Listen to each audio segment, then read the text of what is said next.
Alrighty, welcome back everyone to another Banish Zone event. I am your host today. My name is Rav, otherwise known as Rarvin. We're here with the Banish Zone Summoner Skirmish for December, kicking it off pretty much end of the year, getting ready to start the new year.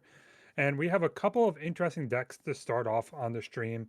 We have John over on Leona, which is a deck I haven't seen in a hot minute. And then we have Tiny Chad on Jinx. So we're going to go ahead and start off with a very unique matchup and pairing of decks. One that most people don't usually see too much on stream. So it's going to be really fun to watch some more of the unique decks play out. Over here, we do have, it looks like Tiny Chad is going to go ahead and start with Zon Warrens. And then we're going to have John starting with looks like the Monastery. And I'll probably just go ahead and draw the opening hands and get ready. But thank you all for joining me here for another fun event. And I hope you all enjoy as we go along. We do have, looks like 24 players to launch today's event. So we are going to go ahead to do a top cut afterwards as they play for that regional qualifier bye for round number 1. But we did an opening pass, and it looks like we're going to go ahead and have Tiny Chad go ahead and start off with the Traveling Merchant, probably one of the better cards that's going to come out of Chaos as a whole. Especially if you have, especially on ones, I imagine it's going to be on that Scrap Heap game plan where you go ahead and discard a Scrap Heap and pretty much draw 2 cards off these triggers. And we do have the Leona starting off over from John's side. Instead of playing it from the Champions Zone, decided to go ahead and play it out from their hand.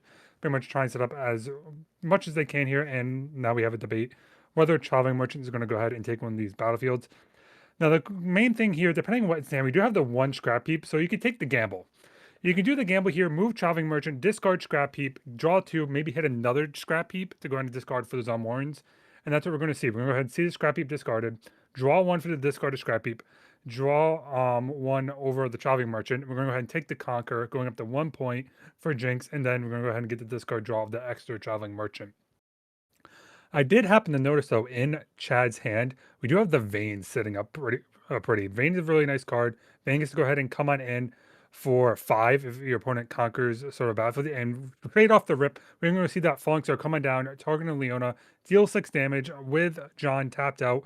No way to really save that Leona, even though we'd have a couple cards in hand that could have helped later on. But go ahead and pretty much set John behind a couple of turns here and set up with the Noxus Hopeful, which is going to be pretty much a good unit that's going to sit on these battlefields for pretty much a long amount of time if John's not able to find something. Because it looks like this hand is a little sort of behind. Thankfully, we do have the Clockwork Keeper, which I imagine we're going to end up paying them when the draw card possibly. I mean, our hand is looking like double Rune Prison, a Discipline, looks like a Defy, and we're going to go ahead and set up the Spirit Refuge as well to go ahead. If it gets a buff counter, it gets to go ahead and gain Deflect. And that's going to come on down with the recycle cost. And we're not going to, and pretty much just try and set up for some big turns with this Clockwork Keeper, it seems. Let's go ahead and untap back over the Chad. Chad's going to go ahead and gain their points. I'm going to be up to a total of 2 now. Channel our 2 runes. Now let's see what's off the top. Usually Jinx likes to play a little more of a discard heavy hand. And oh, there is another Falling Star, but yeah, we have no way to save it actually. If Chad pulls a trigger on this Falling Star, it will kill the Clockwork Keeper, setting behind John back again. And the fact that Defy can't hit it because it is a 2 cost with 2 power needed.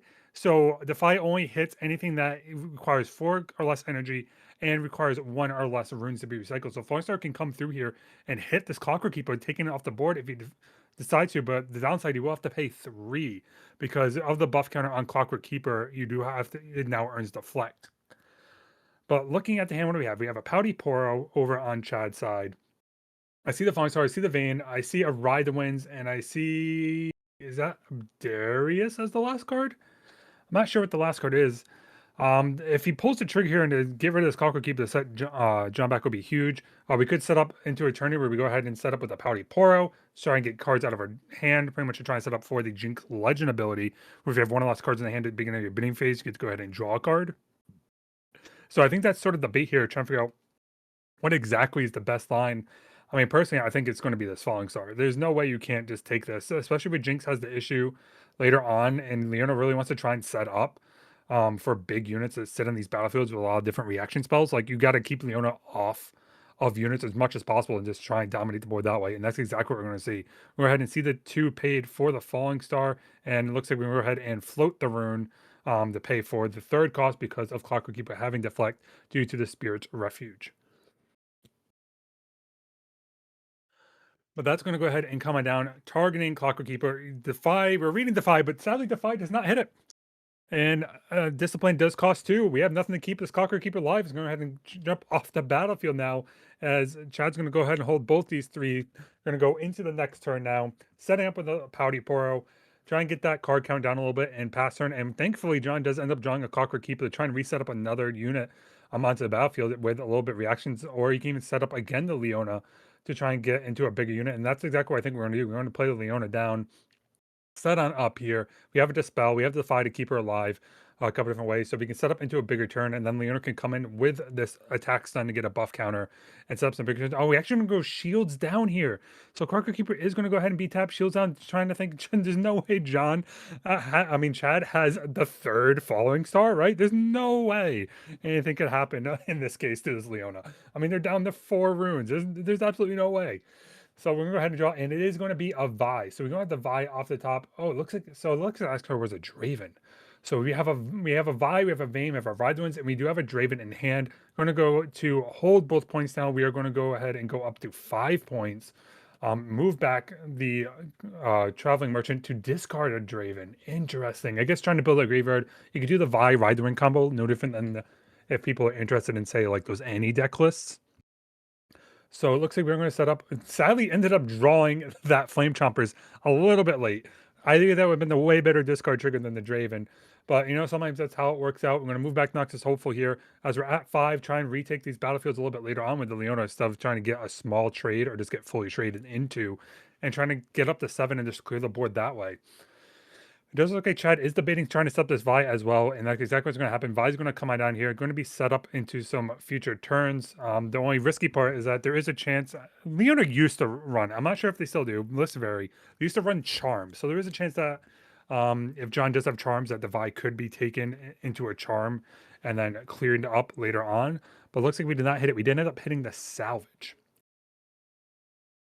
But John's gonna go ahead. All right, let's see if we can fix their hand a little bit. We're gonna go ahead, take the Zone Warrens, discard the Salvage, draw a card off top. Let's see if we hit.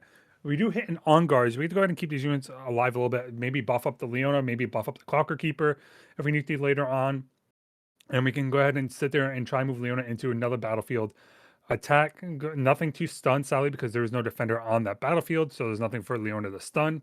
And we're just going to go ahead and it looks like pass the turn. With a lot of runes open. We do have, I think, double Rune Prism. We have the Discipline. We have an On Guard. So a lot of good combat mechanics to try and prevent any of the units dying here. There's no way there could be a Vi Ride the Wind combo to clear out any of these battlefields, because the way stun works, it does work for any combat for the turn, if I'm not mistaken. As we're going to go ahead and have some card count happening here. See how much we want to cycle for the Vi and just try and get the Vi in for a gigantic swing. Thankfully, with Vi, even though she will be stunned, she won't end up dying to any of these, at least initially. And you can't react to an On Guard or anything like that with Ride the Wind. But we're just going to go ahead and start with the Ride the Wind off the front here, coming in for 8 damage, I imagine, on the Vi. And Vi's going to go into one of these battlefields. I imagine it's going to try and take out the Clockwork Keeper first. Yep, that's exactly what it's going to be. So Clockwork Keeper is going to end up fighting into the Vi. There is the question whether or not we want a Rune Prison here, just to stun, and then the Vi will end up recalling and stay stunned for the rest of the battlefield, so it can't go ahead and take over this Leona, and that's exactly what's going to happen here. You're going to have the stun come on through with the Rune Prism, knock Vi back because of the stun, doesn't win, gets forced to recall because they are the attacker.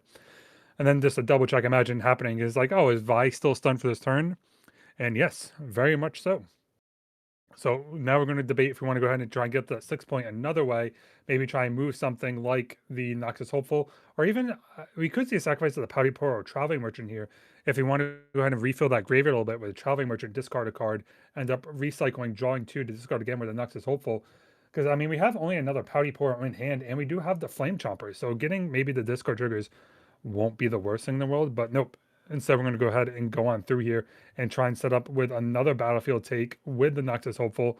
And we have a debate whether we want to discipline or stun it here. I don't think it will be the worst thing in the world to maybe try and set up a discipline to draw a card. I mean, give +2 might and draw a card here. See, we hit off the top and then maybe Noxus Hopeful after. My Severus is going to go ahead with Ride the Wind to clear up the Noxus Hopeful to recall as they're trying to get the unit off the battlefield. Now we're stuck in a situation here for Chad. And we are going to go ahead and yeah, he said, hey, before we finish this battlefield, I'm going to go ahead and discipline up to 4 here, get this Clockwork Keeper big, and then the Crypt and Noxus hopeful, just to try and get that might off the board. And now Chad's trying to debate what we want to do. I mean, we can't just crash into this Clockwork Keeper anymore. This Clockwork Keeper is going to go ahead and be up to 5 power now because you do have the stun, given the buff because of Leona, and then we're going to go ahead and have that plus you from Discipline. So all you can really do is Chad is just try and reset up and try to take these battlefields maybe in a future turn. But this is where Leona shines. This is where Leona wants to be. They want to go ahead and start holding these battlefields now. They're going to buff up the units with all these stuns. These units now all have deflect because of Spirit's Refuge. And we're going to sit there and maybe see this Fiora going to come on down. Maybe the backup, the Clockwork Keeper that set up the extra might on this battlefield to buff it on up to 7. And then you can on guard it later to give it the might bonus.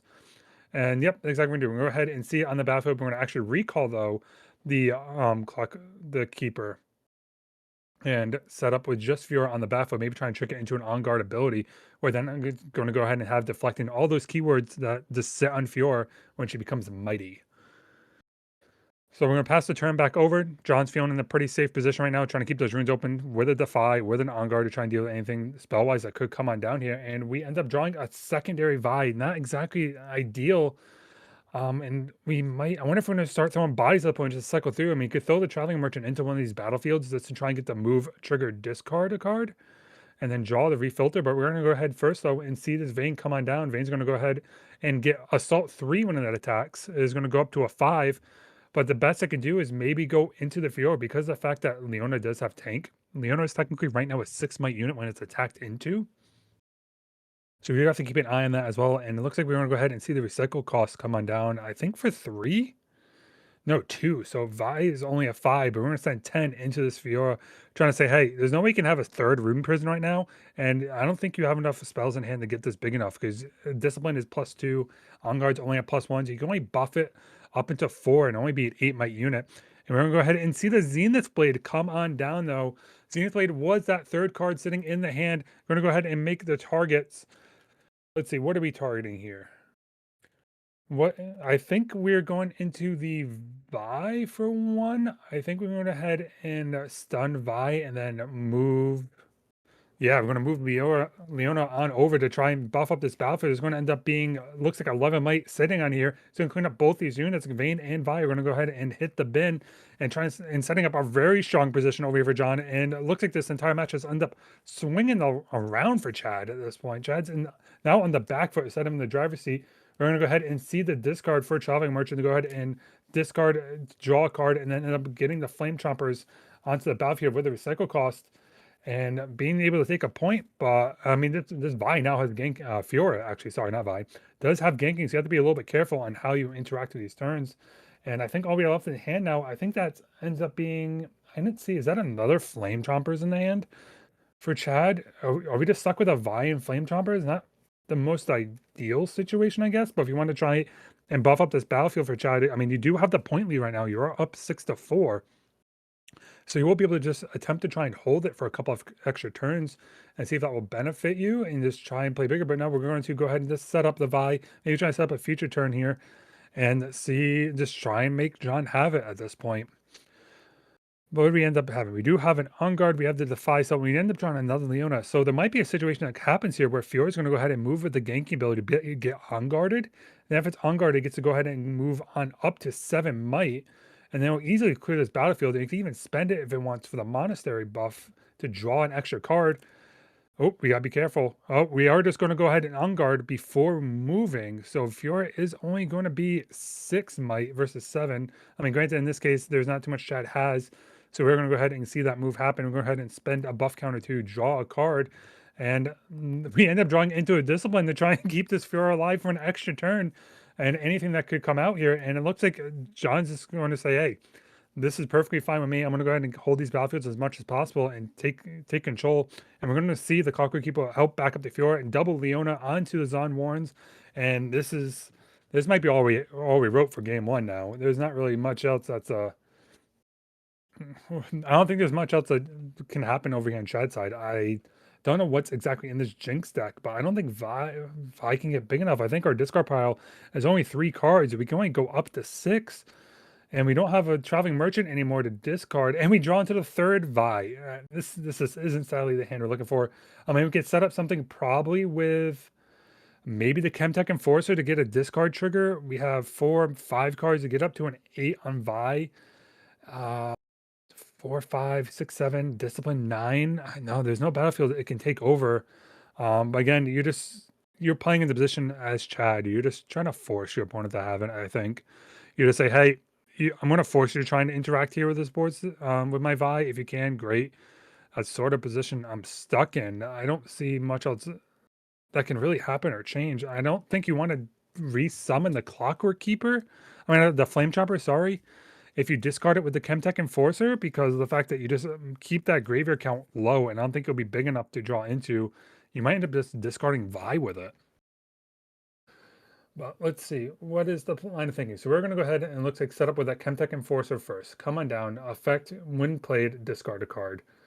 And I think we're going to go ahead and we are going to discard the Flame Chompers here. We're not going to pay the recycle cost of this to try and get that graveyard a little bit stacked so Vi can use her ability and get a little bit bigger. Now I think we're doing math of how big can we get. And like I said, I think we only have 5. 1, 2, 3, 4, 5, 6, 9. Sending the 9 in just to try and take one of these battlefields, it looks like. I mean, like I said, you're still in the point where you do have the point lead. Oh, sorry, it is 5. So you're going for 8, 4, 5, 6, 7. Yeah, you're just going to try and hope and be like, yeah, 7 might, don't have it, please. And then see if we can get there at that point and try and hold for 7 into 8 because there's no other units on John's side and you should be able to get the hold. So we're going to go ahead and come in here for, looks like 8, 9, 10. So we do have 10 into 5, 6, 7, 9. So yeah, it looks like we're going to go ahead and attempt to take the hold here. Going to swing in with everything. Going to force the discipline out onto the Fiora. Going to head and draw a card, paying the 2, I'm about to say for it. And yeah, that's going to go ahead and attempt to trade. More likely kill the Vi, kill a Pouty Poro. And a Pouty Poro will be able to hold onto the battlefield here with no other units on John's side. So it's going to go ahead and attempt to trying to hold, get that hold point up to 8. Unless John's able to deal with something, maybe a charm, maybe something like that to get the Pouty Poro off that battlefield. And we are going to go ahead and I think pass the turn. And there we go. We end up drawing a Fiora, not really helping. I mean, the only thing we could really do here, I imagine, is going to be Clockwork Keeper into Recycle Rune to draw a card and see if there's something else that gets out of it. I mean, it could see something like another Zenith Blade coming out if we have it. So we're going to go ahead and pay the 2, pay 1, end up doing the Clockwork Keeper, going to draw, and that only stuns a unit, so it doesn't get there, sadly, and that's going to be game number 1 going to Chad. Well played by Chad, going to be able to get it out onto the top foot here, and holding off the Leona a little bit. That looked like a little dire near the end. Very well played. But with that being said, they're going to move on over into sideboards now, and with the sideboard, it's going to, let's see, what do we have here? So it looks like battlefields aside from there, we end up having, I think I saw a Dreaming Tree in Grover the God of War, if I'm not mistaken. We're going to go ahead with the Dreaming Tree first. Let's see what else we have available for Jinx. Jinx usually plays Zomorn. We're going to go ahead and see Reaver's Row coming out, which makes sense as well. So that's going to be where we're going to set up for battlefield side. Now let's go ahead and look and see what's available to us sideboard-wise, if we're able to find out exactly what's happening. So Salvage is going to go ahead and coming out. I like it by John. John says, I don't even need to show you what I have. You know what's coming out. Savage is usually sideboard out for game 1 no matter what anyway. So here, you can see I'm removing them. On Chad's side, we do have double Hextech, double Void Seeker. We have a Mega Death Rocket and double Fading Memories. And I think that's an inverted timeline, if I'm not mistaken. You might see inverted timelines come out and maybe Void Seeker come in. Oh, sorry, Fading Memories and Void Seeker come on in. That'll be the only way to deal with the bigger units, or Chad's just saying, no, we're not taking in anything. And we're going to see the Salvage coming out. We're going to see, like I said, the other 2 Salvage come out. We do have a Shen and another Leona in here. So that's going to come out, and we're going to get those units into the battlefield. Let's see. Hopefully, John catches it. I think John's champion is shuffled into the deck. And there is a chance you can go ahead and start without your champion. I think he caught it. I think that's why he's digging right now. He's going to go ahead and find his champion. Yep, there we go. All right, we caught the champion. Champion has been caught before anything happens. So good job on that one. Thank you. We don't have to have an awkward game 2. But players are going to go ahead and get shuffled up here. I hope everyone is enjoying the stream so far. I hope everyone's enjoying the first round match that we have for the Summoner Skirmish here at the Banish Zone. If anyone watching let me know what card are you excited about? Decks, champions, cards. What are you excited about in our next coming set of Spirit Forge? I know that release is around the corner. I know the Banish we're going to go ahead and have a pre-release event for that as well. So let me know, what are you guys looking forward to that's upcoming? What's caught your eye? What are you looking forward to playing coming into the next sort of competitive season / set?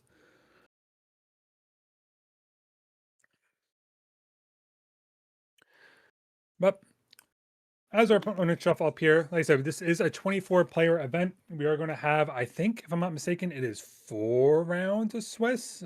Please don't quote me on that. I have always been horrible at doing player to round math. Like, absolutely atrocious. I'm pretty sure it's 4, if not 5. And then we're going to have a top cut afterwards as well. Like I said, we're going to be playing for that buy. There's about 1K in store credit for prizing available up as well. So, and get that nice and glorious Blitzcrank playmat and sort of showed off at your local, showed off at anywhere around that you were able to win. And then I want to see it posted on Twitter after, because that's where I get all of my news. All of my news for Riftbound people, it comes from Twitter. So please, if you want it after, tag me in it. I want to see photos. I love seeing photos of people winning and deck lists. But looks like the cut is going to come on out here. I imagine John's going to go ahead and go first, and they're going to be on the play, if I'm not mistaken. We don't have too much audio to fully tell exactly what's happening on that case, but we're going to go ahead and get this started here in a second. So you have to be, for those who don't know, Reaver's Row, you always have to be a little bit careful, because Reaver's Row is an activated ability on the stack that you get to go ahead and respond to with reaction spells. Sorry, on the chain, not the stack. And it has to be chosen also if you defend before anything else happens, unless your opponent decides to do like, oh, hold in priority, play a reaction to buff my unit. So you have to be a little bit careful on the timing with Reaver's Row. Make sure you don't mess that up or any form, shape, or way. But looking at opening hand, we have Fiora, Leona, Zenith Blade, and Discipline over on John's side. On Chad's side, we have Ride the Wind, Pouty Poro, Vayne, and Scrap Heap. Interesting, the Scrap Heap stayed in. Okay, usually I know those are usually cut for afterwards, but hey, I mean, if you're not running, if you're not doing sideboarding game 2, it also makes sense. So I'm going to go ahead. We had, looks like recycle 1 on Chad's side, recycle 2 on John's side. John ended up drawing into a Blitzcrank and I think a Clockwork Keeper, so we're curving up pretty nicely as a whole. And then we're going to go ahead to Chad. I imagine we're going to see his Pouty Poro come on down here and just say pass. Oh, Vi could be an interesting one, but the question is, do you want to risk the sacrifice early? Because if you're attacking a battlefield that's completely open by John with open runes, there's a lot of combat tricks. We're just going to say, go ahead. We're going to play our Vi early, set up a little bit early, and just go ahead and pass the turn on over. And John's going to draw into the second Leona. So we have all the Leonas, all the units available, and we might just see, it looks like this Fiora coming down here. Fiora's going to drop for 4, and this Clockwork Keeper probably going to move into, Reaver's Row. We have no runes available, so we get to go ahead and get the Conquer up to 1, and then if Vi attacks into the Clockwork Keeper, we can retreat it later on, since we don't have any runes open to use any of our disciplines or anything of the sort. And we ended up drawing into, I think, a second Ride the Wind for Chad. I'm pretty sure that's the second one. No, first one, sorry. It was a Fight or Flight I was thinking of first. So imagine we're going to first attempt to show. No, we're going to go ahead for the Dreaming Tree. Maybe trying to get the ability to go ahead and get both points here, because you can go ahead and Ride the Wind this Vi back over to it. And that's exactly what's going to happen. So you're going to get to target the Vi with Ride the Wind and go ahead to draw a card off the Dreaming Tree, because it is the first time you're targeting an ally unit this turn with a spell. In this case, Ride the Wind. No reaction to come out. We're going to go ahead and draw a card, draw into a Noxus Hopeful, and Vi's going to move on over to Reaver's Row. Defender trigger is going to go on the stack, and we're going to go ahead and run on back here and pretty much get both points for Chad, taking an early 2-1 lead a little bit, and with able to run back again because of the fact it is untapped with Ride the Wind. So saved it from Fiora instead of having to worry about moving it later with the Reaver's Row and just pass the turn. So over on to John here. Go up to 6. Looks like, not sure why the Clockwork Keeper. Not sure why the Clockwork Keeper got pushed off the side. Maybe he died? He didn't choose to use the defender ability? I'm not too sure why Clockwork Keeper is hidden over here. But we're going to go ahead and see the Fiora coming down with a Blitzcrank. We're going to grab that Vi up, bring it up to the combat front chain, and pretty much say, hey, we want Vi to die at this point. Use that Blitzcrank ability and pretty much get the Vi out the board so you can't do any more Ride the Wind shenanigans. And it looks like, yep, we're going to go ahead and gank it on up here and go ahead and get rid of it and pass the turn on over. And we'll go ahead and untap 2. And let's see what we end up drawing over for Chad. Chad ended up drawing a Draven. That's technically a 5 might Draven right now. We do have a Jinx in hand, the Pouty Poro in hand. So myself can go ahead and take this Dreaming Tree, get up to point number 3. No way to really contest it just yet. Fiora is not mighty, so not able to be ganked over. No buffs or anything on Fiora right now. And the question is, what do we want to set up here? I imagine we're going to want to save maybe 2 runes open to fight or flight if the Fiora does get mighty after, which might be a situation that happens. So let's see what ends up happening. We might be able to set up, because of that, we might be able to set up with a Jinx if we want to go ahead and discard 2 and draw cards, or if we want to go ahead and with Pouty Poro. But I think this Jinx is the one that's going to come down here. I don't think we're going to want to accelerate it. I don't think there's a need we want to accelerate this Jinx. At least not yet, because we get to, I mean, unless you want to take the gamble and hope that there's not an on guard in hand from John, which is always a case that could happen. I mean, you can also Vayne if you really want to, but I imagine we're going to try and set up something here just to leave this fight or flight, just so we can have a case of reaction to leave our units alive as much as possible. And yeah, we're going to go see that Jinx come on down here. Jinx is not going to be accelerated, so Jinx is going to come on in for her normal 3 in a rune cost, and then we're going to have the Jinx ability go ahead and enter the stack. We're going to have to discard some cards to get ready and leave those 2 runes up for that fight or flight. So we're going to discard the Draven, discard the Pouty Poro, leaving in hand a Vayne and the fight or flight, and then pass the turn on over to John. We'll go ahead and recall that Blitzcrank back to hand due to its ability. Get our 2 runes ready at this point. And yeah, I guess the Clockwork Keeper died and didn't recall. So it looks like Clockwork Keeper is off the field.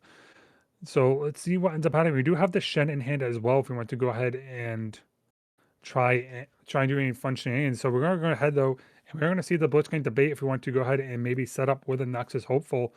Is yanking on over. We're going to discipline the Fiora first. The Fiora's going to go up to 6, going ahead and draw a card. And now that there's a chance that you can either stun the Nexus Hopeful or you can recall. So we're first going to go ahead and see the drag on over. We're going to try and gank on over to this Nexus Hopeful. Fight or Flight is going to go ahead and come on down. There is the debate if we want to bounce our own Nexus Hopeful back to base to get the draw a card ability. But no, it looks like we are going to go ahead and target the Fiora. Fiora is going to be targeted here. Now the question is this just force a defy? I think we just force a defy here. Defy this fight or flight and get to go ahead and kill this Noctis Hopeful. Stuck with just a Jinx in hand. Yeah, exactly what's going to happen. So I'm going to go ahead and recycle a rune for defy. Going to sit down on this battlefield. We have 6 might. And then we can go ahead and Blitzcrank again and then drag this Jinx on up if we want to. And drag Jinx over to this battlefield and just pretty much kill the Jinx and just set up into that strong point we talked about before. We want to go ahead and just hold these battlefields, and we're going to go ahead and see a stun coming down through the shield bearer. Stun Jinx, 1 for turn, doesn't matter, but it does get the Fiora the buff counter to go up to 5 and become mighty on our own, needing secondary card tricks to turn that ability online.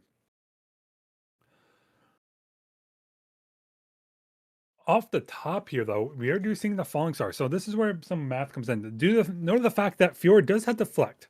Because she is mighty, she does have deflect now. So if you do Falling Star, you have to double target her and hope there isn't something to keep her alive. She is at 5. On guard doesn't save her at this point because of the fact that she is not the only unit at that battlefield, so it would only get +1. So it'd be 6. And you do have to double pay for Falling Star. Because it looks like he's like, hey, I didn't know it was a deflect, so let me, if you don't mind, walk that back, which he allowed. Because of the fact the way Falling Star worked, Falling Star gives 2 reactive abilities on the stack, and each instance is targeting the Fiora, and because each instance is targeting Fiora, each instance has to be paid for deflect cost. So the Falling Star end up costing 4. And it looks like we decided to do that anyway, it looks like. Maybe wanted to set up the Vayne first, but she's going to go ahead and attack in with the Vayne now afterwards, and Vayne's going to go ahead and clear up that Dreaming Tree. Jinx going to take the Reaver's Row, take 2 points ourselves, and then we're going to end up trying to clean it up here in a second. And looks like we're going to head on top. We do have a Shen in hand. We do have, looks like Leona's going to come on down here. This one's a little bit different than the usual champion one that they play with. So most vary between the green and the yellow Leona, but looks like we're going to go ahead and pay the have the regular Leona come on down from the green. Maybe debating what we want to use for the ability here. And let's see what ends up being targeted. I think right now we're reading cards, trying to figure out exactly what we want to do with the unit. So we're going to go ahead and go over where the vein is and end up taking that battlefield and get that situated, because the fact that the opponent is within 3 points of victory score, because Jinx is at 5 versus to the 8, he gets to come in ready, and then gets to go ahead and take on over that battlefield, because the fact that Vayne didn't get the recall because we were tapped out, and take that unit off the board. So now looking at the hand over on Chad's side, what do we have? We have a Chemtech Enforcer with a Scrap Heap in hand. So we're going to go ahead and draw a card for discarding that, get the value back. Only down to 1 rune though, but it is 5 to 5. Get the 6 and the 5. Going to be in John's favor on the pass back turn. But it's going to be hard to get off this Leona. Leona's going to sit on this battlefield pretty heftily, because the fact she does have the also ability of when stun enemy to have -8 to a minimum of 1. So if you get a rune prison, you get to hold it. Keeping Shen up in hand as well. You get to go ahead and drop into turn. Get to drop into these hands. And we set the Blitzcrank in hand. So we can just drag something like the Jinx over here to try and clear up this battlefield a little bit and just get rid of Jinx. And then the only thing left is the Chemtech Enforcer at 2 might. And just try and take it little bit by little bit, but you're going to have the whole point advantage. So I think that's what we're debating here. I think we're debating what exactly we want to do. We end up drawing to a Mystic Reversal, so you don't have to worry about any spells coming around next turn. You can just Mystic Reversal them. And I think we're set up in a position where John might be able to take game 2 here, and that we're going to see that Blitzcrank come on down. We're going to end up dragging the Jinx on over. Jinx is going to come on over. Jinx does have an Assault ability though, so Jinx does end up getting, I think Jinx is Assault 2, going to end up clearing up the Blitzcrank, which is fine because Leona is going to go ahead and die. And instead, yep, nope, that's fine. Damage coming down. I'm going to make sure we have all of our runes tapped for that. And then debate 5 more. And I don't think we're going to be in a horrible position here. I will say we have to be careful though, because it looks like Chad actually does have the point advantage. I was misquoted. I looked at the point wrong. So Chad could conquer up to 7. So we have to be a little bit careful on what we're doing. We have to set up probably some future turns here and just set up with something like a Leona or something like that to try and take over the battlefield that Chemtech Enforcer decides to sit at.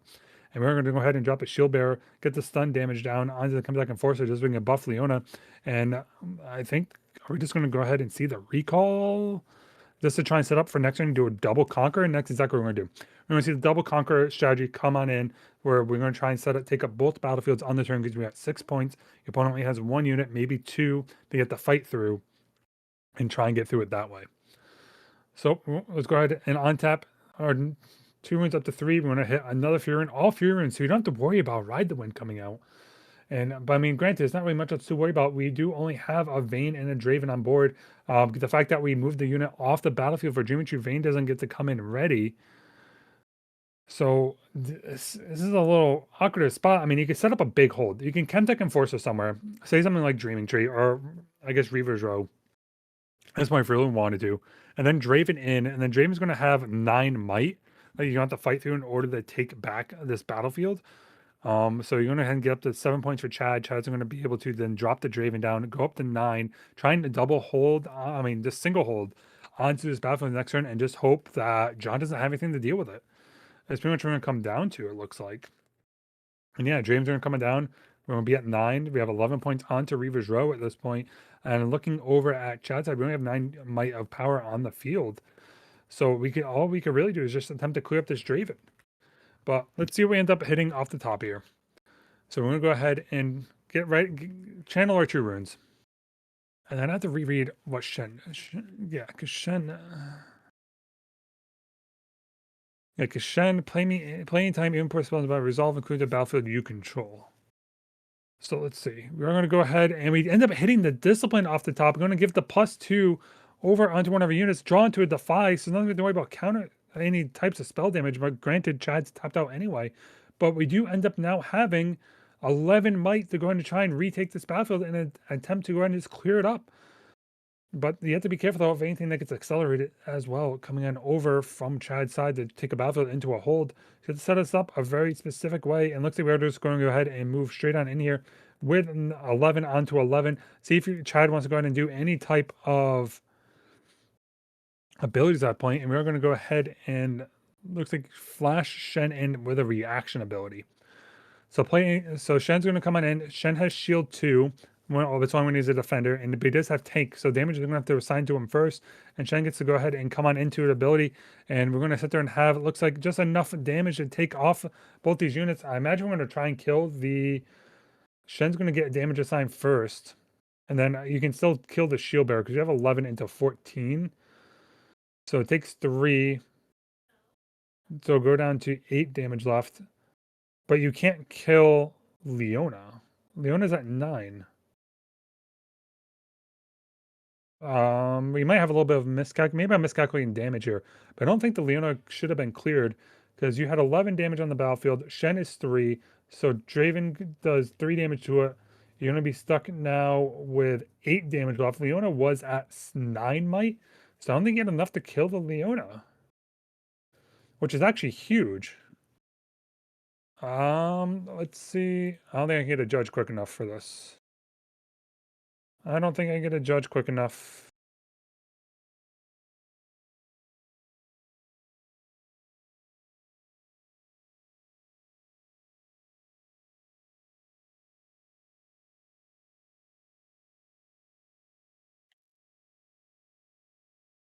I pinged, but I think there was a mishap here. There might have been a mishap. I don't think Leona should have died. Unless someone's watching. That's what I thought too, and you can't play Shen either. Yeah, we have a double mishap here.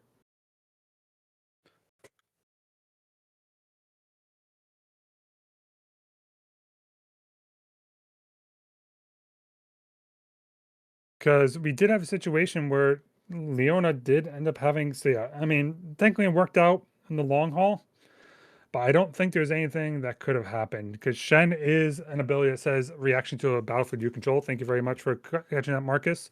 That's what I thought. I had to double check. But yeah, that Leona, though, I don't think should have died either.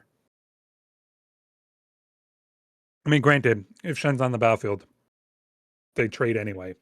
But that means that Vayne doesn't come in ready, though. So there's a couple of sequences of mishap that does matter in that situation. So that really changed the match. At least it is a little bit behind. I do have to ping the judges. I don't have a direct feed to the judges, sadly. I am remote. So it does take a little bit of a delay to get things situated in terms of everything fixed. So we do apologize for that. But that looks like is going to be around the one. It looks like Tiny Shed did end up taking both those games at this point. I'm going to go ahead and refresh. Looks like we still have some games in progress as well. So we're going to let those games finished off.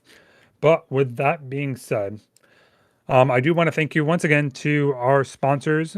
Our sponsors, as usual, is going to be FCBC, Shuffle Easy with FCBC, and then we also have Very Good Embroidery. They make custom playmats, apparel, esports jerseys, and more. Make sure you contact them if you want to upgrade your gear. But with that being said, I do want to thank our sponsors for the event. I like to thank everyone of the Banish for hosting the stream. I like to thank you all for the viewers for joining us for round number 1. But we do have a little bit of time left to go in this round. I think we have about 6 matches still finishing up. So we'll get back to those shortly. But that being said, stick around and we'll be back shortly. I'll catch you all soon.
Hello, everyone, and welcome back. So it looks like we are starting round number 2 here. We have Junior on Yasuo, and we have Jeremiah on Annie.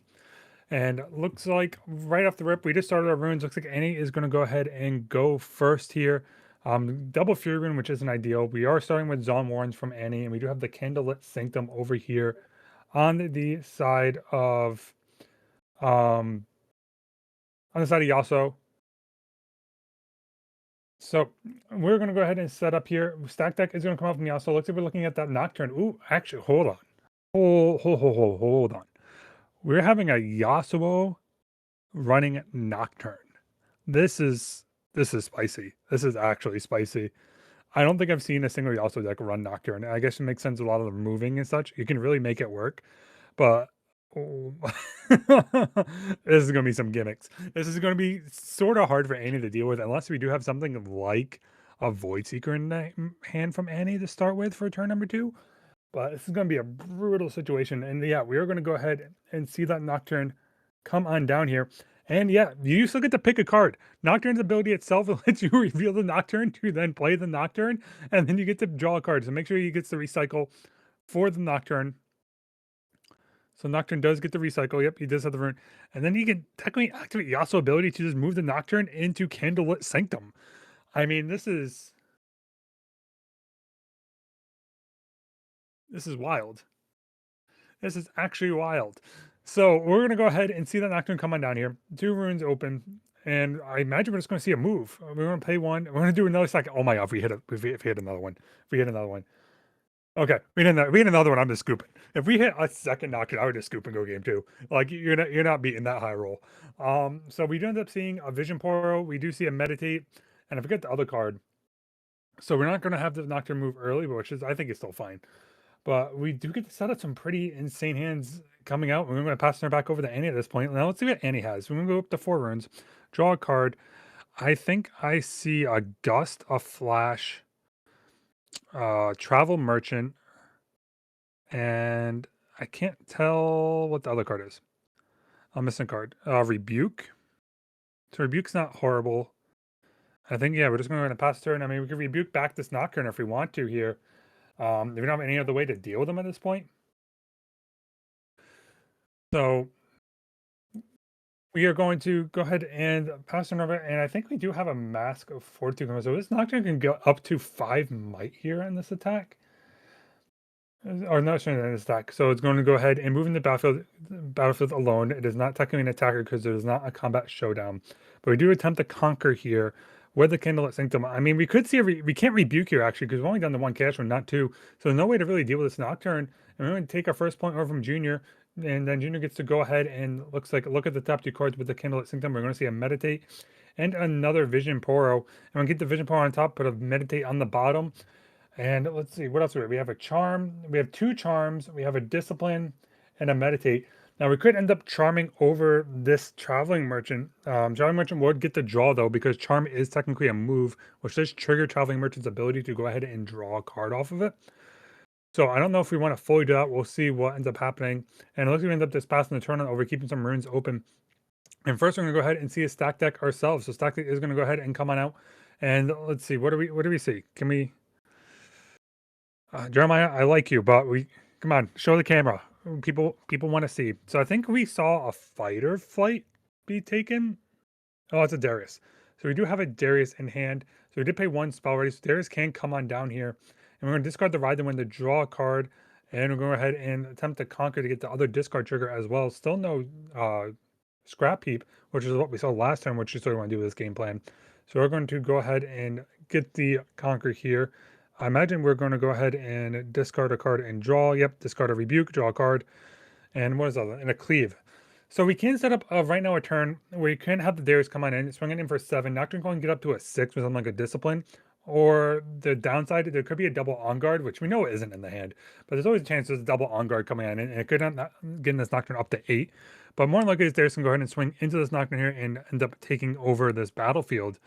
Fairly uncontested, I would imagine. You won't see a charm come in. But no, instead we're just going to go ahead and pass the turn, maybe feeling that double on guard in hand, and is going to go ahead and pass the turn. Actually, no, sorry, I forgot. We do have the mask in the field, so actually Discipline will make up to 7 to a full trade in the Darius. I forgot the mask is on the field, which does give a +1 when it's defending alone. So that is why we didn't swing into that there. And we're going to go ahead and draw a card, draw into that Poro. And then what do we have? We have another mask that really just buff up this Nocturne. This Nocturne can sit in this battlefield for a long time if we set up a double match trigger and then try and maybe get Darius to swing and maybe move on over. But there is a chance if you move this Darius, you do run into that cleave. So you have to be a little bit careful if you want to go ahead and move Darius into this battlefield and contest. But let's see, we could end up setting up this Vision Poro, see what's on top, and then end up recycling or if we don't like what's on top. So let's see, what do we're going to go ahead and set up a Mystic Poro. Mystic Poro is going to come on down. On play ability is going to go ahead and use Vision. See another Mystic Poro. I can only imagine we're shipping this. Yeah, we're going to go ahead and ship this down at this point. So we can now drive this theory up for 5 into 6. Oh, and actually with the mask, we don't have the mask trigger anymore. But we're going to go ahead and gank on over, getting the mask trigger there. Then we're going to go ahead and attempt to clean up this Traveling Merchant here. Because you're thinking 5 into 2. We can't cleave because we're technically a defender, not an attacker, so we don't get the assault trigger. I said, I don't think we saw Fight or Flight. There's a chance we flash. If there's a card we don't like in our hand, we probably just flash back and no. Instead, we're going to go ahead and Fight or Flight. I imagine targeting the Nocturne and try and push it back here. And I think that we're going to say, yeah, that is perfectly fine. Allow that to happen. Move our Nocturne back. Not the worst thing in the world.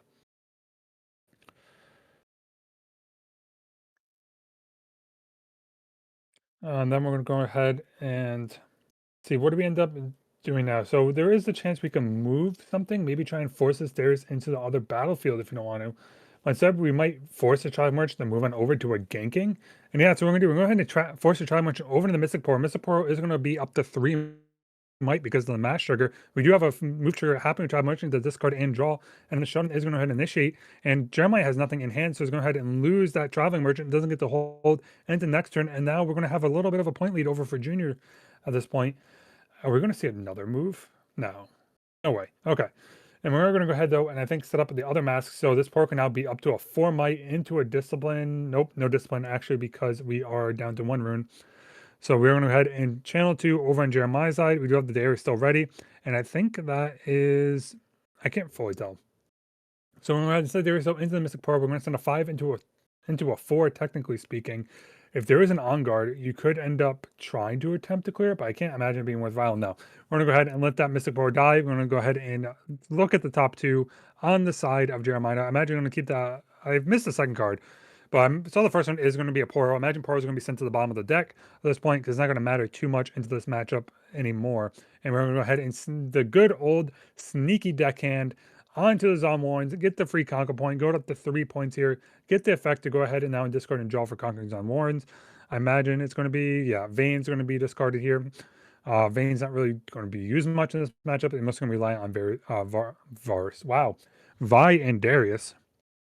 At this point, to attempt to try and hold and take over these battlefields. I'm going to pay 1 into a stack deck, go ahead and look at the top 3 and see if there's anything else we like here. So we knew we had that 1 card we left on top, which looks like a Rebuke. We do end up having another Vi, and we do have a Void Seeker. I can't imagine we are going to go ahead and keep the Void Seeker on top. No, Void Seeker does go to hand though, but you have to be careful because this Nocturne does swing in. It does end up being +2 because of both those mash triggers. So Void Seeker won't fully clear, but it does let you try and sneak something like the Sneaky Deckhand to go ahead and maybe get a more of a value trade on your side than swinging, like say, your Darius into it. So we're going to go ahead and I think we're going to imagine pass the turn back on over. Yeah, we have the move back. And we're going to pass turn, ready 2 runes, pass it back on over to Junior, and Junior's going to go ahead and get ready with a total of 7 runes now in hand. I don't think we saw a taste or anything like that in hand. We could set up the Yasuo if we want for another turn to try and set up a little bit of a future plan, especially because of the fact that we don't get to move them because we only have 7. We end up drawing into an on guard now. So there is a couple of lines that can happen. Depends how much you want to value the trade. I don't think we're going to value trade. I think, yeah, going Kindle Sanctum is going to be the proper, the probably more optimal play to allow you to vision the top 2 cards that are on your deck. See if you want to keep one, recycle one. So we do have, I think, a Defy, and it's going to be a block. So imagine Defy, yeah. Defy is going to be kept on top here. Defy is going to be really good, and just something like those Void Seekers and such. And then if you need to, you could discipline Defy into a little bit of a chain action if you need to. Now the question is here, do you attempt to move this Darius? There's always a chance of going to a cleave. There's cleave Void Seeker up. Darius can get really big. Darius can get up to a 10 might unit. So you have to be a little bit careful if that's the plane you're going to go route. But it looks like we're going to go ahead and pay 5, 1, 2, 3, 4, 5, 6. Sorry. There's other cash rune. I thought we were only paying 5, but looks like we are paying 6. We're going to set this Yasuo for a future turn here, which is a little, pretty optimal, but we don't have a way to protect this Nocturne. We do have an On Guard in hand. Like I said, it does let us get up to an 8 might unit. But you have to be a little bit careful on what, it depends on the sequencing in Jeremiah, if this Nocturne does get to stick around here. And, always fun. You know, it's always bad when your opponent picks up their graveyard as Annie, and so it's counting cards. You know, okay, there's probably a Vi Ride the Wind in the hand, or there's probably something in the hand that's going to be a little bit brutal. But we're going to go ahead, and it looks like we have 1, 2, 3, 4, 5, 6, 7, 8, 9 runes available for Jeremiah. So Jeremiah is going to go ahead and set up the Vi for a future turn if it wants to. So Vi is going to come on down, set up, and then we could probably see this Darius move into this Nocturne possibly. And then we said to, never mind, we're not going to go ahead and do that. Respect, though, for paying the cost before playing the card. Highly appreciate that. Thank you. But we're going to go ahead and pay 3 and a 1, and we're going to go ahead and play Annie coming down. Annie's probably going to grab maybe a stack of Rebuke. Okay. Rebuke does make sense, especially get to go ahead and try and get rid of this Yasuo. But you have to be careful. Rebuke, I think, is an action, not a reaction. So Yasuo ability will end up going onto the stack to try and clear up this Darius a little bit earlier. And Darius is going to come in now with a cleave. We're going to go up to a 10 might Darius. Nocturne's pretty much dead. I don't think there's anything we're going to do about this. So Darius is Nocturne going to get up to an 8. Actually, there is a chance. Nope, never mind. There's not a chance. We don't have we have a rune open, but we need 2 runes open to defy, say, the cleave. There's supposed to be a 7, but you're still stuck at a 6. You don't have a second rune open to On Guard or anything of the sort. So yeah, that's going to go ahead and get rid of Nocturne. And now there's a chance where Darius is going to try and attempt to come on in and try and attempt to probably get a couple of these to clear the battlefields with his ability to come on in with 6 might. Maybe a little bit more if you decide to On Guard or something first. So we're going to have to keep an eye on that and see what comes of it. But it looks like we're going ahead and start counting our runes, start counting what else is in the hand, trying to get the plays around. And I don't think there's going to be much Jeremiah is going to have to worry about. Just more trying to set up something like a Rebuke or Fight a Fight. And we're going to go ahead and come on in now with the attack, with the recall, trying to go, oh, we're not going to go ahead and run on into now this Darius here with 6 might. We're going to try and keep this Darius alive as much as possible. We're going to go ahead now and recycle the 1 rune and hidden a card. So Fight or Flight is going to go ahead and be hidden under that sneaky deckhand to try and bounce back, say this Yasuo, if anything comes in, if it decides to go ahead and attack into this Zon Warrens. But we're going to top 2. We have the Defy now in hand. We can Defy into something here. Now there is the case. Nope, that does not work actually, because Charm does not work into it because we are not an attacker at that point. Now you can Charm if you want to give your opponent the battlefield. You can Charm, I think, if I'm not mistaken, from reading cards directly. Charm Darius up into a battlefield, and yeah, let him hit the point, just so we can attempt to clean out this Yasuo, just with Yasuo to try and clear up this Darius. I don't hate this play. This is some Giga Brain stuff right here. So Darius, Yasuo can come on in, attempt to do 6 and a 5. This can only be reacted to reacts. You cannot do anything with action to this Darius. So we do have to be careful. Yep, so it looks like Darius is going to go ahead and hit the bin. Nothing can happen in terms of that. Showdown happens, and we're going to go ahead and rebuke the Yasuo at the beginning for the showdown. And we cannot defy Rebuke. Rebuke is double costed. It is not 1. So Rebuke, Defy will not work. So Yasuo is going to go ahead and be bounced back to the hand. And then Jeremiah is going to go up to 7 points more than likely now, because you have to replay the Yasuo here. And Yasuo is going to come on down and be a little turn off. And it's going to be a little bit harder to deal. Actually, no. This might just be game depending. You have to more than likely try and move this Annie, which you don't have a way to move Annie onto this battlefield, because it looks like we'll just be able to untap next turn and then be able to get up to 8 points, because we're going to hold up to 7, and Annie could just take the secondary battlefield to get up to the double conquer trigger. So it looks like we were thinking about Rebuke. Rebuke does bounce in the hand. I think we were just getting some clarification on that, double checking what the card is. So I don't think there's anything in hand we can deal with this. I think this Annie's just going to go ahead and then sit on this battlefield and just take over and just pretty much go game 1 into Annie for this at this point. But we're gonna go ahead. Let's see what else gets set up. Grab my runes. Trying to think what exactly we have to go. If there's anything we could do to get rid of this.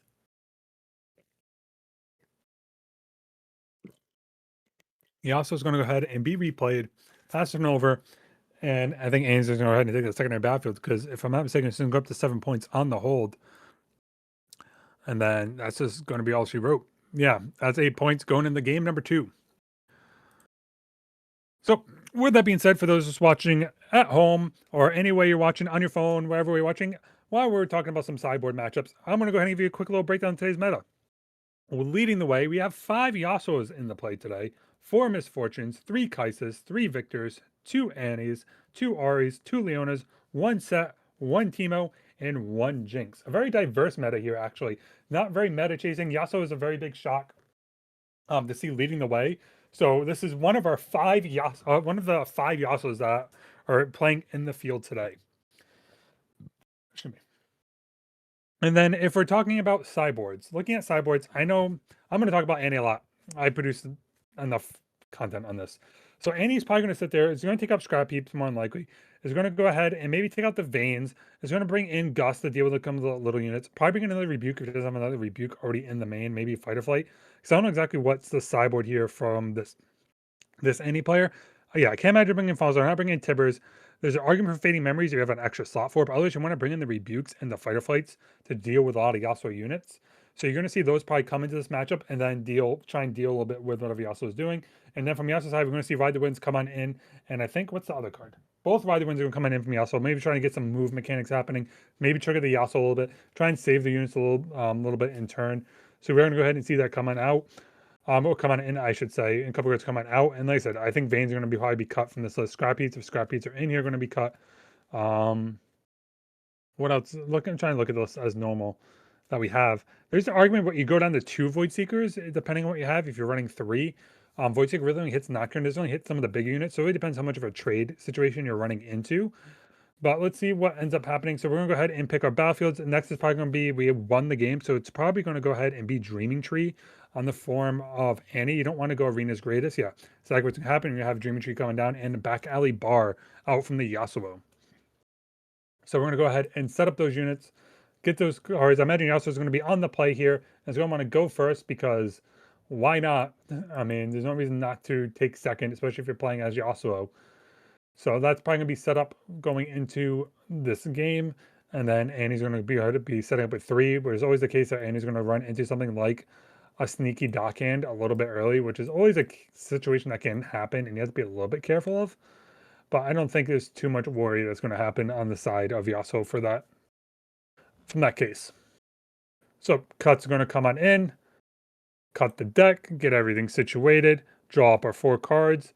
Let's see what we end up having in our opening hands here. I think everyone's ready. Yep, I'm going to draw up to 4. We have Mystic Poro, Charm, Ride the Wind, and On Guard. Not the worst hand for Yasuo. You have an early play, a way to keep it alive. I don't think I hate that. From Annie, we have Rebuke, we have Flash. Depending on what's in this hand, I don't think we saw a unit, which is very well needed to get rid of 2 cards to try and get a 2-drop, or maybe even, like I said, into something like the... What's the marker for? Oh, I'm drawing a blank on the name. Sneaky Deckhand. And we are going to go ahead and see the Mystic Pearl coming down. Keep it to 5 on top. Perfectly reasonable keep. And as that's going to come on down here, and then we're going to go ahead and pass the turn over. We do have, yep, Sneaky Deckhand. Always what we want to see in the opening hand. Sneaky Deckhand is going to go ahead and sit itself right onto this Dreaming Tree. Go up to a point. Now, depending if this is an opening hand or not, I'll be shocked that we got rid of the Flash. Because the way you could just flash and draw an extra card if you want to get the draw value off of it. But let's go ahead and pass the turn back over, see what ends up happening over here on Junior's side at this point. Junior is going to go ahead and get their 2 runes channeled. And from there, we end up drawing that Defy that we knew about. So we can try to take this power into the back alley bar if we want to, or attempt to the trade. We do have a Defy, though, and an On Guard. And we can target this Mystic Power with the On Guard. So he does have first action. I think you have to play the On Guard just to be safe. Get the On Guard trigger, targeting unit. If there's no reaction, you have to go ahead and draw a card off of this Dreaming Tree. So this Mystic Pearl will go up to a 4 might. If resolves, which I imagine it will, so he gets to go ahead and draw a card. Draw the card, draws into a discipline at this point. We're going to see the 2 runes tapped over here, and we're going to go ahead and ride the wind on the Sneaky Deckhand. So Sneaky Deckhand, now there is the case where he could have defied this if he wants to. I think that is going to be the case. We're going to, nope, we cannot charm. Defy, yep, that is the card we want. We're going to go ahead and defy that ride the wind. Sneaky Deckhand is going to be stuck at this battlefield. It does not target, by the way. It does not target. So ride the wind has been denied. It ends up getting the recall. Perfect. No issues there. And then we get to go ahead and pass the turn over. Mystic Poro is going to be the one left standing right now. And we're going to go ahead, go up 1 point for Junior into a 1-1 tie. And pass the turn on over back to Jeremiah, who I hope has a secondary unit in hand. Otherwise, they're going to be pretty behind the back foot, which isn't where you want to be as Annie. And I think we do have the vein. So we get to go ahead and resolve the vein. But the thing is, though, we have to be a little bit. So we have 5. We can discipline the Poro up to 4 if we want to just get the draw trigger. But I'm not sure how much value we're going to get into that. There is the case we could ride the wind. Ooh, okay. I think the play here, we get to go ahead and ride the wind, the Mystic Poro, onto the other battlefield, get the draw trigger from Dreaming Tree because of the targeting ability, and then we get to exactly what's going to happen. Junior, we're in sync. We're in sync here, Junior. So what we're going to do, so we actually moved it back to base, so we didn't take the secondary conquer. Interesting. I guess because the fact that Vayne is tapped out anyway, we could discipline. Okay, I don't hate this too much. You get to go ahead and kill the Vayne anyway because you do have a discipline in hand, and you do get to draw a card anyway. So I guess depending what's in your hand, it is not the worst thing. And we did end up hitting a Nocturne. Not where we want the Nocturne. We want the more Nocturne off of something else. But, I mean, I could see the line coming in where we're just going to go ahead and move Mystic Poro up, discipline Mystic Poro, get the draw for Dreaming Tree, come in with 4, get to draw 2 cards into the Vayne, and just hope your opponent doesn't have anything else in response. Not the best situation, but also not the worst, I guess. So, but it does let you draw 2 extra cards, but you don't get to set up the Nocturne. So let's see, we're going to see the Mystic Poro come on in. Holding priority for first action. First action, we're going to go ahead and come on down here. We're going to see a discipline onto Mystic Poro, and we're going to go ahead and draw a card for that. Then let's see if Mystic Poro resolve. It does, so we get to draw a card off of that as well for the discipline. And we're going to draw 2. We end up drawing into a mass. So we get this Poro pretty big. Mass can come on down and give Poro up to a 3 might when it's holding on its own, depending on what else we have. I didn't get to see what the other card was drawn. If we have no other reaction, it's perfectly fine. And yeah, we're going to play a mass trigger. And Annie's just definitely on the back foot here. I don't think there's a single unit in hand. What do we top deck? We top deck a Vi. I mean, we get to try and set up for another turn at this point. But we're almost just playing off the back foot. We're going to set up with a Traveling Merchant and pass the turn back over, leaving up our 5 runes. Pass over Mystic Poro is going to, on top, go up to 3 points on Junior's side and get ready with 4 runes of their own, going up to 6. And a lot of interaction that could be left up as well. And we saw that Nocturne in hand. But probably what's going to happen, we might see this Poro come on down. I think Poro might come on down here, go up to 2, and then get his retake into wherever Traveling Merchant takes into, and then he could leave up a lot of interaction. Or he can even just charm. You can charm the Traveling Merchant if you want to make your opponent discard off the draw trigger as well, for the discard draw, if you really feel like dealing with it. But I think leaving the charm is fine because you can leave that charm to deal with something a little bit more of a bigger threat later on down the road, especially because the fact you could just use your Yasuo with it. So going into it, we're going to go ahead and set up with the Stalwart Shield Poro. We're going to end up recalling the Mystic Poro back to our base, especially because Mask won't work with it as much because of the fact it has to be the alone attacker or defender at a battlefield. And then we're stuck with 4 runes up. We do have a Finder Center in hand. We have a Yasuo in hand. We have a Nocturne in hand. And we also have one other card. I cannot remember what it was looking at it. So not the worst setup. And we're going to go ahead and Finder's Center here, get the channel a rune, draw a card, reset up our hand a little bit. We end up drawing into a discipline, which isn't the worst thing, especially when you set up for future turns. It won't help keep this shield Poro alive for this turn, depending on what happens. But we can go ahead and now draw in the terms of Jeremiah. And we might go ahead and see, yeah, so Traveling Merchant is going to go ahead and come on in. We're going to discard a card, draw a card, and we might just see the Cleave come on down. So the Cleave coming down 5. So we're going to go 5 and the 4 because Shield Poro gets 1 for shield and then gets to go ahead up to 3, and then Mass will bring it up to 4. So we have no way to keep this Poro alive at this point. We are completely tapped out. Actually, no, we do have 1 rune open. Sorry, but I did not see that 1 rune that was stuck hidden behind the background here. So we do have 1 rune if we want it, but we're going to go ahead and let this Traveling Merchant die, try and set up where this Darius is going to come down. It is going to be the second spell of the turn. Gets to come in ready, take over this back alley bar, and now it looks like Jeremiah is repositioning themselves into this game a little bit better than they were before. But with that being said, we're going to go ahead and now we're going to get the on tap, get 2 more runes exhausted, channeled over on the side of Junior. And we do have, looks like maybe talking a little bit where the conquer, where some points are happening. I'm not exactly sure the conversation is stopping down the table, but it looks like we might have this Pearl command into 3, into Traveling Merchant. We do have the Discipline if we need to, and we might just say a pass action here, try and see if there's something on the side of Jeremiah that can deal with this Poro. If not, we'll just take it and then leave the runes up to go ahead and do something else later on. And that looks like what's going to happen. There's going to be the trade happening over onto the Dreaming Tree, and then we can maybe set up something like this Nocturne and this Yasuo for a future return.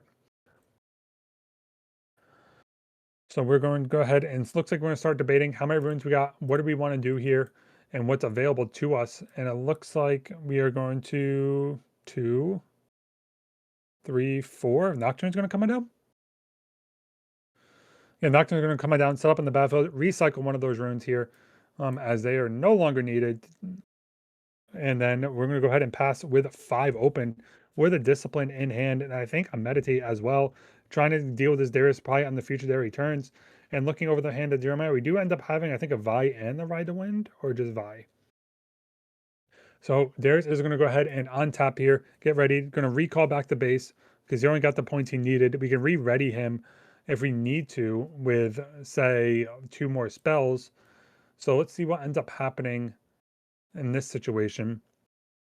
We end up playing a secondary Darius is going to come in for number 1. We're going to end up cleaving to and target the Darius, come on in here for 7, and that's only 6 might being held on the side of looks like Junior because the fact that Mask, like I said, does require being solo out of battlefield to get the extra +1.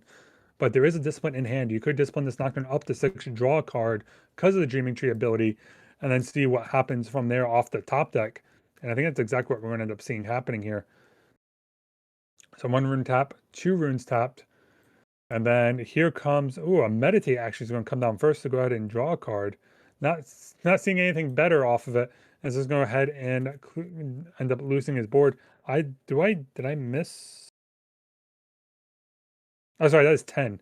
Darius is at 10 because that is the second spell. That's why. My apologies. That's why my math was wrong. And Vi's going to come on down and pass the turn on over, where Jeremiah is going to be back in the driver's seat here with 2 Dariuses on the board and a Vi is in a pretty strong position. Looks like we will end up needing something like the Yasuo coming down and maybe a Ride the Wind if it's available, but we do not have it. So Yasuo is going to come down first and then see what we end up hitting with any of our other draw triggers.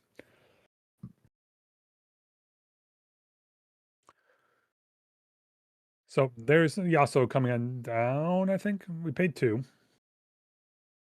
Looks like doing the math here on how do we get there type math, or how close are we to getting there.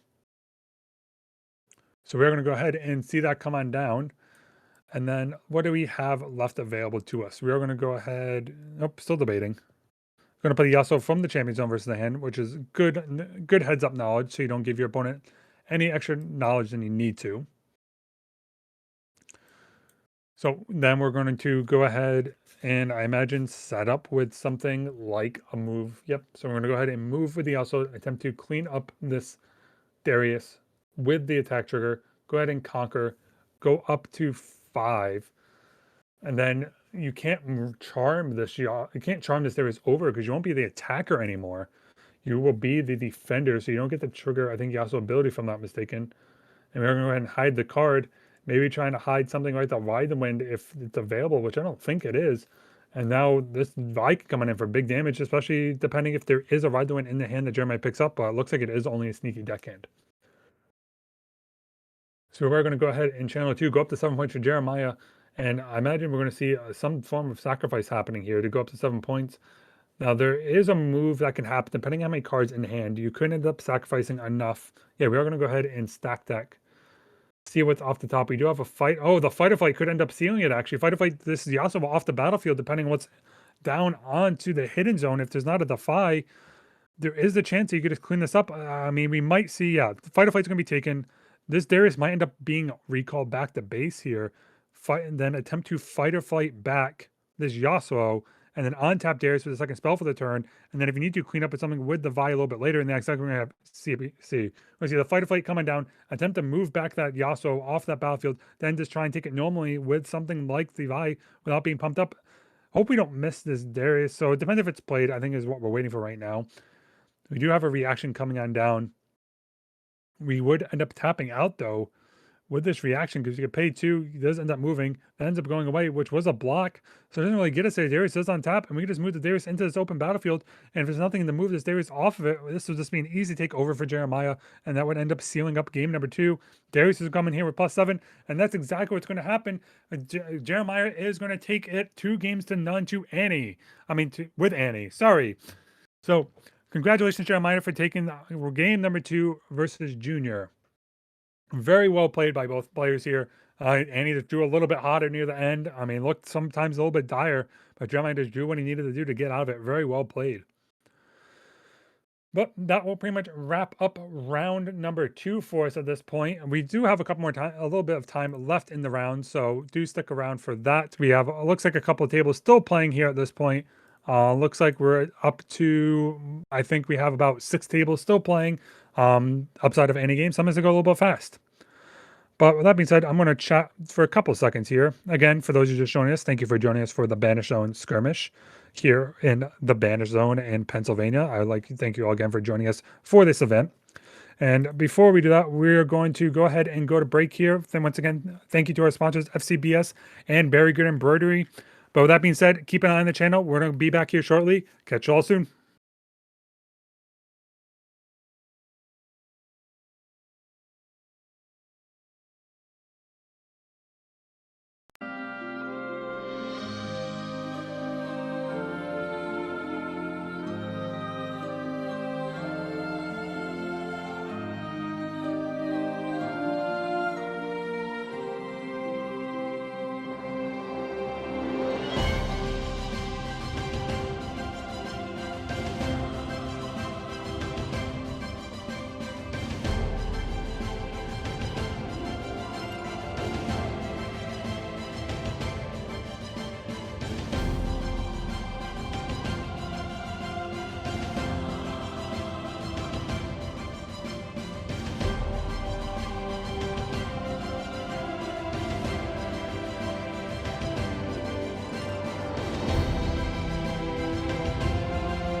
Alrighty.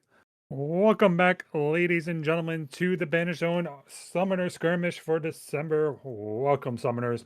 So, we have Justin on Kai'Sa. We have Luke on MF. The question is if it's a Aurora build or not. So, we're going to see how this goes. I imagine based off these battlefields, it's probably the Aurora build. So, we are going to have Sigil Power, and we're going to go have the Dreaming Tree ready. So, our player's going to draw the opening hands. In the side of Luke, I see, I think, double Gust, a Mind Splitter, a Catalyst. So sorry, it's a Catalyst, a Gust, and a Stack Deck, which isn't bad. And then over on just inside, I feel like 2 units. I see a Noxious Hopeful. I see a Time Warp. And I see, I don't know what the third card is. So we're going to send one back, draw on up, and say, looks like Kai'Sa on the dice roll is going to go ahead and set 2. Go ahead and go down for the Watchful Sentry on turn 1 and say go. Very good opening play. Is that? Oh, did I just see MF with inverted timelines? Did I see that right? No, there ain't no way. If there's an inverted timelines in this MF deck, I am excited to see this on stream. I am super excited to see this build and how unique it is. And that's an inverted timelines over on Luke's side. All right, we're witnessing some spice games today. So going back to Justin, go ahead and get gusted off that battlefield over on the side from Luke. I'm going to reset up with a Watchful Sentry again, and then because of the fact of Legion ability, we're going to set up with a Nexus Hopeful and pass the turn over.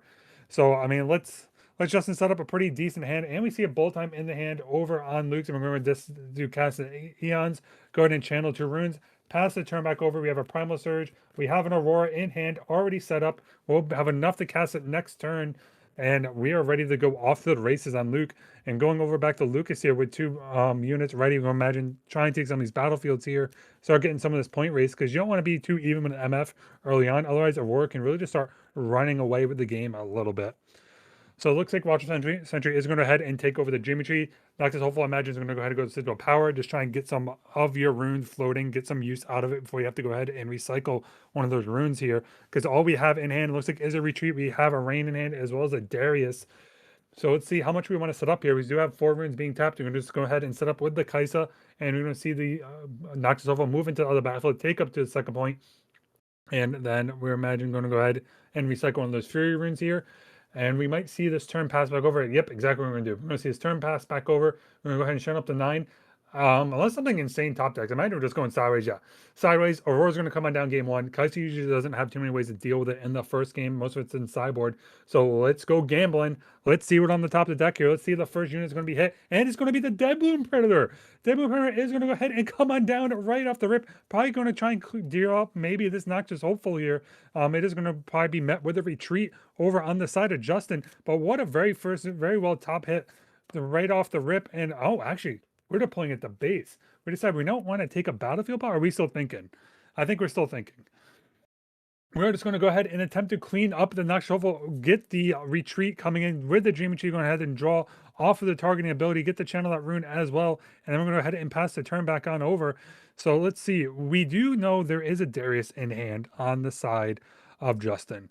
Darius is probably going to come on. Hopefully we maybe hit a cleave or something, try and help deal. Although he's going to sacrifice by this Darius and Kai'Sa into Deadbloom Predator if we really want to here. So let's see. What do we have?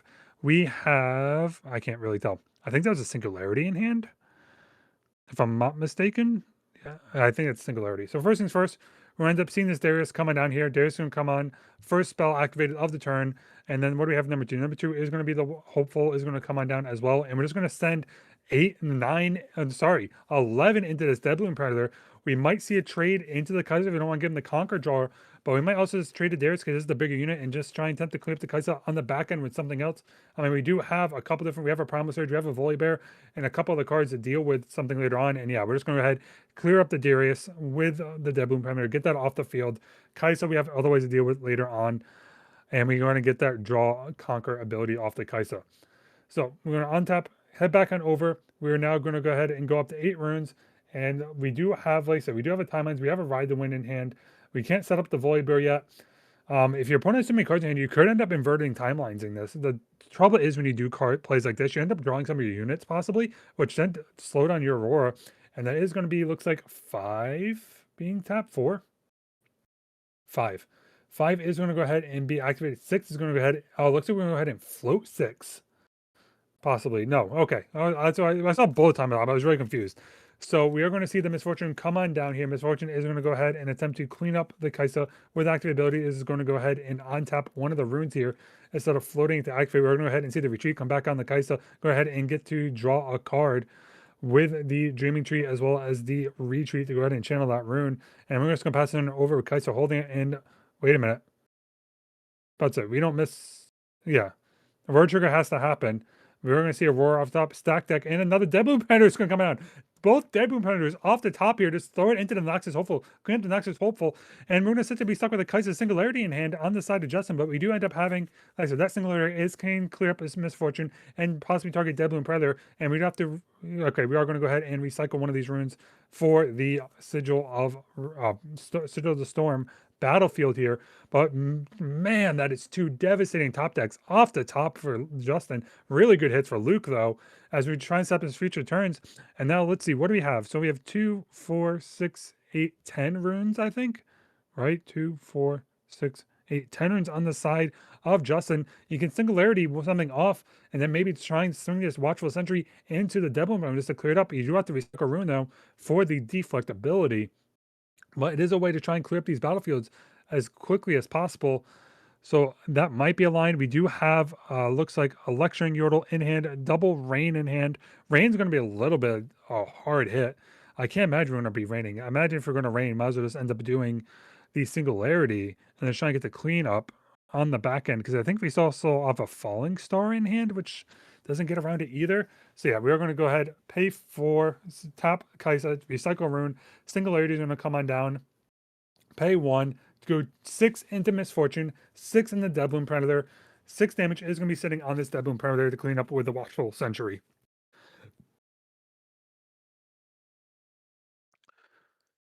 So coming on in now, at this point, we're going to go ahead and do a Darius. Darius is going to, I'm not Darius, sorry. Cleave is going to come on in. Primal Strength is going to come on in.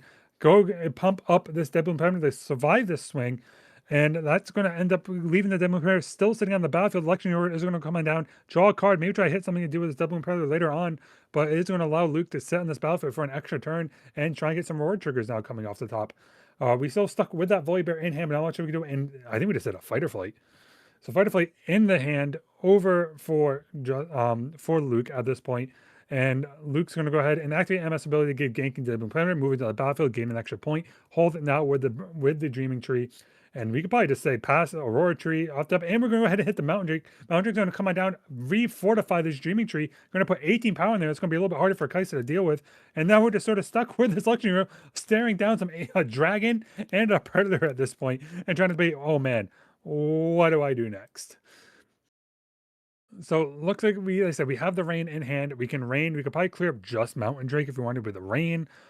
We have a Time Warp, which doesn't really get us through this. So we're going to imagine go ahead. Lecturing Yordle is going to go ahead and move. We're going to ride the window for the action. Man, we're going to move the Mountain Drake on over, targeting with the Dreaming Tree to draw a card. And then Mountain Drake is going to go ahead and send this battlefield to help deal with this Lecturing Yordle. I mean, we do have on the side of Justin, we do end up having a Watcher. So you could trade a Watcher into one of these possibly. I mean, not really where you want to be sitting, but I mean, this is a big battlefield. This is some big, mighty units sitting on the board, a little bit harder to deal with.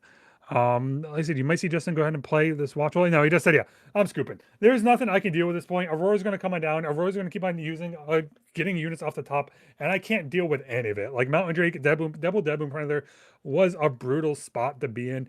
And Luke's going to go ahead and take game number 1, setting up with a better Aurora deck for this game. And now imagine coming in the sideboard, you're going to see both Thermalgenic Beams coming on out. Over from Justin going to come in the sideboard to help deal with those Auroras. You're going to see, depending on what river, I don't know what this sideboard is. I just know at least Thermalgenic Beams are going to come on in. We're probably going to cut maybe a Time Warp. Maybe a retreat. Actually, I can't imagine a retreat, but you might be able to cut something like a Falling Star, though. Falling Star doesn't really kill too much in this matchup.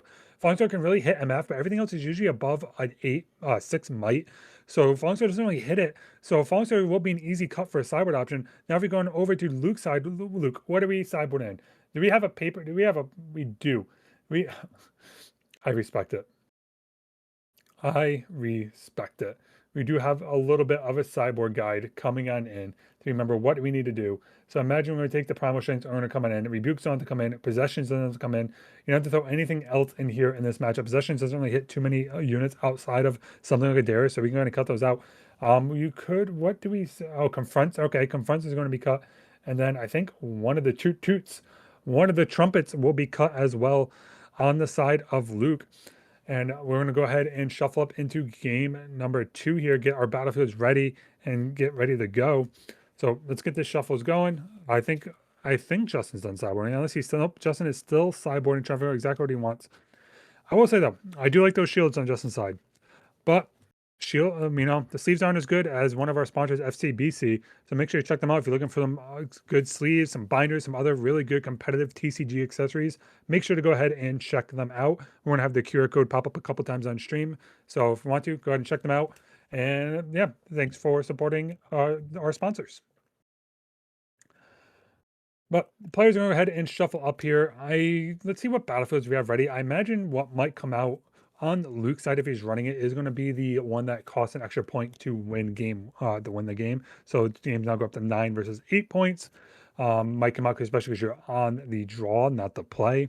So slowing down the game a little bit will be beneficial in your favor. So let's end up seeing what's chosen. And then over on the side of Kai'Sa, you might see something like Reaver's Row coming out. You might see, I don't think Grove of the Godwill is going to come in this matchup, especially because Grove of the Godwill is really bad into MF decks. So a lot of Kai'Sas I know have been cutting that card out of their battlefield selection. So we're going to go ahead and see what gets selected here very shortly as we get ready for game number 2. So players doing the shuffle cuts, make sure shuffling, you gotta get the good shuffling, especially as you just saw Aurora just filter through their deck a couple times here at this point. So let's go ahead and get this game underway in a second. So players presented. We do have, looks like Reaver's Row, and I'm drawing a blank on that one.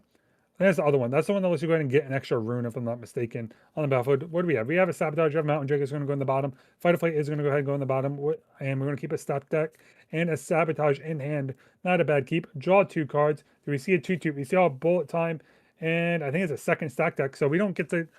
We're not going to go ahead and hit exactly what we need off the rip, but we do have a couple ways to channel it later on. We don't hit the glorious turn 1 play in the catalyst. And no 2-drop over from Justin. Oof. That's a little hurtful. As you go into the second Sabotage on Luke's side, so let's see what we end up hitting. We hit a stack deck. There is a Fight or Flight as well as a Mind Splitter on the side of Luke. I imagine it's going to go ahead and take maybe the Fight or Flight or the stack deck. Yeah, we're going to go ahead and take the Fight or Flight, and then we're going to go ahead and imagine stack deck again and maybe try a ramp, find another ramp spell. Because at this point, you need to find something to get you through this, and are going to go ahead and see that. Stack that is going to come down into a Mind Splinter, into a Devil Burner, and a Catalyst of Eon. I imagine Catalyst of Eons are going to be taken. Those units are going to be sent to the bottom of the deck because you're just going to filter through them anyway with Aurora, and then we're just going to pass the turn back on over to Kai'Sa. Kai'Sa gets to go ahead and untap here. We end up, I think, hitting a 2-drop off the rip. Yep. So or 3-drop, sorry. So we do have the Lecturing Yordle is going to go ahead and come down into a Nexus. Hopefully here drawing both units off the top of the deck to try and set up into these battlefields for the next turn. And we have our Aurora off the top as well. So Luke is ready to go. Luke is ready to go off the race. If we hit the ramp of the Catalyst of Eons, and just pass the turn over, ready to drop Aurora into next turn. So hopefully Dustin has a way to get out of this or set up a little extra points a little bit early. And what do we have? We draw into a Pouty Poro. Thermogenic Beam, though, is in hand for Justin. So Justin is ready for this Aurora to hit the field and then deal with it on the following turn with that Thermogenic Beam. So let's see if it comes down, or I'm not sure if Luke is running the version where they're running the Scrap Heap or a couple other combo pieces, so it makes it a little bit harder to deal with Aurora. But it looks like we are going to go ahead and take those battlefields, get the 2 points, end up at Reaver's Row, and we're going to conquer the other one. And as we set up a little bit, you might see something like a Pouty Poro coming down just to set up a couple extra power might units onto the battlefield. Maybe even a Dare. Is that Darius in hand? No, actually, I don't think that's a Darius. I'm not sure what the last 2 cards are. So we are tapping 5 here. We do have a Watcher, a Pouty Poro, Thermogenic Beam in hand, as well as a Singularity in hand. And I think, is that maybe a Ray? That might be a Hextech Ray is the first card in the back there. But we're going to go ahead and keep an eye and see what ends up coming down through all this math. We're going to go ahead and see that Kai'Sa coming down, though. Maybe it's up into the next turn. So we get to channel our 2 runes over on Luke's side. And I imagine he's just going to go ahead, turn it sideways, and drop Aurora. No, sabotage first. Sabotage. Heads up play from Luke. We do have enough to go ahead and sabotage out maybe the I imagine the thermogenic beam. So one of two is going to be gone at the bottom of the deck to be recycled. And then Aurora is going to be in a safe spot to come on down and not have any form of response. Though there is going to be, looks like a 1,000 Watcher, a Singularity, a Darius, and a Smoke Screen is going to come down. And there comes the Aurora coming on down, settling down. And now let's see what happens. We do know two Mind Slippers at the bottom. So probably going to hit either a Mountain Drake or a Deadloom Predator here, maybe a Volibear, but probably a Mountain Drake on average is what's going to be ripped off the top. And we're gonna be digging. Oh, we actually hit the third Mind Splitter. Wow, we saw it too early. Now I get to go ahead and pick his choice of what do you want to get rid of at this point. And imagine we're going to take away probably either the Watcher or the Darius. So let's see what ends up coming down. What do we have options? So there is a choice where we get rid of 1,000 Watcher. Smoke Screen does become a hindrance, but you can attempt to clear up something like the Yordle later on. Darius also becomes an issue as well because you know the fact you don't have your second Mind Splitter. Your second Mind Splitter is at the bottom of the deck, or your other two, I should say. So yeah, Mind Splitter is going to go ahead and take this 1,000 Watcher here. Let's try and set up, maybe take this battlefield. You have to fight a fight to deal with something like the Darius coming down as well. So passing the turn over, setting up into a really strong turn for Luke going forward. As now Justin's going up to 4 points. Kais is in hand, Darius in hand, and we're going ahead and draw a card off the top. What did we draw? The second Thermogenic Beam? That is the question.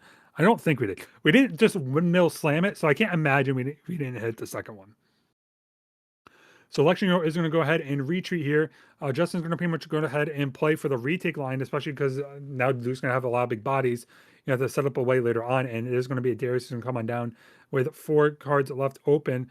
And I think we're going to go ahead and set up with the Pouty Pour that ends up untapping. Now, you could end up setting up into this other battlefield. No, I think, yeah, we're going to go ahead and pass. We just want to go ahead and set up some big bodies to play some retake on the next turn here. Flip 2 runes over, draw a card. Ride the Wind is available. Actually, Ride the Wind, no, it's a Gust. Gust is available as well as the Inverted Timelines. I don't think Luke wants to inverted timelines here, especially because we have the second Sabotage. Is this going to be pretty much a gamble of when do we want to hit and get rid of, or just pull the trigger and see if we can maybe hit the second Thermogenic Beam?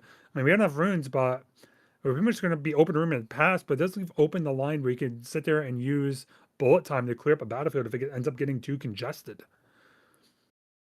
But Luke's taking a hard think here. And the think tank, we have the Gust. There is, what's a fight or flight? Yeah, it's mostly just a lot of reaction. So imagine let's go ahead and do the contest here into the Noxious Hopeful, which can run away now with that Reaver's Row if it is wanted to, which might end up happening. We're going to end up seeing the Smoke Screen coming in, end up getting Mind Splitter down to 3 costs, and then which will end up giving the Noxious Hopeful a trade into the Mind Splitter into, looks like it is going to be a fight or flight coming out here in the side of Luke to take that battlefield uncontested, being able to reach the Mind Splitter later on if Justin ends up overcommitting. And I think we're just going to end up seeing a turn pass and then a roaring off the top. And like I said, it's going to be probably a Mountain Drake or something. And we're just going to pull the trigger. We're going to see, okay, you know, I hit 2 cards. We have Darius still in hand as well. We got rid of this thing. We got rid of the Singularity. We stuck at the bottom of the deck. We'd end up hitting the secondary form of, say, like a Thermogenic Beam. Now we're going to sit there and pay 5 runes, drop MF. Looks like not accelerated. MF's going to probably come in for next turn if needed. Leave 1 rune open for the bullet time as well, and then pass the turn on over. Oh, and off the Aurora trigger, we do end up hitting the Volibear, punishing any moves into the secondary battlefield. It's going to allow Luke to draw some extra value cards into this. Let's see what ends up Justin's able to do. We're going to end up channeling 2 runes here. Did we hit the Thermogenic Beam off the top? We did. Thermogenic Beam was ripped off the top for Justin. Being able to Thermogenic Beam this Aurora off the battlefield now. Go ahead and pay our runes. Pay the extra. Thermogenic Beam is going to come on down. Get rid of the Aurora off the battlefield. There isn't a second one in hand from Luke. So we're going to ahead and pass it over. Darius going to come on in untapped here because the fact that it is the second pretty much play card for the turn. And now we're going to sit there and do some math on just side. How do we want to deal with a Volibear and a Mind Splitter? Because we're going to have to get these off the battlefield as much as possible. But there could be the flip side here. If Justin overcommits, there is the fact that Bullet Time is in hand. Bullet Time could come in and end up clearing the battlefield of all these big units on the side of Justin if he ends up overcommitting. So you have to sit there and do the math a little bit. Double Darius here is 714. We do have 714, 16, 20 might on the side of Justin versus 17 on the side of Luke. So the question is, how much do we want to commit into this battlefield? How much can we overcommit running into something like this? But if Luke does end up bullet timing, it does end up using most of the resources on the side of Luke. So it would end up using up most of the runes, and we're just going to go ahead and commit 9, 10, 11. 11 might is going to have to come down. Imagine maybe try and clear up something like this Volibear, and then Kai'Sa can be free to move to the other battlefield to conquer to draw a card without giving Luke an extraordinary card. And it is playing around Volt Time really well. And you can't even Gust at this point, because if you Gust, Volt Time is not available to you. So really heads up play from Justin at this point. Looks like Luke is going to go ahead, though, and go into the think tank a little bit, figure out what we want to do, what's going to be the most valuable card we have in our hand. And it might just be we're going to lose this Volibear, but no, instead we are going to go ahead and Volt Time. Volt Time is going to come in for 7. It looks like clear up that entire battlefield as a whole. And now if anything wants to come on through, he's going to have to overcommit at this point. He cannot kill both units at this battlefield, but in order to kill the Volibear, he's going to have to commit more resources. Kai'Sa is going to go ahead and come on in and conquer the secondary one. Both players are going to be able to draw here, as long as Luke doesn't miss it. Oh, looks like, am I thinking the wrong Volibear? I'm pretty sure it's the Volibear that allows you to draw. Let me double check here, make sure I'm not misquoting myself, but I'm pretty sure we missed an entire draw trigger. Yeah, looks like we did get it corrected. Volibear did end up getting the draw. Okay, it is not the one, it is the correct one. So Volibear does a good draw, gets it, end up ganking on over to the Kai'Sa at this point. MF is still on the battlefield, but now we're sitting at the point where Luke has to regain resources now. Because of the fact that we only down to 2 runes, we have to be a little bit careful on what we're doing. And we end up going ahead to move MF on topping the Volibear, sending Volibear up into that battlefield, not ganking him back over. And we're going to go ahead and pass the turn. It's sitting over with, it looks like 13 might for on Reaver's Row, another 10 onto the Sigil. And now let's see what ends up happening here. What do we end up drawing? We have a Kai'Sa in hand, and I think we have a smokescreen in hand. So we can maybe get some moves in with the smokescreen to try and take a low on one of these battlefields. Maybe try and fight into the Volibear if we want to, but not really the most. Oh, sorry, it's not a smokescreen. It's a Ravenbloom student. I am apologies. And we're going to go ahead and accelerate this Kai'Sa ready onto the battlefield. And now we have 9, so actually more than that. We have 12, 14 might between Darius, Kai'Sa, and the Pouty Poro, because it is 2 spells played. So we're going to go ahead and move him to 14. So there is the Reaver Road trigger on the stack if he wants to go ahead and use. So he does get the move into the Volibear. He does not do the draw, but he does do the move in drawing into a Sabotage. So there is the point that there could be a Gust that comes in here. So Gust can bounce the Pouty Poro, and then we'd be stuck with 12 into 12 with Misfortune and Mind Splitter and just take the trade. And that looks like exactly what we're going to do. We're going to go ahead and Gust back the Pouty Poro, go down the rune, and then just take the trade into big units and just say, hey, Volibear can hold this battlefield. I mean, we're not going to be even on point. I'm going to go up to 4. I could gank on over into 5. So 9. Am I confused? Did I miss? Hold on. Did I do math wrong? Was Darius not online? Did we 1 spell, not 2? We might have 1 spelled. I swear we cast 2. All right, sorry, I misdid math apparently. I missed that. So it looks like, yeah, both these units could sit here at this battlefield now. We do end up having a Private Surge, so that's unable to be casted. Inverted Timelines, a Deadloom Predator in it as well. We're going to see that looks like the mech coming down. The glorious 7 energy, 8 might mech is going to pass on over the turn here. Going to sit there and hold 2 battlefields. And we end up drawing a Soul Gorger on the side of Luke here. But we do end up now having the 5 runes available. So we can Primal Surge into our next turn to make it a little bit harder to be dealt with if he wants to overcommit into something. And just pass the turn back over. Yeah, there's no need to overcommit. You're holding these battlefields. You're just trying to draw into an Aurora. Your opponent has no cards in hand. You don't want to fill them up anything with inverted timelines. So you could just play pass and just end up trying to Primal Surge if you need to. And then you can also run away with Misfortune with the Reaver's Row and then just attempt to get the hold. We are going to see a Falling Star coming down. I imagine we're just going to go ahead and target the Misfortune to try and clear it up. Yeah, Misfortune is going to go ahead and be cleared up. I'm going to end up sending everything over.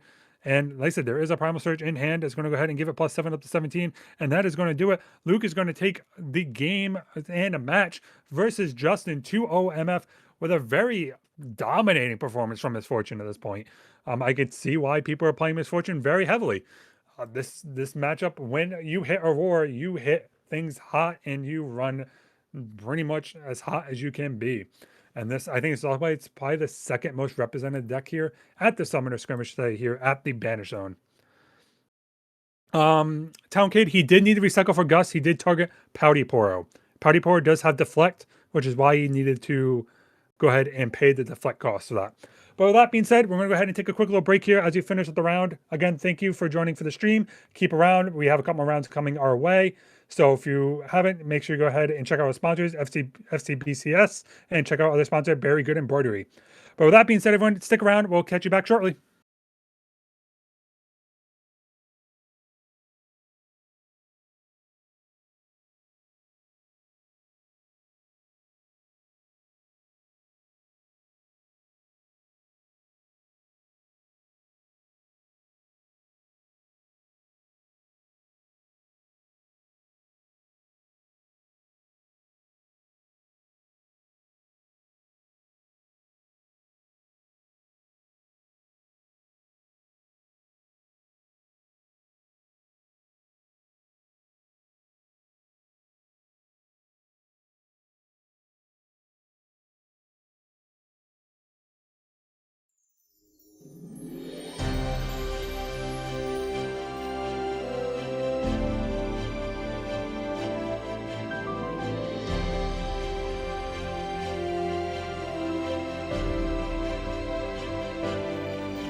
Alrighty, welcome back, ladies and gentlemen, to the Banish Zone Summoner Skirmish here for December. My name is Arvin, otherwise known as Rav. You see me popping up in the chat if you just joined us. But we're on to round number 4. This is table number 2. We have Riley versus Joel. It is going to be Victor versus Yasuo. Ignore the little images, those will be fixed shortly. But yeah, we have Victor versus Yasuo. Our players are shuffling up, getting ready to go. Looks like we do have Triferian Warcamp, and we do have Candlelit Sanctum as our battlefields of choice as we get ready into this table number 2 matchup. If I'm not mistaken, let me look this up here. I'll look it up.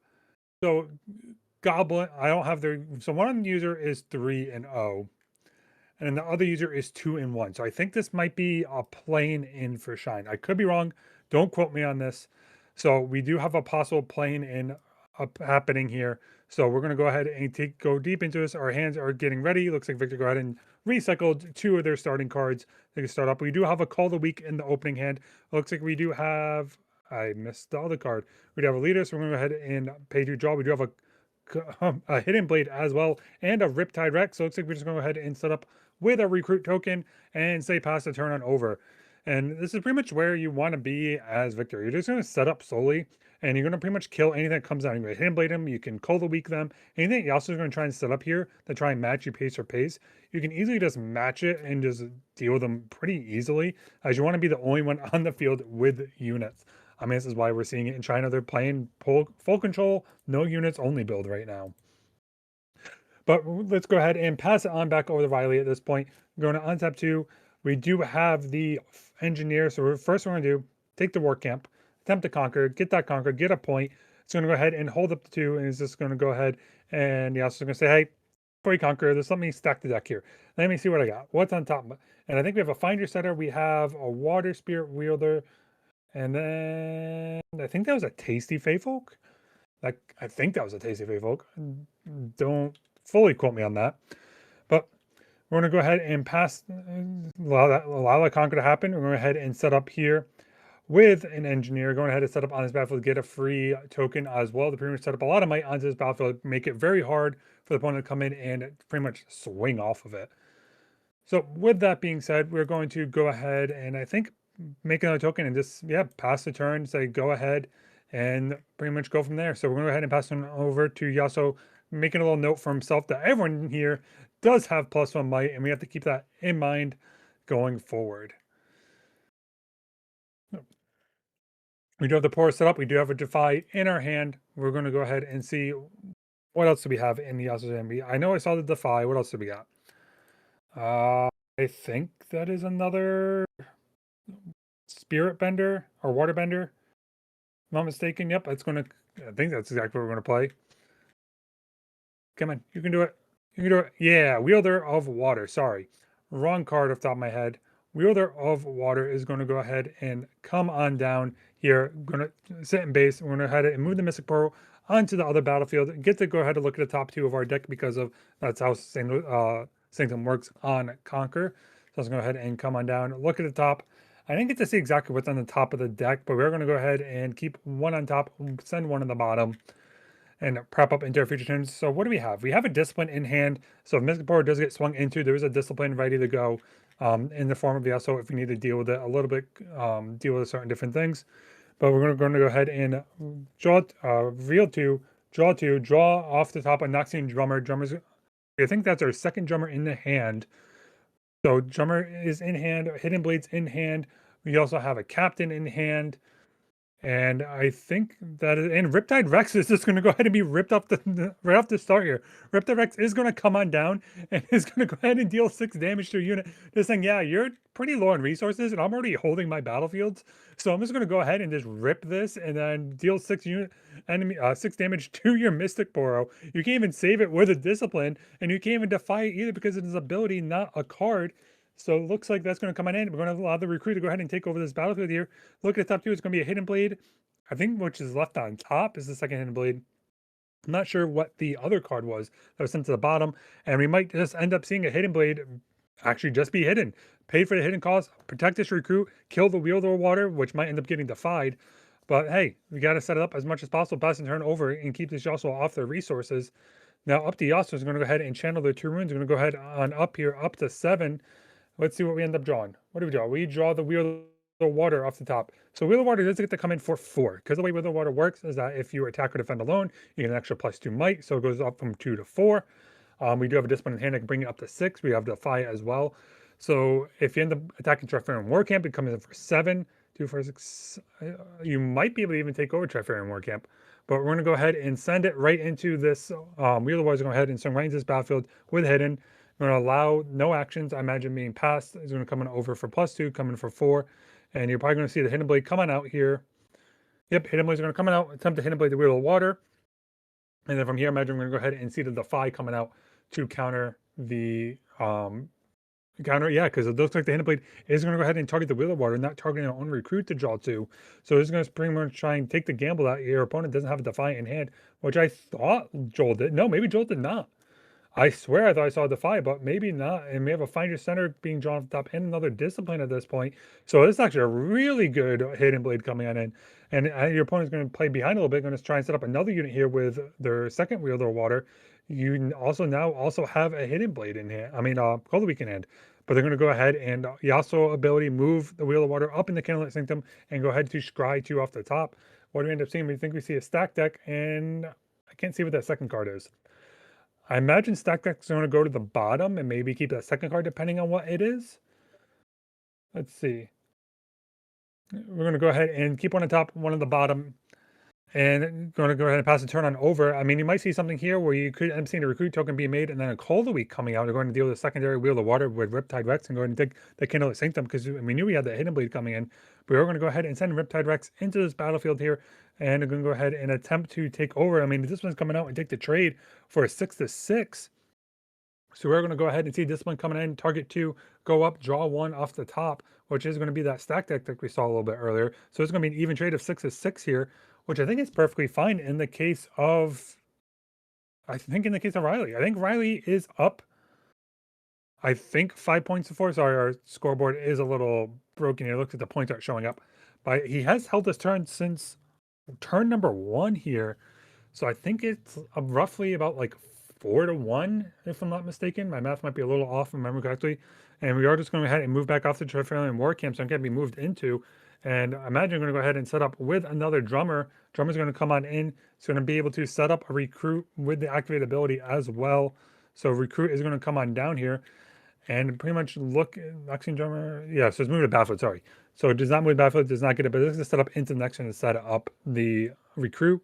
And they're pretty much going to try and force Joel here to go ahead and hit something off the top and be like, we can hit. There is a Nocturne, which isn't going to do it. We have a Mask in the hand as well, and I think a Find Your Center. So not a very good hand setup over here for Joel. 3, 6, 7, 8, 9. You could set up something with Yasuo and move it, or Nocturne and move it over, but with the Yasuo Legend ability. But it's not really the ideal situation you want to be in, but you're sort of stuck doing it because you want to try and prevent the double conquer that's going to come on out.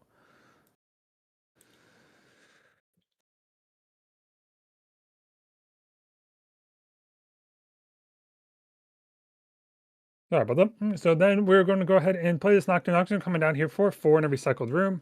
Let's get the rune recycled. Nocturne coming down does have ganking. We didn't get to view it off the stack deck. We're going to go ahead and use Yasuo Legend ability to move up into the Candlelit Sanctum here. Resting this Yasuo, maybe trying to filter maybe another Nocturne on top. So off the top, we have a Traveling Merchant, and we do have a Defy. We can draw the Defy with the stack deck.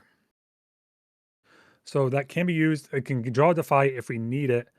And then we also still have a Find Your Center in hand. We have a Discipline in hand. Actually, it's not a secondary Defy, so it'll be 1 in hand and 1 on top. And we do also have the Wielder of Water. Oh, no, sorry, a Tide Turner, which can end up being flipped as well to move around units. So we are going to go ahead and hide a card, which I think is going to be that Tide Turner to add an extra little bit of might onto that battlefield to make it a little bit harder for the retake over here for Riley. But we could see something punishing. Like I said, there is that option of the Cold Week, and we do see the Nocturne. There is a Nocturne off the top of the stack here. So you're going to go ahead. Nocturne is going to go ahead and be played out. We're going to go ahead and recycle the rune for the Nocturne, and still get to go ahead and pick a card out for the hand for the actual stack deck itself. So being able to come back into this game with Joel and try to set up a really strong might unit, I think So we are just going to go 4 and 4 here. So we're not going to try and bait him out with that tie turner underneath to make it look like a little bit better. And we're going to go ahead and pick one card and send the rest of the bottom.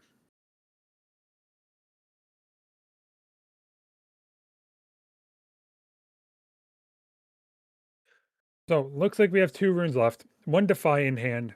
I think we picked up the second Defy off of that stack deck. And what do we end up hitting? We have a Hidden Blade. We can Hidden Blade something here if we want to. You can Call the Weak something if we want to. Untap the Yasuo. So let's see what we end up hitting or end up doing here. I imagine what's going to happen depending on the points. Because I said, we don't have the points in front of me, which could be a little bit of a difference. You could see a token generated, Call the Weak, get countered by the Defy, and then maybe try and play the hold game after. But Nocturnes do end up having ganking, which makes it a little bit harder.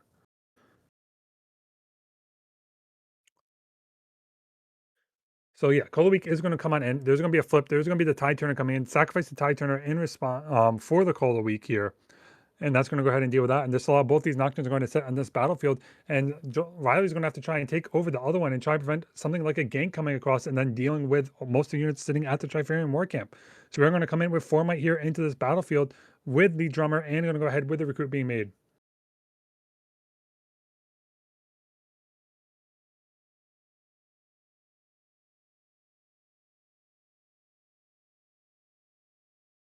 So it looks like we're doing some math. We're going to go ahead and do the trade here. And we're going to do 4 in the forward. Nocturne is going to be able to set in this Candlelit Sanctum. Discipline still in hand if we need it. And now I guess you can go ahead and try and trigger the Hidden Blade if you want to.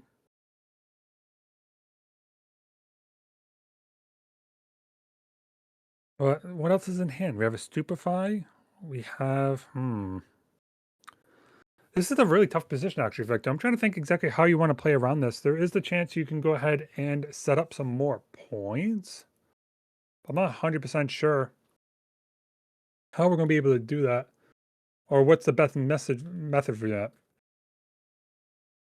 So we're going to go ahead and looks like try and move over, try and get another attempt to try and get rid of this Nocturne. So we're just going to send the kitchen sink. We're going to send 5 over at Nocturne here.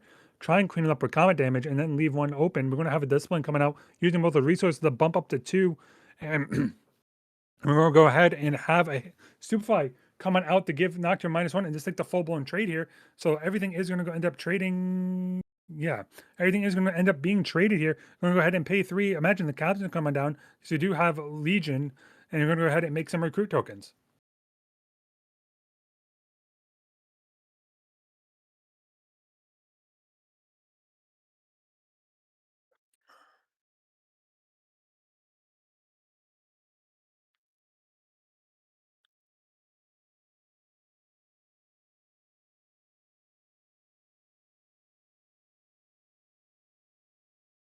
So it looks like we're going to pass turn. He also does get the jaw.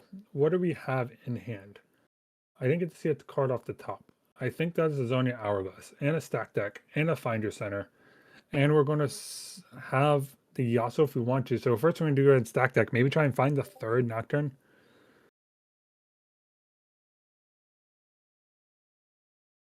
And it looks like it is going to be a Traveling Merchant. And I get to see the other 2.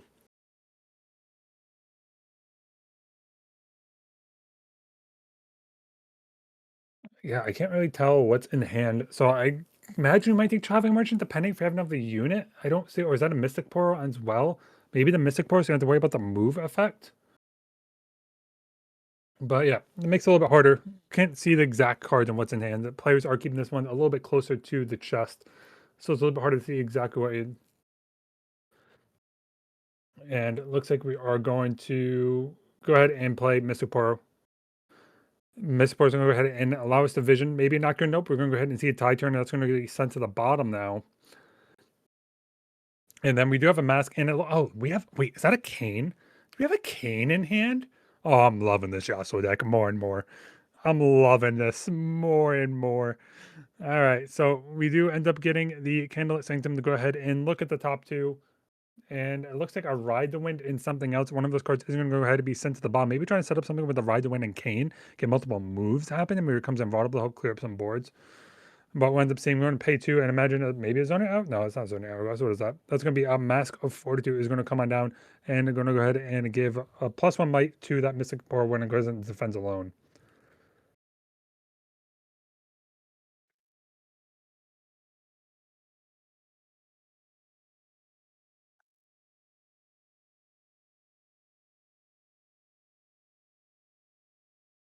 So we're going to go ahead and get ready our 5 runes, or most of our runes. We have 3/1/1.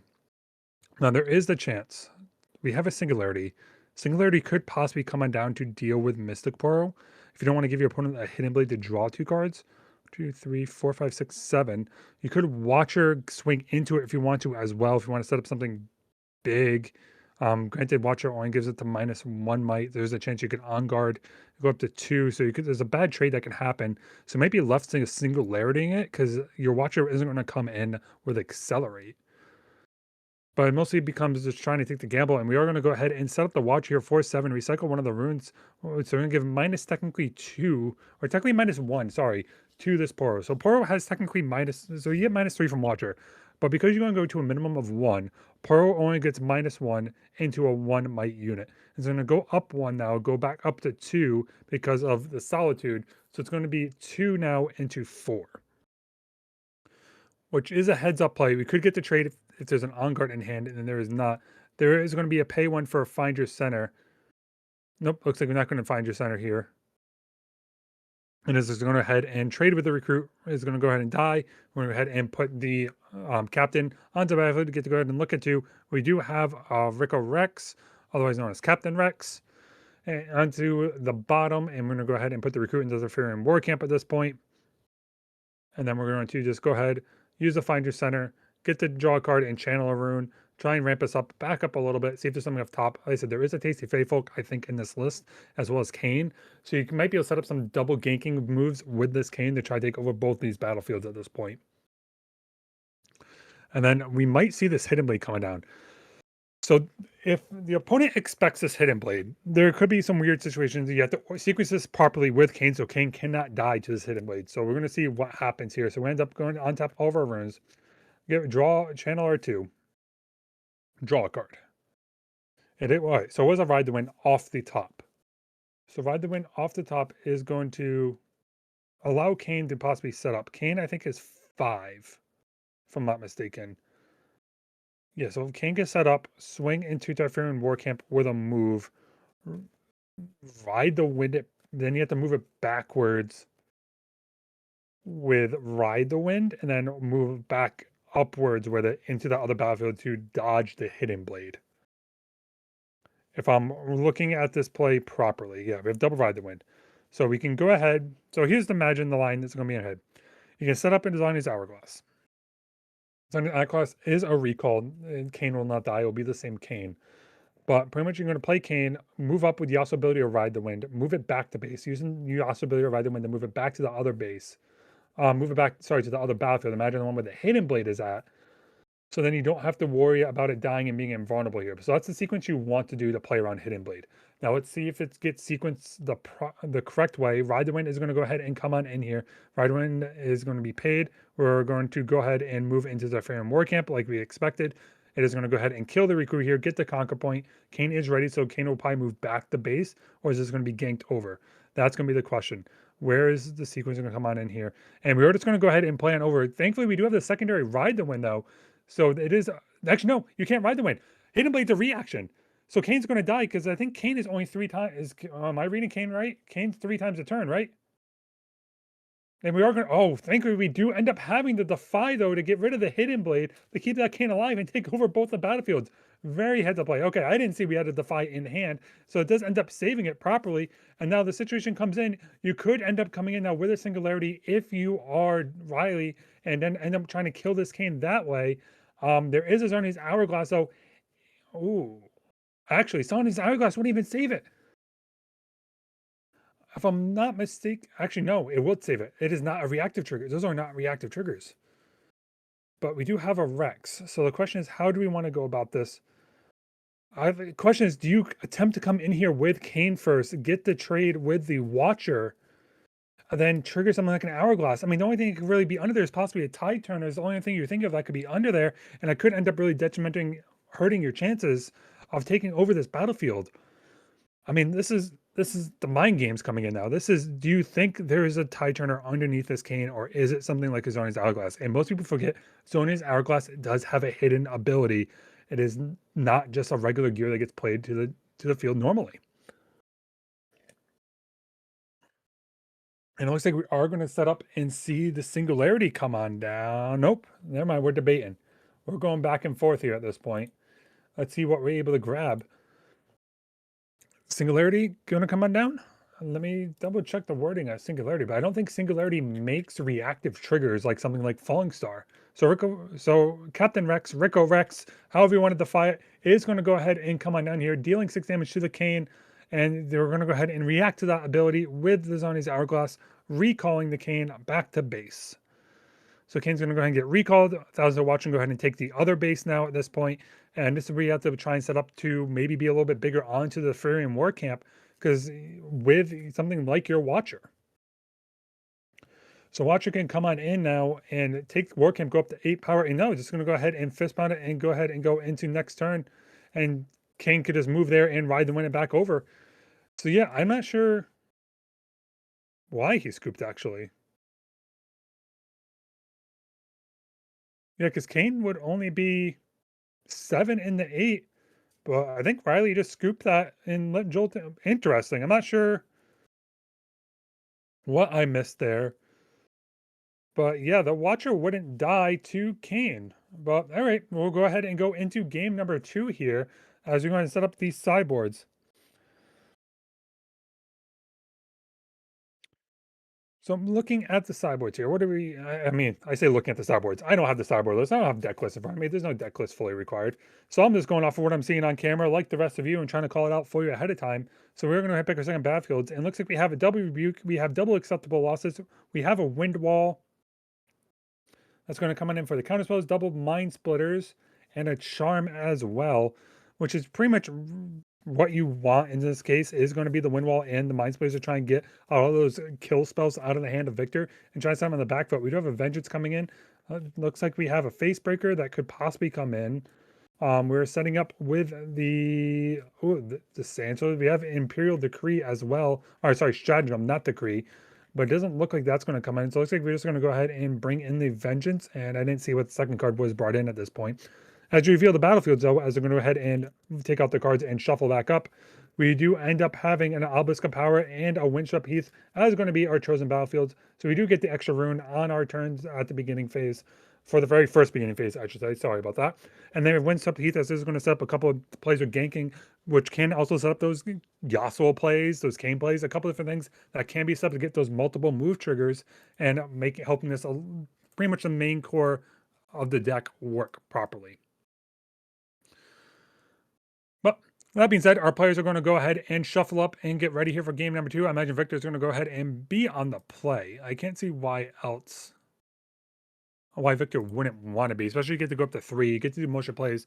I don't want to give Yasuo up to 4, but I think that's going to be fine for the most part. So we're going to go ahead and get that situated out here. Get everyone shuffled, get our open hands. It looks like we're still sideboarding on the side now of Joel and getting everyone situated. But while we have a little break, I'd like to thank everyone again for watching. Hope everyone's enjoying the stream. Hope everyone's having a good Saturday evening, the week right before Christmas or the holidays or whatever you end up celebrating. But I hope everyone's enjoying it. Hope you're all having a good time. And I'd like to thank you again to our sponsors, FCBC, for some amazing sleeves, some amazing binders and other TCG accessories, as well as Very Good Embroidery, who makes some playmats, makes jerseys, makes a lot of cool custom apparel. You're going to see their QR codes pop up on stream a couple of times. Make sure you scan those and check them out if you can. It helps us out a lot. But let's go ahead and get game number 2 of round 4 on the way here with Yasuo up 1-0. And I think, like I said, I think for Joel, this is a playing in, if I'm not mistaken.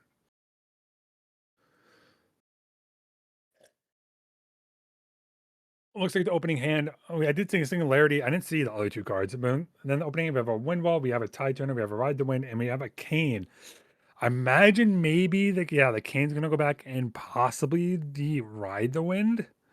I mean, Titan is the only 2-drop we have, which isn't gonna be horrible.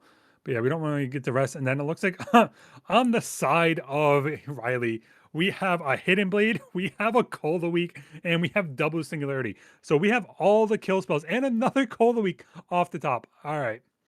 So there's a lot of setup here. We're going to go ahead and make a token. We have Hidden Blades ready to go if we need to. We can just make another token next turn, Hidden Blade again if there's a turn 2-drop, and just try and be, like I said, we're just trying to be the control matchup.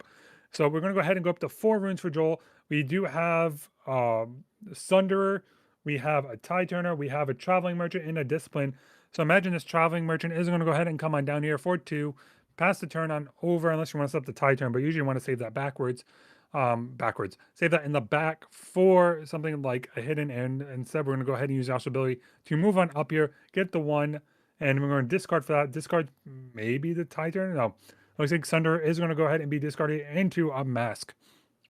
So we're going to go ahead, untap here, get ready our 2 more runes, draw a card, and it is going to be, looks like a Noxian Drummer.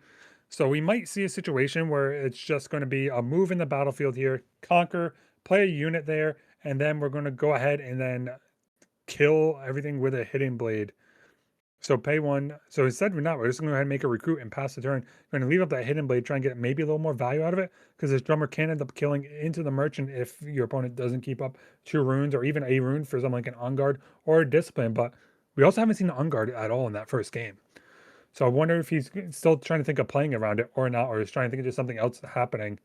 But looks like we do now have a Wielder of Water in hand. We could also do a Wielder of Water and move with Yasuo if we really want to clear up this merchant. I mean, clear up something like this recruit. And we're going to go ahead and gank on over. We have the ganking ability that it happens with the Windswept Teeth. Tri-March is going to go ahead and move. We're going to discard the Discipline and draw a card. And it is going to go ahead and be an Hourglass. And it's going to go easily clear up the recruit off this battlefield.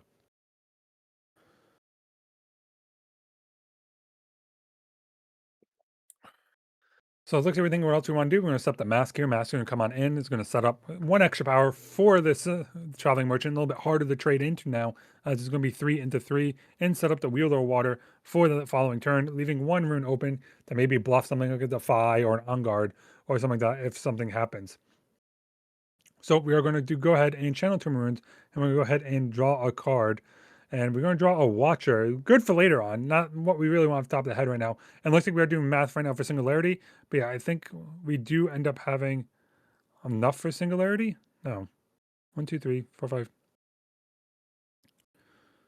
Why did we send a rune back?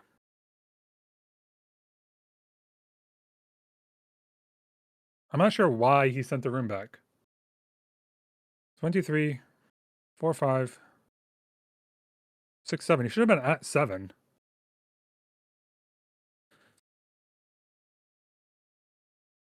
I'm going to double check.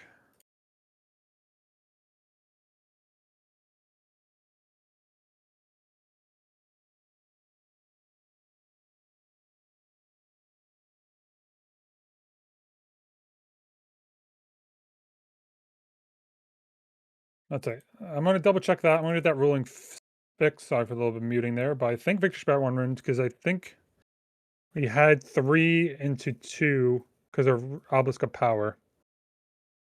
So you should have 1 extra rune.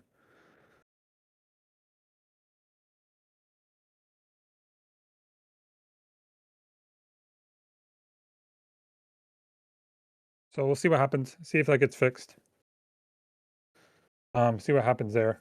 Like I think you should have 1 extra rune because of it. Yeah, looks like we were able to fix it. Get a call on stream. But so we're able to fix that power, at least because I don't think there's anything else that was paid with power cost, so we should be good. Everything's situated now. Tide Turner is going to come down. Looks like Bobby's possibly the only unit that Joel does have now at this point. So we're going to go ahead and attempt to move, clear up the recruit here, and get that situated.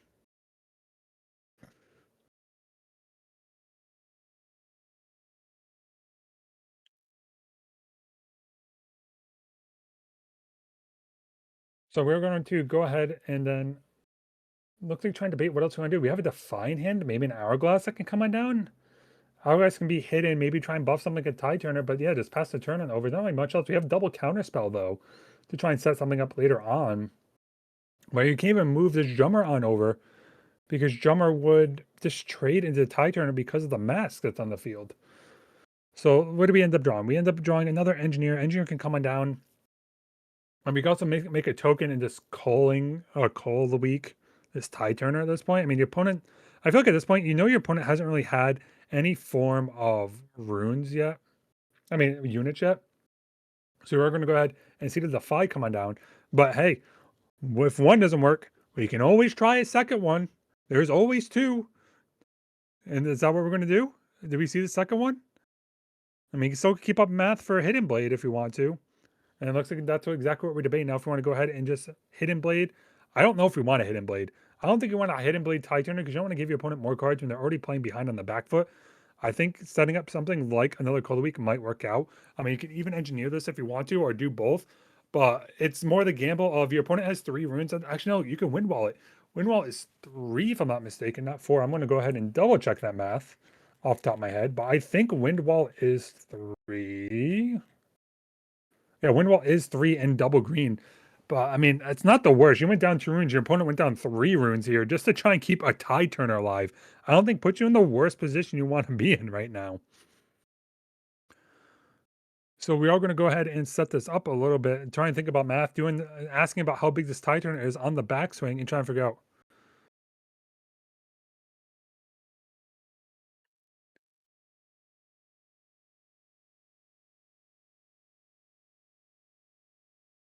So we are going to go ahead and looks like still do the math here. I think it's mostly you got to play around. I mean, I think if you get the Windwall out of the hand, it's not the worst. But instead, we're just going to send the double ganking on over, send 5 units, send 5 might worth of units into this Tide Turner here. And we're just going to go ahead and take the trade 3 and the 3 and end up clearing that up and then end up going and possibly passing the turn.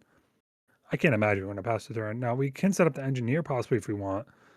Yeah, that's exactly what we're going to do. We're going to go ahead and play our engineer. So I keep on calling it engineer. It is not an engineer.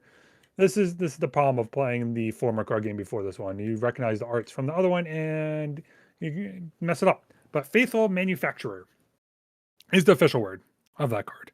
So Faithful Manufacturer is going to go ahead and come on down here and make a token and pass the turn over. As you know, your opponent is behind on the back for unrunes.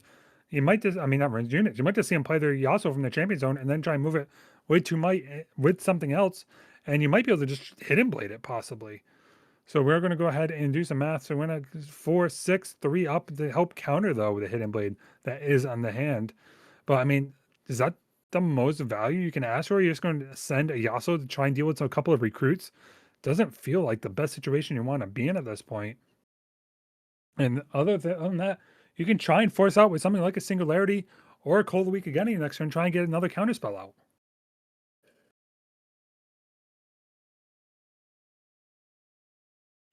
So it looks like we're going to do some math here, trying to figure out exactly what's the best line we want to go ahead and take in the side of Joel. As also as doing math, figuring out, okay, we can come in for 8, end up swinging with 2. What can my opponent have hidden here?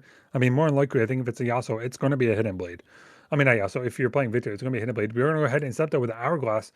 So if it does die, it just gets recalled instead. And we're just going to go ahead and pass the turn on over. So we're going to go ahead and untap our runes here, go and channel 2 more to get our points, and then let's see what we end up drawing off the top here. If there's anything that we can do math-wise to get the Yasuo dead and off the field through an Hourglass, and it's just going to be another Call of the Week.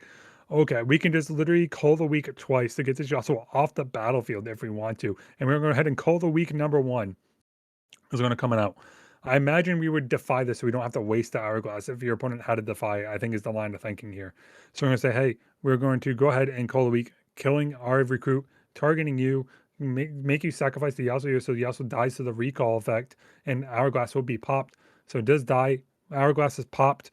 To me, this makes things shield it down. There's no Defiant hand. Do we just do it again? Do we just clean it up a second time? And that's exactly what's going to happen. Go ahead and Call the Week again and try and clip this Yasuo, thinking your opponent has nothing in hand. Defy was full. No Defy is in hand. No Defy was used in the last one. And we're going to go ahead and see. No, you cannot. Okay, good. We caught that. We only have 1 rune untapped. So we cannot Windwall. Yasuo is going to go ahead and die here. Good catch on the player, so I don't have to call the judge on him. ahead of time. And we're going to go ahead and move into this other battlefield with the recruit, set up nice and heavily. Your opponent is playing behind you. That's a win well now in hand, and they apparently have no other units because they had to play Yasuo from the champion zone. And I think you're in just a good position to go ahead and just seal up this game and pretty much go into game number 3. We do have a Nocturne drawn off the top. You could try and Nocturne draw into something if you want to, but you're still at the whim of a Hidden Blade or something that's coming out from the other battlefield. So you can try and take one, but you can't take both this turn. So first we're going to go ahead and pay our 4. Going to use the Yasuo ability. Going to end up moving the Nocturne up into one of those battlefields. Both recruits are going to be 1/1s, showing that the Hidden Blade is over at the other battlefield. And we're going to go ahead and attempt to take over Windswept Heath here with the Nocturne, killing the recruit.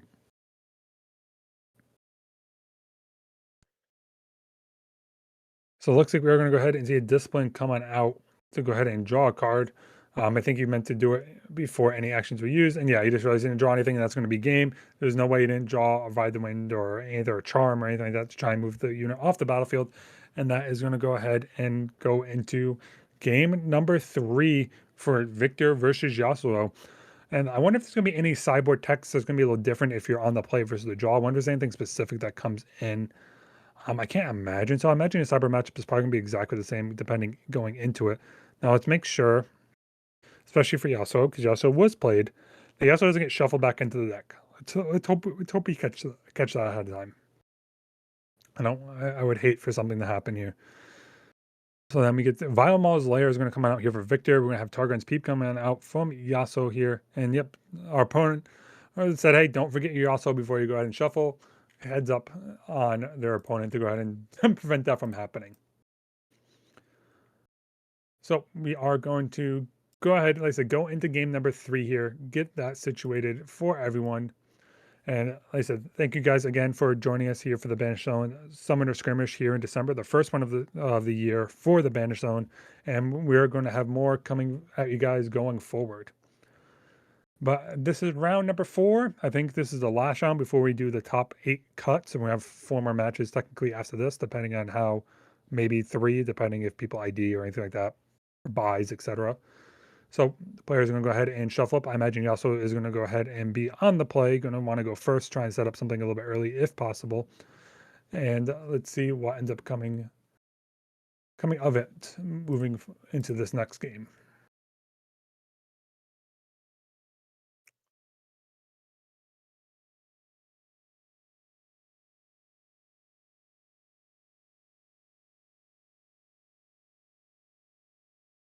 So hands are drawn. Looks like into the opening hand for Joel is going to be a Mask, is going to be a Ride the Wind, a Mystic Poro. Ride the Wind is going to go on back as well as another card. So, and then we also have on Riley's side is going to be a Spirit Mother, is going to go ahead and be a Drummer. Is going to be a Watchful Sentry, and Mr. Roboto himself. That lets you go ahead and get a couple of recruits as soon as he dies. Mr. Machine Avengel, if I'm pronouncing it correctly. I'm always horrible at pronouncing words. I apologize. That being said, Mystic Port is going to go ahead and come down first. On tap 2, going to draw into a Singularity. I imagine Noxious Drum is going to come down here to get the move trigger, if not a Watchful Sentry, depending. But I think the Drummer is probably the better play. Yep, Drummer is going to go come on down, be a 3-mite unit that can move, make it a recruit when you move to a battlefield to set up 4 into wherever it attacks. And when we have Joel untapped, go ahead and have 2 and 2 runes on guard. First on guard we've seen all game from Joel, or match, I should say, from Joel, coming in a very clutch situation. So we're going to say, go ahead and go up the 1 on for the Poro. I'm going to go up to 1 point for Joel and pass the turn on over. So it looks like we're going to sit there and debate on for our next turn in terms of Riley. Riley's going to, does have the option though too to play something like this Spirit Mother and then have the Spirit or Sprite, I should say. Sprite Mother, not Spirit. Sprite, move the Mother, and use the Sprite to move into the Mythic Poro battlefield to end up causing a 3-2 and then maybe force something out like an On Guard or something like that.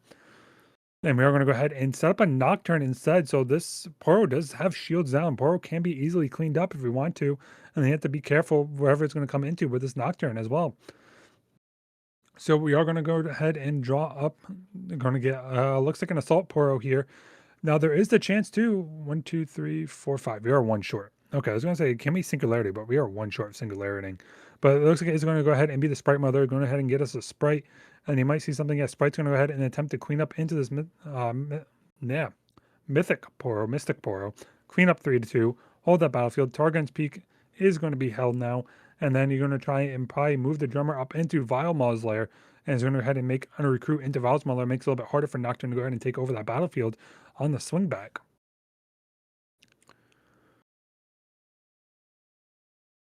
So we're going to set up, yep, we're going to go move right into Vile's Maw, go ahead and get second point, create a recruit, create 4 might there, make it a little bit harder for Nocturne to try and swing into that one. It must swing into something like Targon's Peak if he wants to take one of these battlefields, or risk using something like reactionary spells on the attack at that point. And we're going to draw into a Find Your Center here. So we have a Find Your Center. It looks like another Nocturne in hand, and an On Guard, and something else as well. Looks like that second card is a Mask. So looks like we are talking about Targon's Peak and the ability of Targon's Peak and what exactly is used for it. But I think both players have missed Targon Peak at this point. When you conquer ready 2 runes, I think both players have missed it. He just said, hey, I missed this. Technically, good guy, Joel, allowed him to walk it back. I mean, the thing with some Skirmish, some of these are basically like local, so people are very, a little more lenient on certain things. So I think Joel might have missed it last turn as well. But I don't think either player really caught it till afterwards.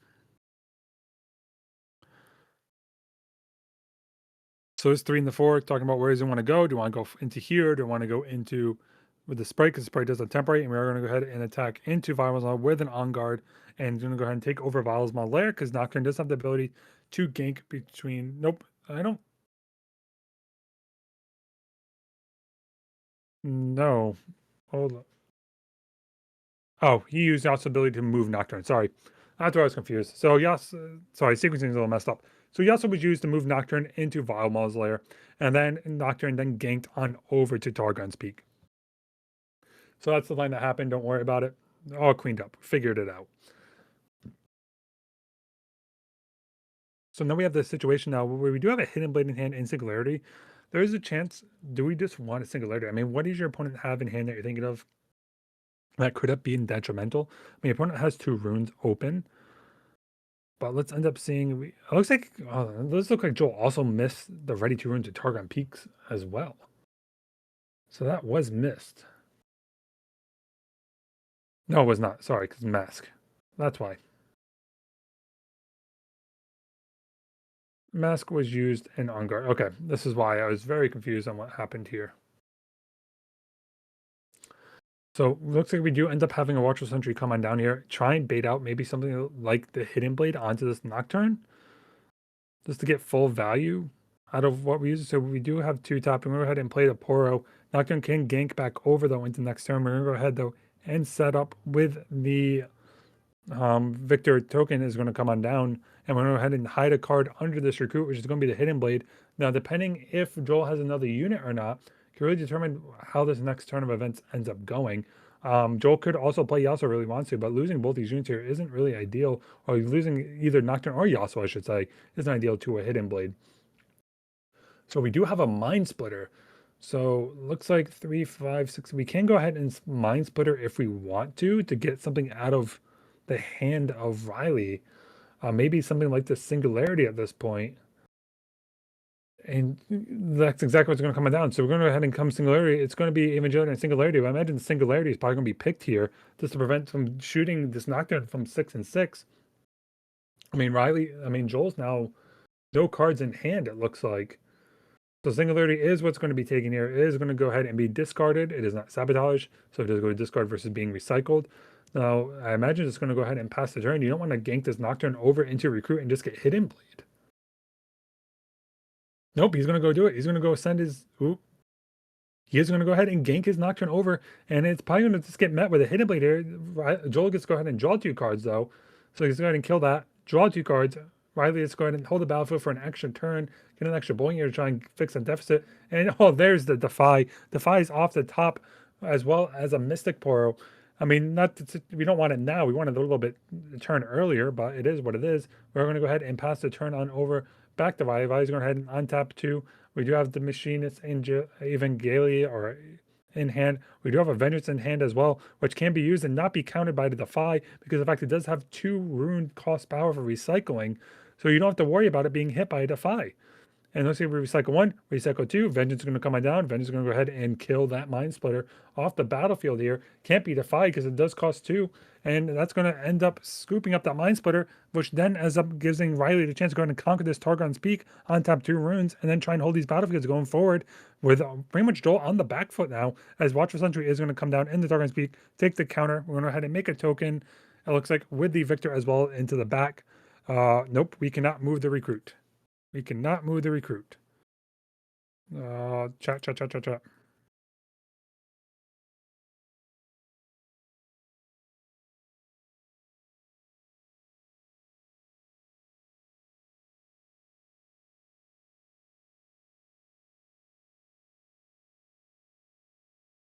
Yeah, recruit cannot leave volleyball there. So we're going to go ahead and get that fixed.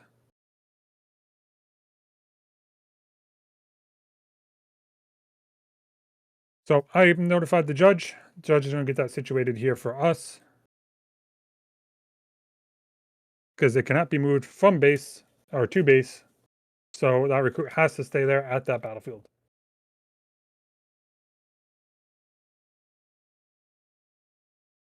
So got that situated. Caught that. Don't worry. We're all good here. We don't want any Twitter clips happening from this because of someone quote unquote cheating. We're catching this stuff in real time. I got you. So looks like we do have the Mystic Pearl going to come on down here. We're trying to debate what we want to do. We're going to go ahead and find your center. It looks like for 1, because I think we have at 5 for Riley. So sorry, it is 4 to 4, not 5. So it is 4 to 4. So it did end up having to pay 3. So it's going to be used. So let's see, what do we end up doing here? We're going to go ahead and move the Mystic Poro with the Yasuo ability up in the Targon's Peak, take out the Watchful Sentry. We're going to go ahead and draw a card off of that. So we get to draw a card off the Death Knell trigger, and drawing into another Assault Poro. Look, we're going to go ahead and get set up here into another turn. On top are 2 runes for Joel because of the fact it was readied. Because we did conquer Targon's Peak, to go ahead and untap our 2 runes and channel 2 now onto Riley's turn, on top with an Assault Poro, with a Stupefy in hand as well. And I imagine if we're going to see something like this Assault Poro, let's go ahead and take on into the Targon's Peak and just try and get that a little bit of, not trade, but sort of the winning combat, and then go up to 6 points, or 7 points, I should say, and just try and double hold in the next turn. So we're going to go ahead and see the Victor come on down. I mean, we are losing recruits pretty fast. So we get to go ahead, swing 2, swing technically 3, because of the fact that we do have Assault 1 on this Poro. Debating if we're going to move more into it. What's in the hand? We do have an On Guard, though, and a Discipline that can be used. So it is going to go have to stack it up a little bit. I forgot this Poro is +1 because I've got that little bit of mask that's hidden at the bottom of the screen. So there's a mask at the bottom of it, which gives +1 to defending units on their own on the side of Joel. So that Mystic Poro is a 3, and we're sending in 5, 6, 7 might for Riley to go ahead and try and take over this Targon's Peak here, try and seal this in, try and get into the last 2 points in the next turn, and set your opponent behind. So we are going to see this one coming out. It's going to go ahead and bump Poro up into a 5. So Poro is going to be bumped to 5. We're going to head and allow that, draw a card off of this. Make sure he pays 2 runes. Thank you. And then you go ahead and see an Onger coming down for an extra +2 because it is the only unit there. So it's going up to a 7. So 5, 6, 7. It is going to be a tie right now. And another On Guard is going to come on down. So it's going to go up into an 8. So 2, 3, 4, 5, 6, 7, 8, 9. So it'll be 8. Hold on. Poro should be alive. Poro should be alive because On Guard.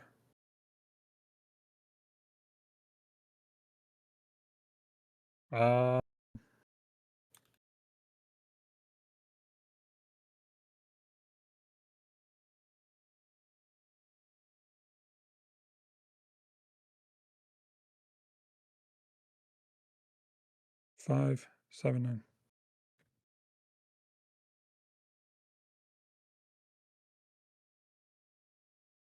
Everyone's stupefy. 8. So we're gonna get that caught ahead of time if we can. Just gonna get that figured out. Mystic Whirl 2 +1 Mask +2 Discipline +2 On Guard +2 On Guard.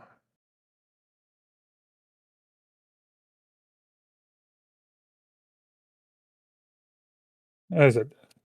If I'm wrong, Victor had one more might. Did Victor have one more might? Is my math wrong?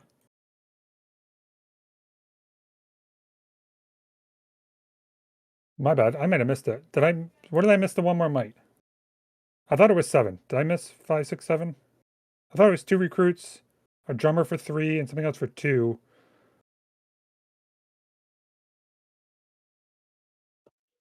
Which I could be wrong. I said, thank you if someone else caught that. I'm double checking with the judges in the table. I said they probably know, they probably did the math. So like I said, that mask is a little, that card at the very bottom of the screen here above the little rune pile is a mask, which does get the +1. I feel like he didn't add +1 for one of the on guards, which is why I was confused.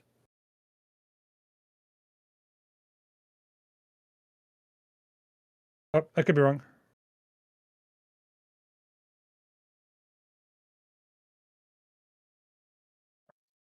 Like I said, we'll get that sorted out here in a second. Get that all situated. He also is going to go ahead though and come on down on the side of Joel, and we're going to think about what we're going to do. Do you want to move it? And I think we are going to go ahead and move it into Viable layer. And then the problem is you can't move out of Viable layer unless you have ganking. So you have to be a little bit careful of how you're set up here at that point. But Yasuo Trigger is going to go ahead and come on down to clean up that recruit. You're going to see another mask come on down here and attempt to try and hold this battlefield as much as possible. But let's see. 9 attacking Victor and 2 part. Okay. Thank you very much, Michael. I thought he had 7. Never mind. So I think we're good. I miscounted. I missed a unit somewhere. That's trying to run both. So thank you very much for catching that. So we do end up having a recruit that's going to move into here, go up to 1, take Targon's Peak. We don't have anything else though on the side of Victor though. We can set up Evangelist if we want to. But I don't think we have any way to deal right now with this Yasuo. But this Yasuo is also pretty much hard stuck in this base unless there's a Ride the Wind. 4, 5, 6, 7. 7 in the 8. You have to move this other recruit into there. Am I missing math? What am I missing math on here? Where is Victor getting one more might? Am I dumb?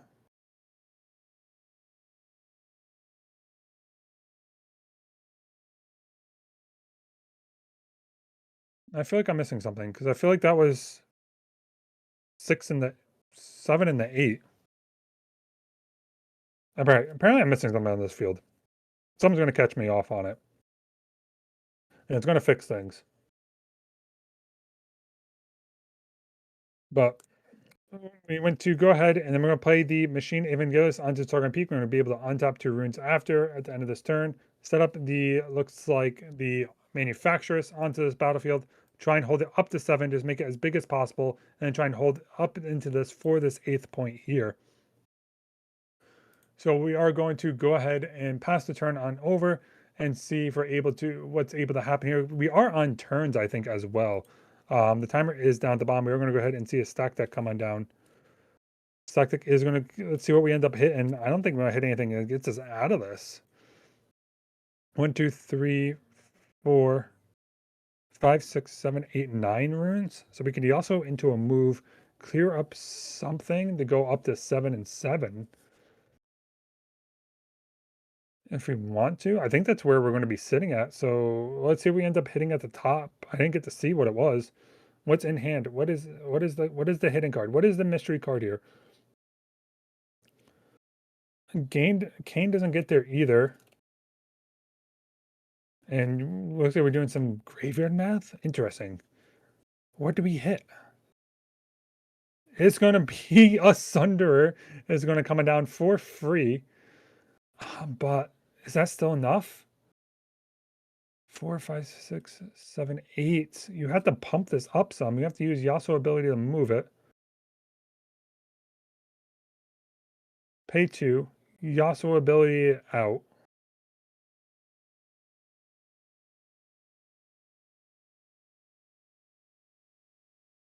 Four, 5, 6, 7, 8. Am I just missing math here today? Am I horrible at math? Oh, never mind. I'm mask trigger. So 8 and 8 with mask. Yeah, nothing to do. Ends up hitting a Nocturne. Can't take over one of these battlefields. So it ends up being the match. Congrats in the Riley. Going to go ahead and go into our top cut more likely with a better seating position. So Victor did end up winning that. Congratulations over the Riley. Hopefully Joe will be able to make top 8. At least I think this might have been a win in. We're going to keep an eye on it though. But that being said, we're going to go ahead and take a quick break here shortly as we set up our top 8 cut. Let all the other matches finish up before we cut on over. With that being said, make sure to stick around. Check out our sponsors are going to pop up on stream. We'll be back in a very short time frame. With that being said, I'll see you all shortly.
welcome back. So, what we end up having here, we end up having Annie versus Yasuo.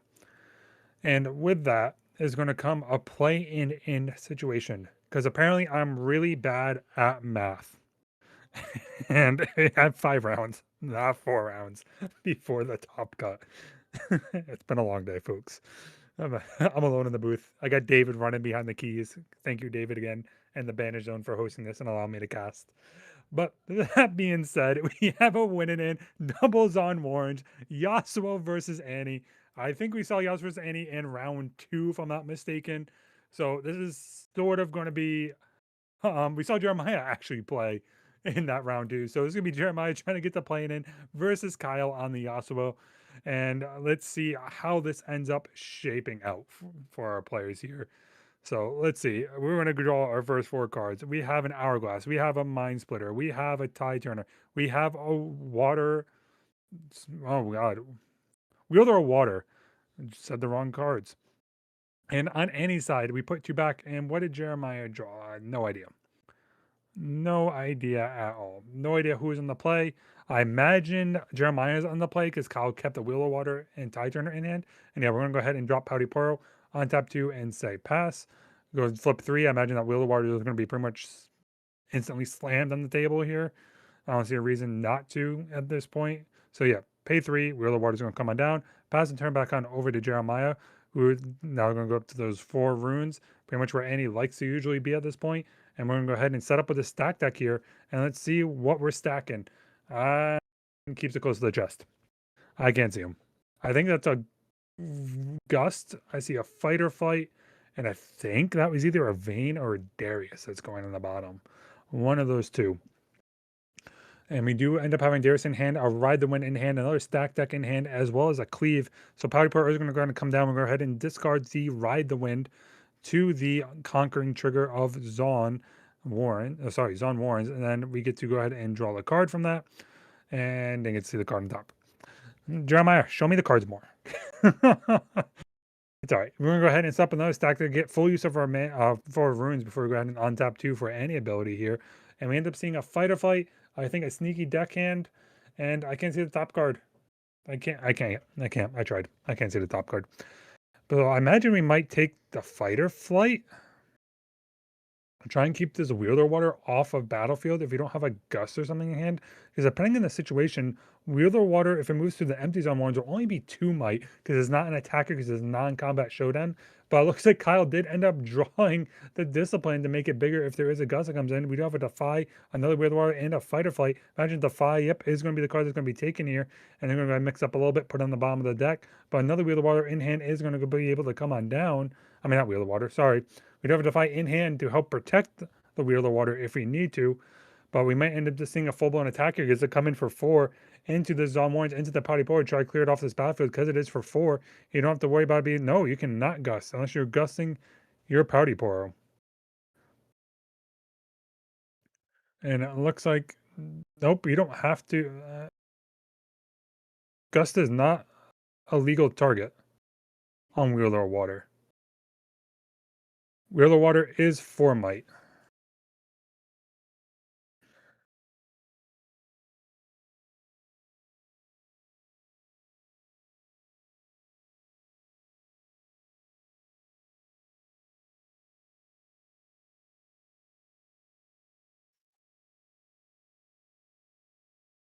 So Wheel of Water is attack for, looks like we are trying to, yeah, so it looks like does end up dying here, but yeah, I'm not sure if there's a need to discipline in response. He could have Wheeler watered his own.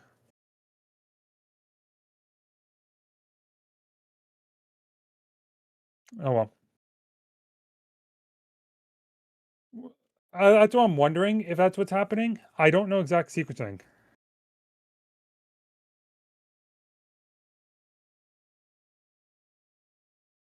It's hard to tell what exactly the sequence is. I don't have the full-on headphones here.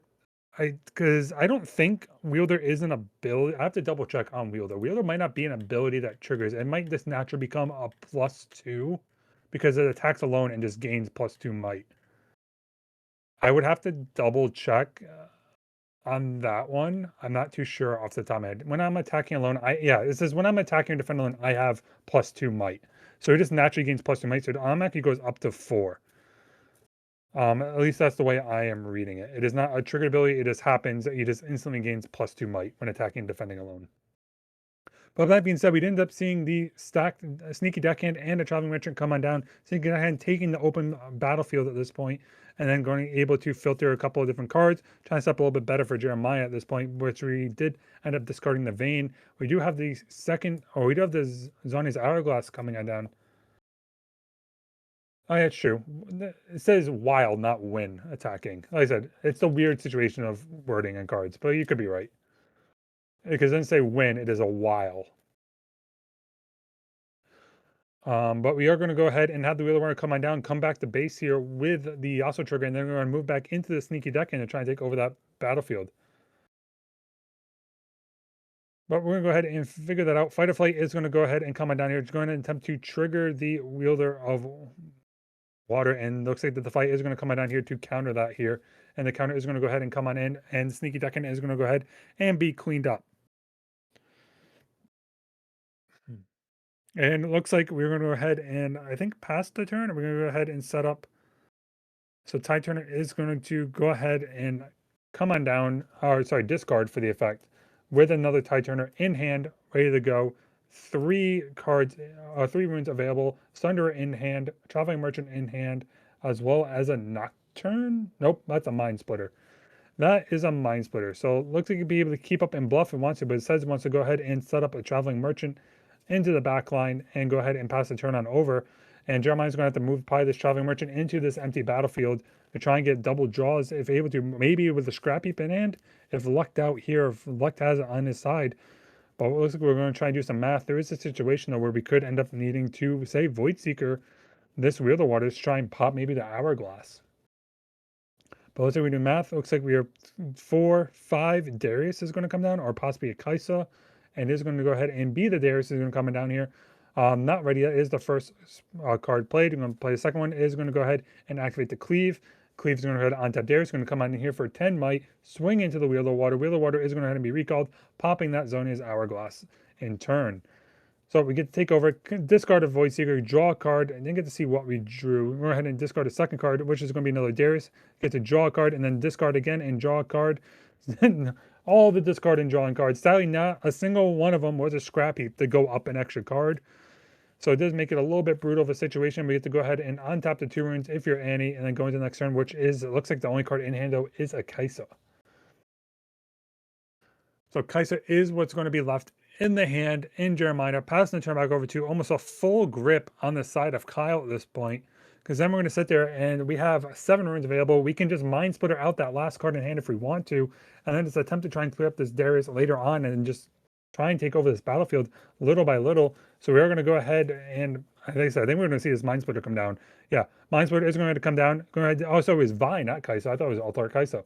So Vi is going to go ahead and be discarded. 1 of 3 Vi's are now down and into the bin. And we're going to go ahead and, I imagine, move this Wheel of Water into that Traveling Merchant, take over that battlefield, end up getting the discard triggered, or discard draw triggered. Maybe try and get rid of this other Tide Turner. Possibly, because I don't think we want to get rid of the other Mind Splitter in hand. I don't know what the other card is. Maybe get rid of a Sunderer, but I think we're just going to get rid of Tide Turner. No, we might get rid of Sunderer. Interesting. Okay, so we're going to get rid of Sunderer. I guess we already have the lead. Draw into a Cane. We are setting up all the value at this point. I'm going to put in Tide Turners are going to go underneath there in case something with this Darius moves it around. We can end this Mind Splitter into the spot where that Tide Turner is. So we're going to go ahead now, and we're going to end up drawing a card. It is going to be a Cleave, which isn't ideal at this point. We might just retreat this Darius, maybe untap it with Annie, and then Cleave again into that battlefield, possibly. Could be the line of action that we're thinking of. The downside is if you move something with Tide Turner, Wheel of Water does end up losing its +2 ability because it will no longer be alone. So it might be, you might have to watch that a little bit and that sequencing on what's going to happen here. We're going to go ahead and pay for, imagine come in, drop down Annie. Nope. Yeah. Wrong rune. They fixed it. Jeremiah caught it. Recycled the right rune. Chaos rune is needed for Annie, not Fury rune. So Chaos rune is going to go ahead, be used. drop Annie back in the base, and gets to be able to target a spell. Oh, did he just... He fully missed with Annie to end up getting the spell returned. So chosen not to... Hold on. Yeah, so Annie trigger was missed. Any trigger was missed in this situation. Let's see if we're able to catch it ahead of time. Might not be able to. Let me double check it though. Annie might say May, actually. Does Annie say May? I mean, I play Annie enough, and I don't know if the card says May.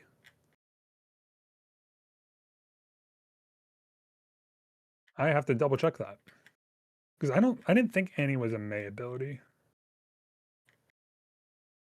But we'll find that out very shortly for everyone here. As I go ahead and look for Annie cards. But it looks like we are having some debate on math. This there is going to come in now 410. I'm going to do math. Moved it because it backtracked here. Ends up swinging out into this wheel of wire. So it looks like we do have a quick little judge call happening. So we're going to go ahead and figure out that judge call in the meantime. Yeah, so you're supposed to return a spell from your trash to hand.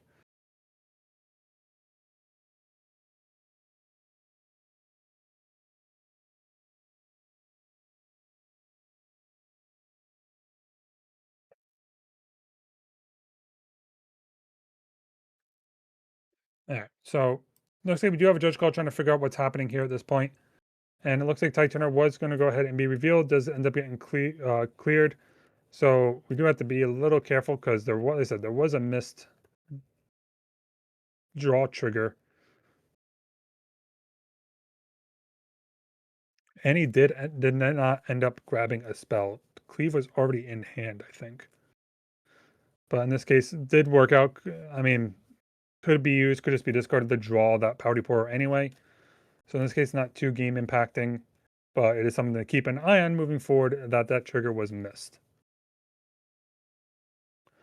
So it looks like we do have the Mind Splitter can come in, clear up this Darius now. There is no, looks like unit back to help protect, no spells up, no cards in hand. So Darius is going to go ahead and hit the bin, going to gain a point for Kyle. Kyle can go ahead and take this other battlefield with the Traveling Merchant if they want. They're going to go ahead and discard a Traveling Merchant, end up hitting a Ride the Wind off the top.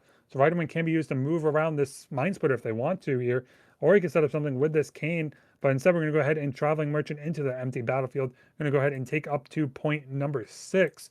As we're going to be at 6 and 6 right now, discarding the Cane to draw a card into another Cane. I mean, I guess so nice. You hit it twice. Discard it again, and it is going to be a Mass. So Mass does get to come on down to give all these units a little bit of a buff onto these battlefields for defending alone.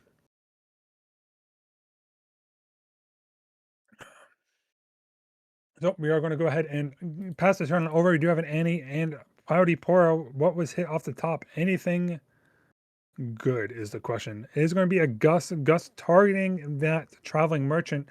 Traveling Merchant is going to go ahead and be bounced back to the hand. Pouty Pourer does get to go ahead and take up to 7 now onto this battlefield. So we'll be able to take this battlefield unless he wants to ride the wind over, and he is going to go ahead and ride the wind over, try and prevent the draw trigger happening. So he's going to go ahead and move it. Mind Splitter is going to go ahead and move, be readied, and then we get the discard and draw card. Imagine, actually no, we already owned it at the start of this turn, so we do not get the Conquer. We do not get the Conquer because you already own the battlefield at the start of the turn. There is no Conquer. It's pretty much... Actually, no. I am not sure exactly on that ruling.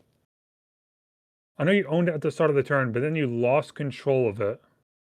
I don't think you would still get the discard draw. If I'm not mistaken. I would have to double check on that. And looks like that is a rebuke coming down though, to go ahead and bounce that Mind Splitter back to the hand. And we are down a little bit of resources now. We don't have a cheap enough unit in hand to just Yasuo move into one of these battlefields. And it's an on guard. So this is problematic. 1, 2, 3, 4, 5, 6, 7. Discipline targeting Annie, the draw card. We hit a Poro. Yeah, that's what I thought. I didn't think you would Conquer off of that. So Poro gets to come on down. Annie's at 5 though. You can't even retake over this. Because you on guard, you go up to 4. So disciplining Annie ended up backfiring. Oh man, so move in there. On guard. Up to 4. But Poro has shield. Would have to be a defender. Hold up. Hold up. Mask. Sorry, thank you. Mask. Thank you, thank you, thank you. I always forget the mask is there. Mask is like barely on the screen. And I always forget the mask is sitting on the field. I'm busy trying to do other math, and I totally forget the mask is there every single time. Okay, we'll get better.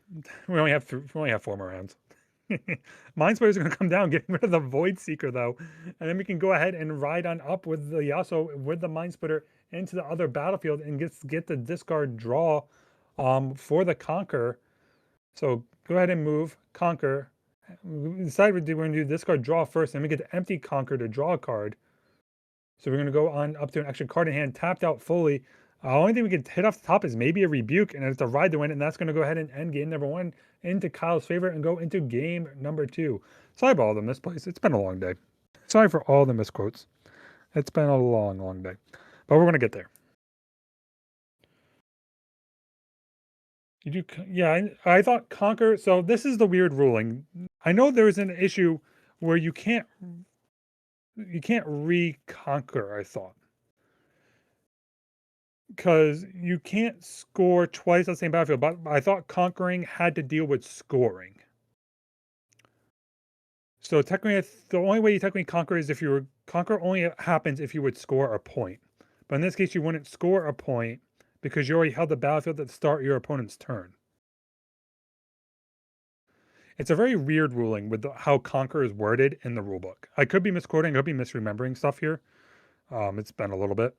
But I think it is a very weird interaction with that. But again, don't quote me on it. I'm only a level 1 judge. This is why I refer to a head judge and someone who read the rule book more. I'm just a player. I'm a caster. I'm a content creator. I don't fully know the rules inside and out that in depth. But as we go to sideboard here, it looks like we do end up having Targon's Peak is going to be held back from Kyle at this point. And Annie's going to go ahead and look through. I imagine Falling Stars are going to be cut from Annie. And it's going to end up probably bringing a couple of rebukes. Maybe another Fading Memories or Fight or Flight if there had one. I didn't get to fully see what exactly was in the sideboard at that point. Let's see, what do we got? We have a Fading Memories. We had Tibbers. Yeah, I didn't get to see the other 2 cards. So I'm not exactly sure what was brought out and what was brought in.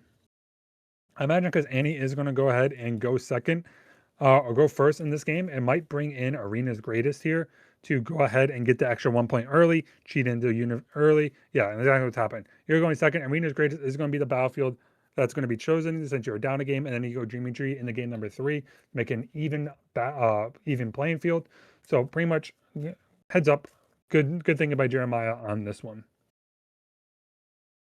But we're going to go ahead and get shuffled up here, get ready to go into game number 2 of round 5. Like I said, for those who are just joining us, this is a play-in for top 8 cut.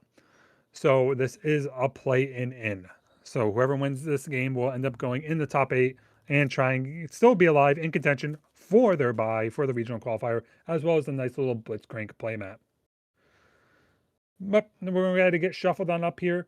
And I'd like to again thank you, Dave. Thank you, the Banish Zone, for giving me this opportunity. For those who just joined a little late, my name is Rav, otherwise known as Warvin. I'm the one in chat. Thank you to FCBC and Barry Good Embroidery for sponsoring the stream today. Look at the hands. Looks like Kyle's going to keep. I think Kyle has a Gust and 2 other cards. I think a Traveling Merchant and 2-drop. I didn't get to see fully off the hand. And then we do have a Pouty Pourer over on the side of Jeremiah, pretty much where you want to be on turn 1. It's up to Pouty Pourer, pass the turn over. We do have a Cleave in hand as well to take into something if we need to. But then Kyle's going to go ahead and get ready their 2 runes for going second. So it looks like we do have the Gust. We do have a Mask, so we can go ahead and Gust something like the Pouty Pourer if we want to keep it off on these battlefields a little bit early if you want to. Imagine we could set up this Mask and then Gust. So we're going to set up a Stalwart Pourer ourselves, pass the turn on over, get ready with our 2 runes. Now the question is there going to be a preemptive Cleave to work around a Gust? And that's going to be the main debate. And it looks like no, there is not going to be a main debate. It looks like it's just going to go ahead and resolve. We're not going to go ahead and Gust this Pouty Pourer. We don't want to go down the rune. Allow the Conquer to happen on the Genki battlefield and go ahead and use a stack deck here. And we'll go ahead and stack deck. Look at the 2. We have a Flash. We have Looks like a cleave and I think a sneaky decade or a traveling merchant. I imagine a traveling merchant if we didn't snap keep this a sneaky deckhand off the top. Unless we already have one, but I don't think we do. I think we just have a cleave, a ride the wind, a fight or flight, and sometimes we just end up passing the turn on over. So we're gonna go ahead and go into Kyle's turn here. We're gonna go ahead and draw into a rebuke. I imagine you might see something like the mask coming down, swing into this windswept heath. Yeah, come in for 3 versus the 2.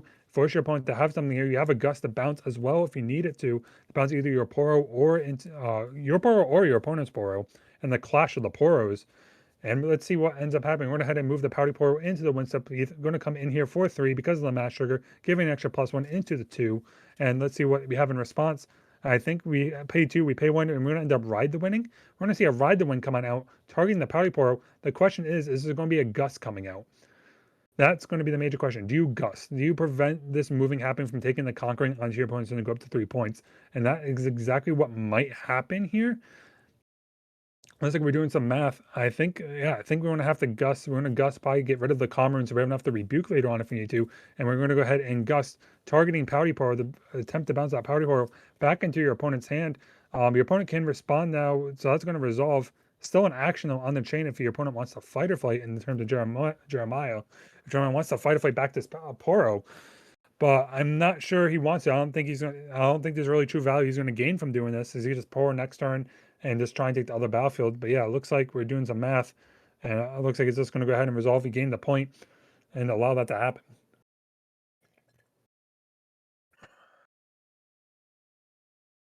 So we're going to go ahead and untap up to 5.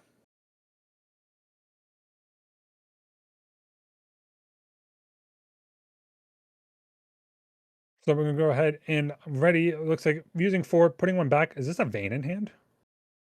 It is. It is going to be a Vayne. Vayne's going to come on down here, swing into the Windswept Heath. They're going to come in here for 5 because of the Assault 3 built in the Vayne. And comes in ready because your opponent owns a battlefield. But there is a fight and flight in hand of Kyle. Kyle go ahead and fight and fight this Vayne back if he wants to keep this Pouty Poro alive for an extra turn and rebuke it later on. Or you can even just rebuke the Vayne if you really want to, depending on how much you want to go down to room value instead. So go ahead and fight it back.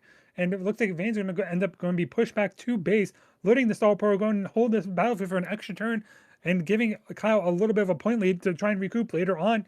And it looks like there is nothing left in hand for Jeremiah outside of a cleave. He's going to go ahead and pass the turn back on over to Kyle.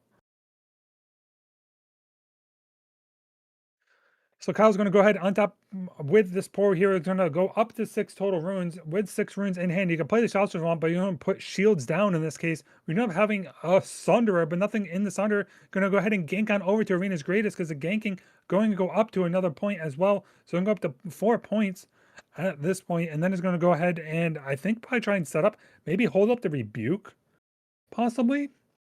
I mean, if you have Rebuke, we have a Nocturne and a Sunder, not really the best position we want to be, but at least try and flex or at least hold something. We're going to go ahead and just say, yeah, I'm just going to retreat and try and set up for another turn. This Vayne cannot come in with Assault 3 because there won't be an attacker because there's no contested battlefield. So we'll just be coming in for a regular flat 2, which can be dealt with in an easier way later on, but it can be still bounced with the Conquer effect off of Vayne. Looking over to Jeremiah's hand that we do, like I said, we do end up having the cleave in hand. I'm not sure what else we have. I don't think much else. No. So Vayne's going to come in for just a flat 2 might because of the fact that it is not an attacker. There is no Assault 3 happening. So we'll take over that battlefield, giving us point. And now what can Jeremiah do to set up here? I mean, I keep on looking. I mean, I have a bad habit. I keep on literally tilting my head and leaning to the left to try and look around Jeremiah's hand, thinking, you know, my flat screen, we can see what else is in Jeremiah's hand. We cannot. We don't have that level of technology yet. One day. We ain't there yet. So we're going to go ahead and debate what we want to use here. And I think, like I said, we're going to go ahead and pass the turn back over. Is there really nothing left in Jeremiah's hand that could be used? I mean, I know we had the Pouty Poro just to set it up to fully maximize our rune usage for the turn. And we have a fight or flight. We have, oh, is that triple cleave? Oh, that's a brutal one. Triple cleave is brutal, but I imagine we're gonna set up this Pouty Poro. Leave looks like triple cleave in hand, a fight and flight in hand, and I can't see what that very top card is in the left there. I don't it could be an inverted timelines, but I don't think it's inverted timelines. And I was going to go ahead and pass the turn back on over. And Kyle gets to go ahead and untap too. Now gets to set up something like a Yasuo comes on in with a move ability if he wants to, or just attempt to move on into this vein because right now he does have the 3 might into 2 points due to the fact that of Mask. We end up top decking a stack deck here. Oh, so it's a Mind Splitter is the last card in Kyle's hand. So it's a Sunder, Mind Splitter, Rebuke, and a stack deck. So we're going to see the stack deck come on down first. I'm going to say a Defy, and a Gust. We might just take second Defy. Take a Defy if we really want to. I mean, it makes it hard at this point, but I think Defy is going to be your best bet. If they play on any form of mostly kill spells that Annie's going to run, or maybe counteract a flash if they're trying to be very protective of their units. So I think Defy is the worst pickup here. But you might end up seeing now Kyle move into this Windswept Heath, take the 3 and the 2 possibly. No, we're just going to go ahead and go shields down into a Mind Splitter. Mind Splitter coming down here, and that is an inverted timelines. So I guess we could take the fight or flight, leave the cleaves, leave the inverted timelines, because if he wants the inverted timelines, getting rid of all 3 of his cleaves, I think you're okay with that. So I think the play is just to go ahead and take the fight or flight, so then you can move this Poro into the vein, and there's nothing you can do to counteract it. And it's just going to be a free conquer and kill. I mean, there's a chance you're just going to lose your Poro anyway because he's going to party Poro with a cleave if he wants to. But again, I think you're perfectly fine in Kyle's position to allow that to happen and making one of those useful cleaves just go down in resource value to go deal with a 3 might unit. So it looks like we're just going to take a little bit of notes, take a little notes on what's in your opponent's hand at this point. And then it looks like we're going to move. Oh, Pouty Poro is actually not going to go to swim, but so it's going to go ahead and open itself up. You can go ahead and move into this battlefield, but now this opens up Vayne to ganking on over and getting Assault 3 onto the Poro. Oh man, that could end up being a missequencing of events right now in terms for Kyle. This could have just opened the door up for Jeremiah to take over this and not have to worry about wasting the cleaves on the dealing with something like the Poro. Vayne could just gank on over here, and then Poro can move back up into the Windswept Heath slot. I guess that's the mind plan we're going with. But, oh, so we end up passing over. I didn't see what was drawn, though, for Jeremiah. So, like I said, we knew we had 3 cleaves. We knew we had an inverted timeline. So Vayne's going to go ahead and gank over with Assault 5, and it's going to go ahead and clear up this Poro. And let's see what else is in hand. Anything? Pouty Poro is going to move on up to Windswept Heath, I imagine. We'll see. I imagine it's going to move up there, but I wish I could see the second hand. But oh, that could be punishing though.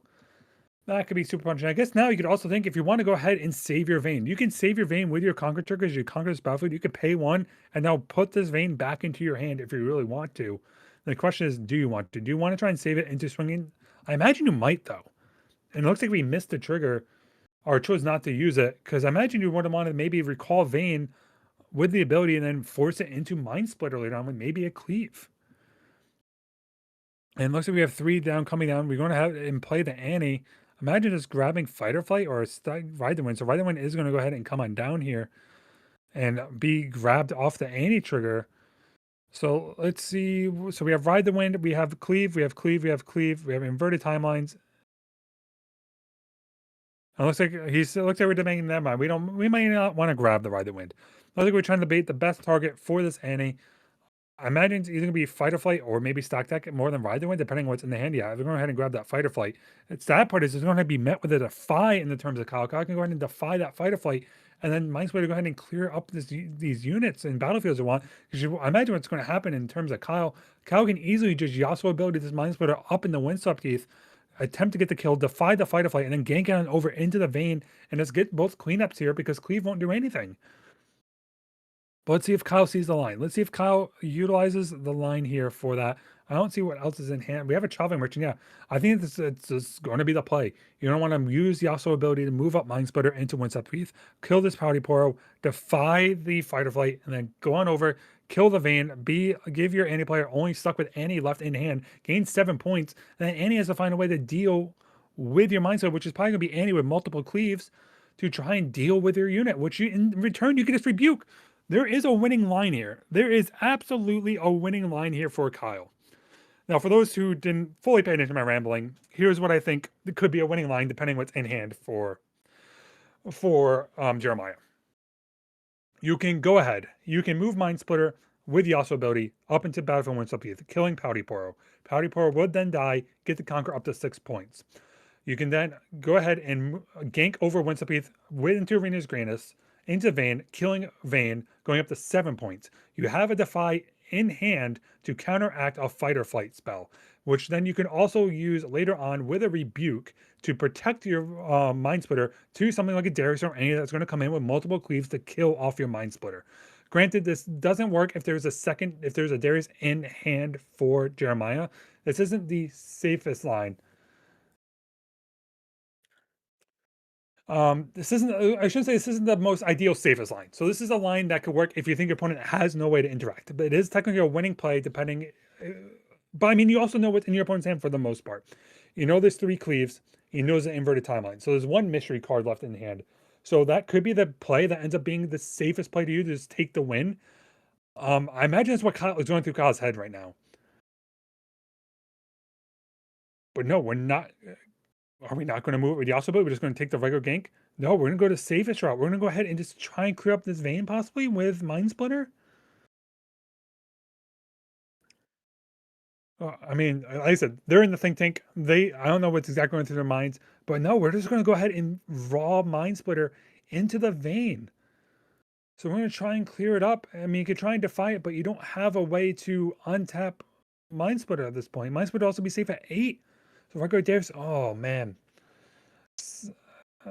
Fight or Flight is going to come on down here, move it back to base, decide not to defy it. Jeremiah is going to go up to 6.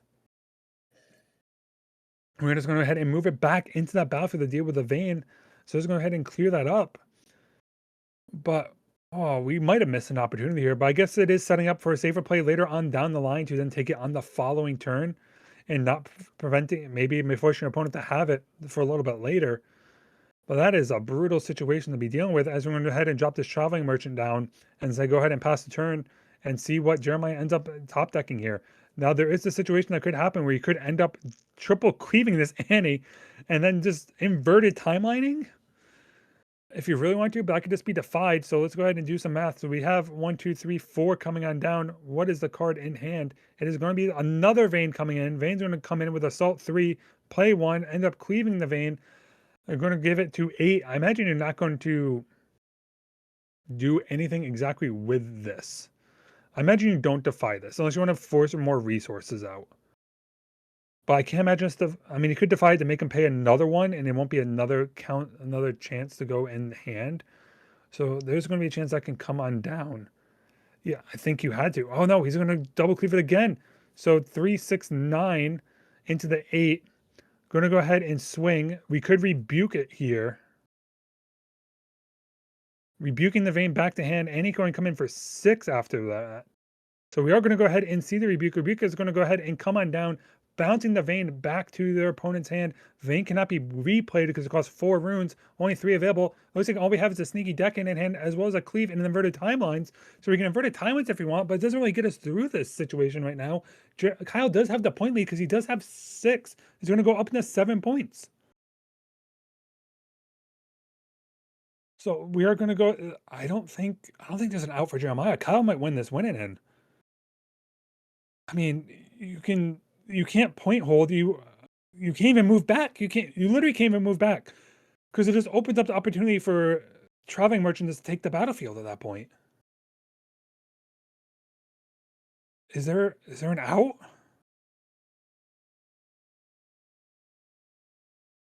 I don't think there's an out.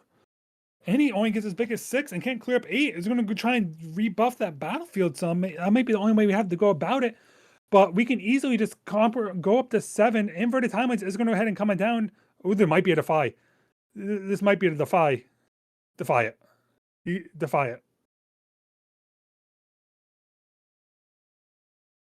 I feel like you're forced to defy it. Yeah, you just defy that inverted timelines.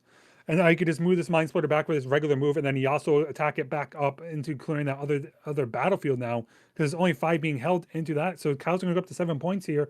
And it's going to go ahead and pass the turn, draw 2 cards, only 2 cards up over for Jeremiah. And I think Kyle has this one in the bag. I think Kyle is going to go ahead and 2-0 and make their way into top 8. It is a tie turn, so let's see. Let's play it out. Take our time. Let's take a quick breath. Let's breathe this through. Let's see the winning play in our head.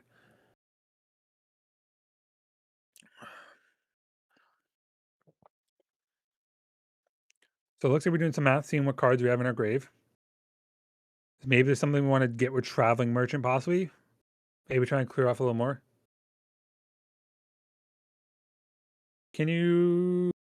I thought you can't defy inverted timelines. Isn't inverted timelines a 3 in 1 rune? Defy is 4 or less in 1 rune recycle.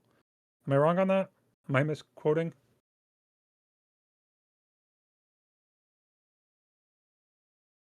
I have to look up inverted timelines now. Yeah, 3 in a rune. And defy. Defy. Nope. Inverted timelines is 1 rune. It is 3 in 1 purple. So it looks like we are going to go ahead and tie Turner back instead the Mind Splitter. And then you can go ahead and then just swing in here for 7 and just hope your opponent doesn't have anything like a fight or flight or something like that, I would assume. But then you can just remove it back in with the Yasuo ability anyway. I think you're pretty much open to just full swing this Mind Splitter. You have Yasuo ability available to remove it back into the battlefield if you want to. So let's see what happens. I imagine you're just going to go ahead and swing this in. I think we're debating if we want a Sunderer. I think we're trying to do the math if Sunderer Yasuo ability is available to us. Maybe even play Yasuo. There's 3 cards in hand. The only thing available to him is maybe even a Rebuke, I guess. Rebuke is a little bit of a punishing play if there is a Rebuke. But I feel like you've seen what's in this hand. I doubt there is a Rebuke. You've seen 2 of the 3 cleaves. You've seen the inverted timelines. You bounce back the Vayne. So you know there's a cleave, a Vayne, an X card, and that is going to do it. Kyle has won the winning in, and he's gonna move on to top 8, try and get that Summoner Skirmish prizing, try and get the regional qualifier buy, get the Blitzcrank playmat, and get a little bit extra store credit prizing. Oh, what a sequence of events. Congratulations to Kyle. Sad to see Jeremiah go. As an any player, it's one into my own heart at this point. But that's sort of where it ends up being. But with that being said, everyone, we are going to go shoot here to a short break for a minute. With that being, I would like to thank again the Banish Zone, our sponsors FCBC, as well as Very Good Embroidery. Thank you, Dave, for running behind the keys. I am Rav, otherwise you see me in chat as Rarvin. But that being said, like I said, we're going to go ahead and take a short little break. Be back here with Top 8 Cut. Don't go anywhere, and I'll see you all shortly.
Hello, everyone, and welcome back to the Summoner Skirmish here at the Banish Zone. We have Annie versus Kaisa here in the top 8. It looks like we are getting ready to get set and on the way. I think Annie started with Zom Warrens, Kaisa started with the Dreaming Tree. Usually goes player's fist bump. We are going to go ahead and get this started on the way here for our top 8 of the Summoner Skirmish. So, off the rip, let's talk about this matchup. This matchup's usually a little bit brutal for Annie. Kai'Sa is really good at dealing with your early units. Makes it a lot harder for Annie to get stabilized, which is what they want to do. You have to be very careful when you're playing your Vi because of things like Falling Star. Excuse me. And Singularity. And so you have to be very careful on the way you're ordering your plays. So with that being said, in the opening hand, it looks like we have a Gust, we have a Cleave. On the form of Annie, we have a Noxus Hopeful and a Vi. I don't see a 2-drop. Ooh, brutal. So we're going to pass on over to Bryce here. Bryce is opening up with a Falling Star. A Pouty Pour is going to be on the play. We have a Recall. We have a Raven Bloom Student. And another Pouty Poro. So it looks like the first play is going to go ahead. We're going to see, I think, this sneaky Dockhand come on in by trying to take into possibly the Burning Tree. Depends on how much they want to filter out their hand at this point. But you could always gust away your own sneaky deckhand to get the extra draw. But instead, we're going to go ahead and sneak deck it. Not sneak deck. Sorry, we're going to stack deck. We did not take. Ooh, interesting. We did not end up taking the Scrap Heap. We did end up taking the Void Seeker though. Maybe attempting to shoot this Pouty Pour after and pay 2.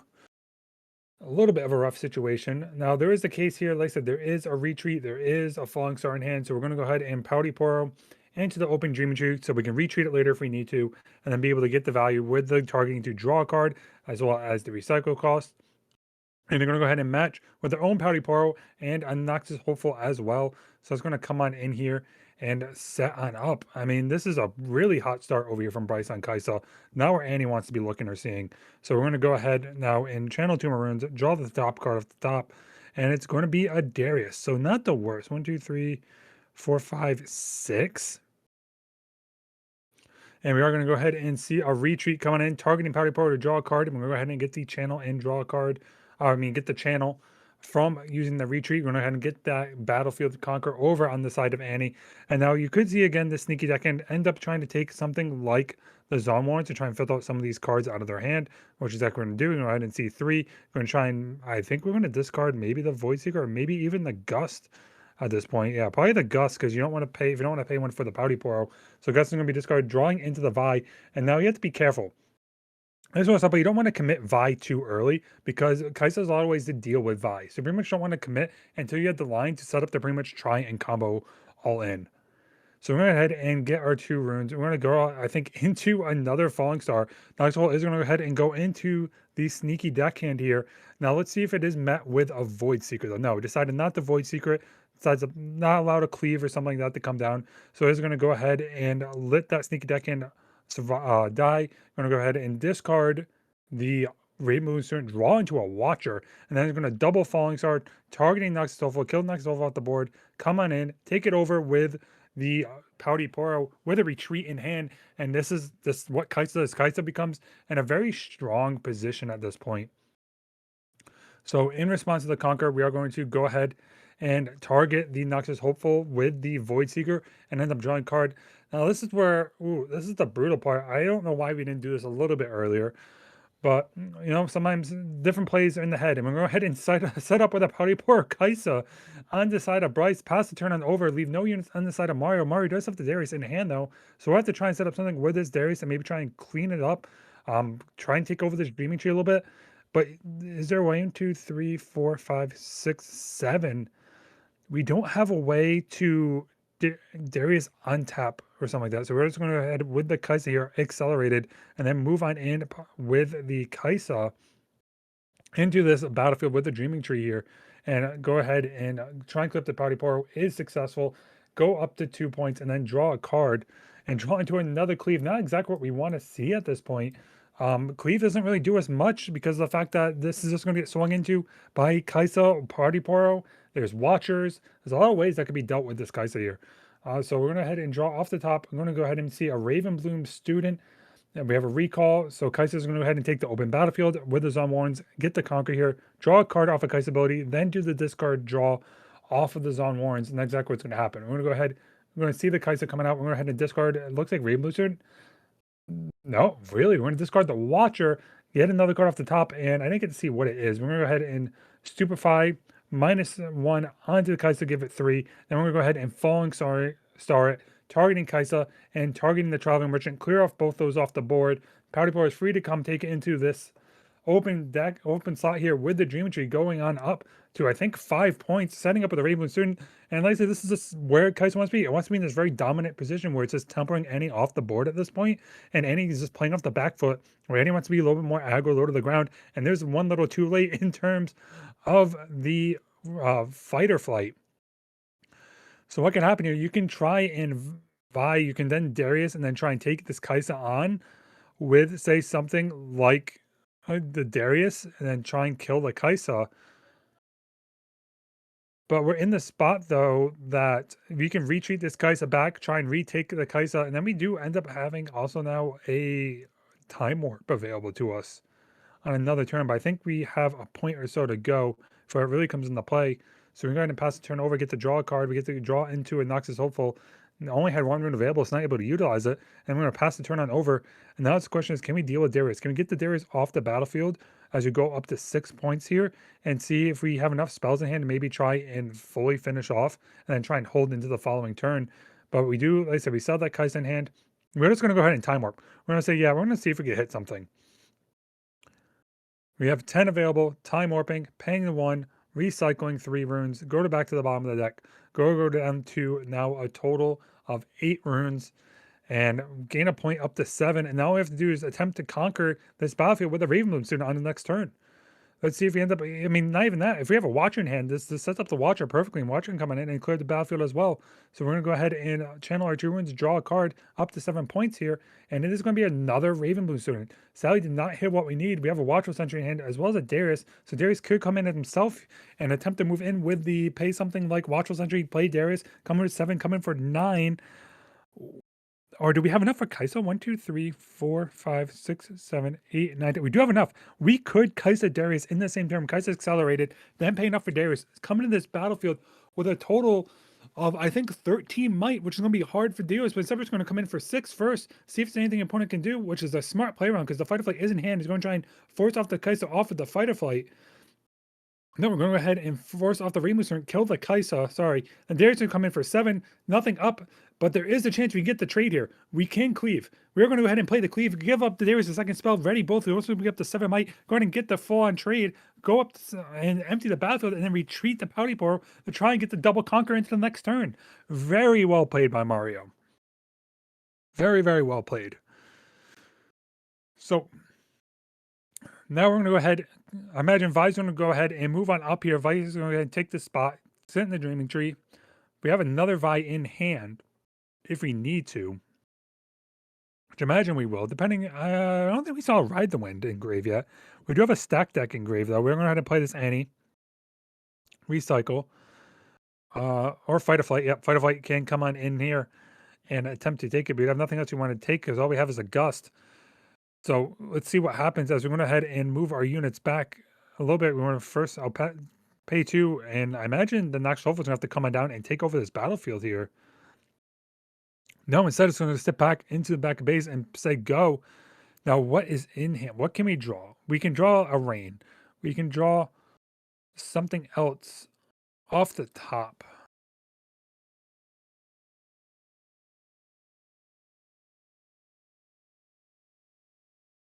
So I didn't see what we drew here. Not too sure. So we are going to go ahead and take that conquer, draw 1 for getting the conquer, and we did hit the Watcher. The Watcher has been hit. So there is the case we could Watcher. Do we have a spell in hand? I don't think we do. Discard, draw. Do we have a spell? We do not, I don't think. There is not a spell. We can Watcher this. Is Orb of Regret in hand. So all we can do is just Watcher and then swing into nothing. Or I guess we accelerate it. I see what we do. So Sentry first. 1, 2, 3, 4, 5, 6, 7, 8. We could Watcher here, attempt to try and push it out,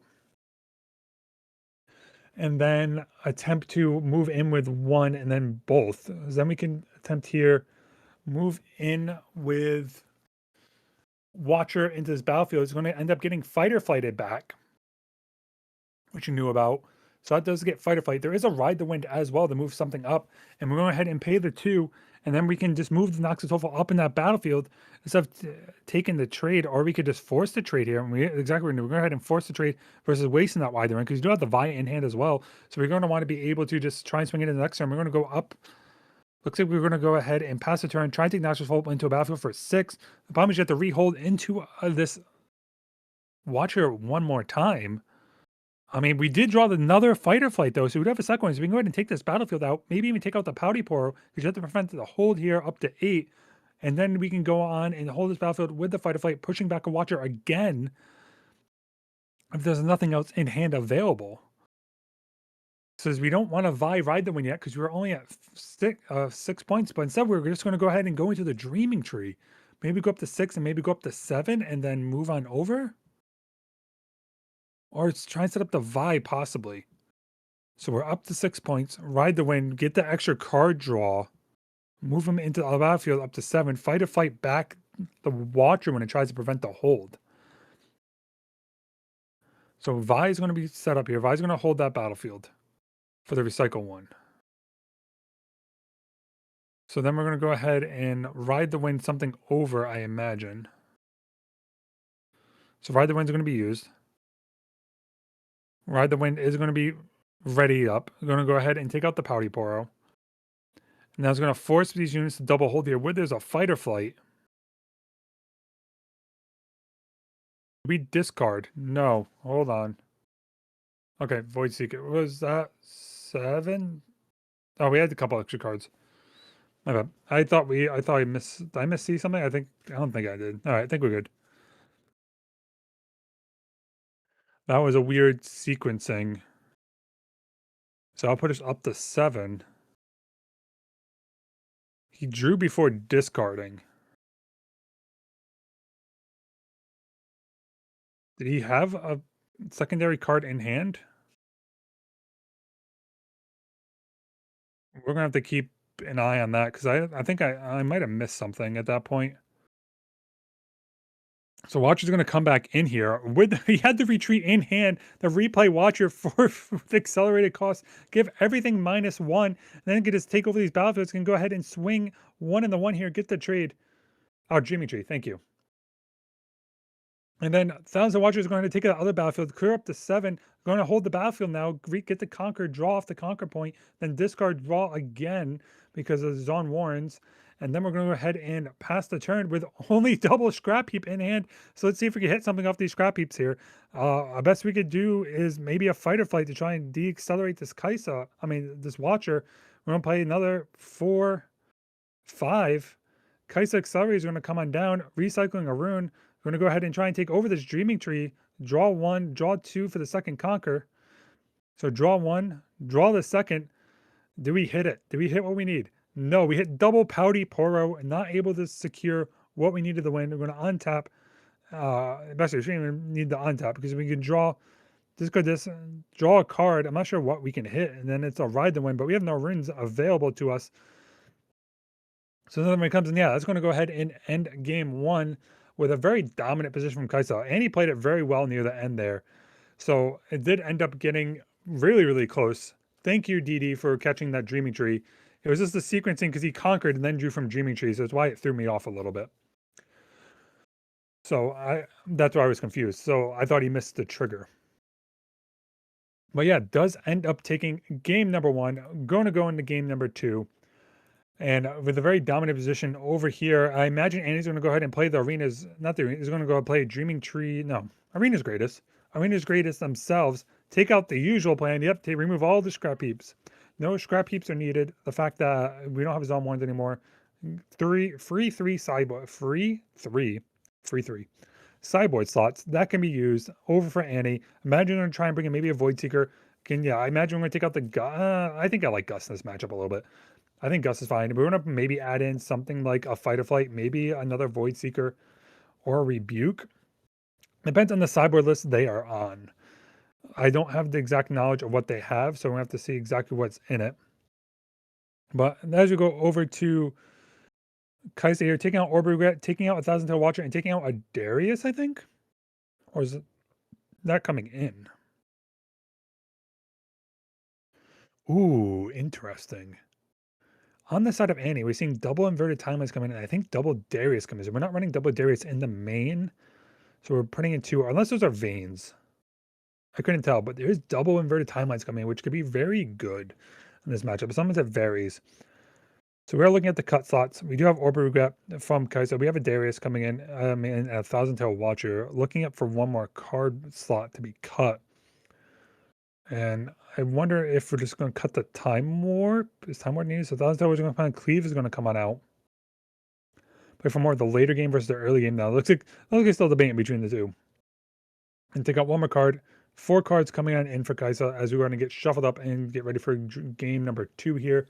Like I said, this is now officially top 8 cut. This is the quarterfinals. And I'm trying to figure out who is going to go ahead and move on into the semifinals as we have 3 more rounds left to play here. So it looks like we're going to head, get our shuffle in, trying to determine who's going to go first or second at this point. Make sure everyone's all set and ready to go. Hopefully Kai'Sa didn't shuffle in their Kai'Sa champion. It looks like, yep, they caught that. They found their Kai'Sa champion, made sure it wasn't shuffled back in, was able to grab it out. We do have Arena's Greatness coming out like I expected from the Annie player, because in fact they are going to go ahead and be on the play, so get to try and get that early point, get those early conquer points, and then the Grove of the Godwill coming out over here from Kai'Sa. So I'm going to go ahead and draw up to our 4. We have Pouty Poro, Smokescreen, and a Stupefy in hand, as well as a Watchful Sentry. I didn't get to see in time what Annie had, but Annie liked it. There was nothing recycled. Both players liked their hand. What did you do into a Pouty Poro? We have a Kai'Sa, very well curved. So Pouty Poro is going to go ahead and come on down from Annie as we start off into game number 2.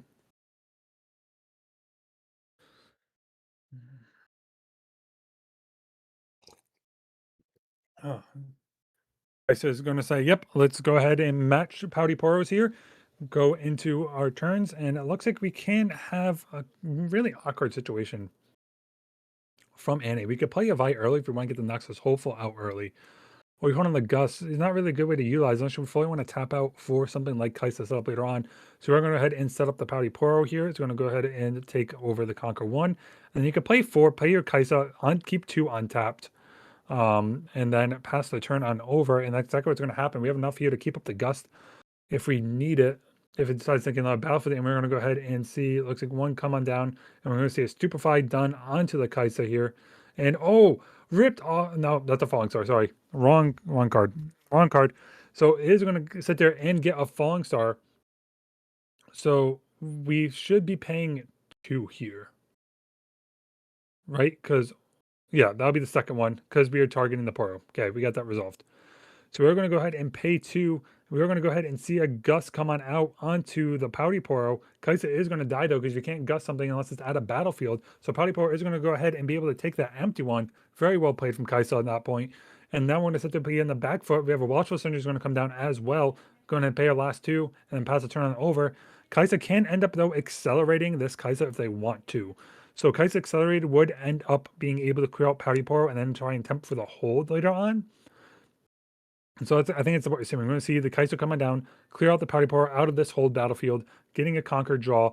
Didn't draw anything that we need, but it does get to go ahead and untap 2 runes. The problem is there is going to be a Hextech Ray out of the side of Kai'Sa here. So Kai'Sa can Hextech Ray, then trade Watchful Sentry into that unit if it really needs to. Oh, even a Void Seeker. Void Seeker was ripped off the top. So Void Seeker can just be used to clear up this Kai'Sa, and Watchful Sentry going and move on in and take the Conquer, and that's exactly what's going to happen.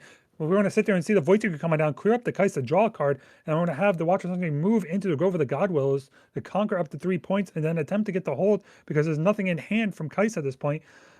Outside, I think double Nexus Hopeful and a Vi.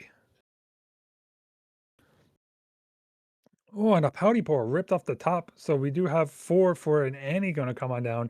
Grab the Gust. I imagine Are we just going to gust? Yeah, we're just going to go ahead and gust that Watchful Sentry out of that battlefield at that point because you don't want to give that extra card draw is huge. And we're going to go ahead and just drop the actual Hopeful, pass the turn on over back to Kaisa. And Kaisa's going to untap 2, see what we have in hand. We have a Noxus Hopeful, a Smokescreen, we have a Hextech Ray. And I didn't see all the cards we have, but we're going to pay 2 ourselves. Watchful Sentry will come back down. Noxus Hopeful is going to come on down. You do it, I can match you, and pass it right on over. So we're going to go ahead and go back to Annie. Imagine we're going to try and take this battlefield with probably the Noxus Hopeful and the Annie itself. Maybe even go the guy. We're trying to get the double hold and maybe try and set up something up like a Poro as well.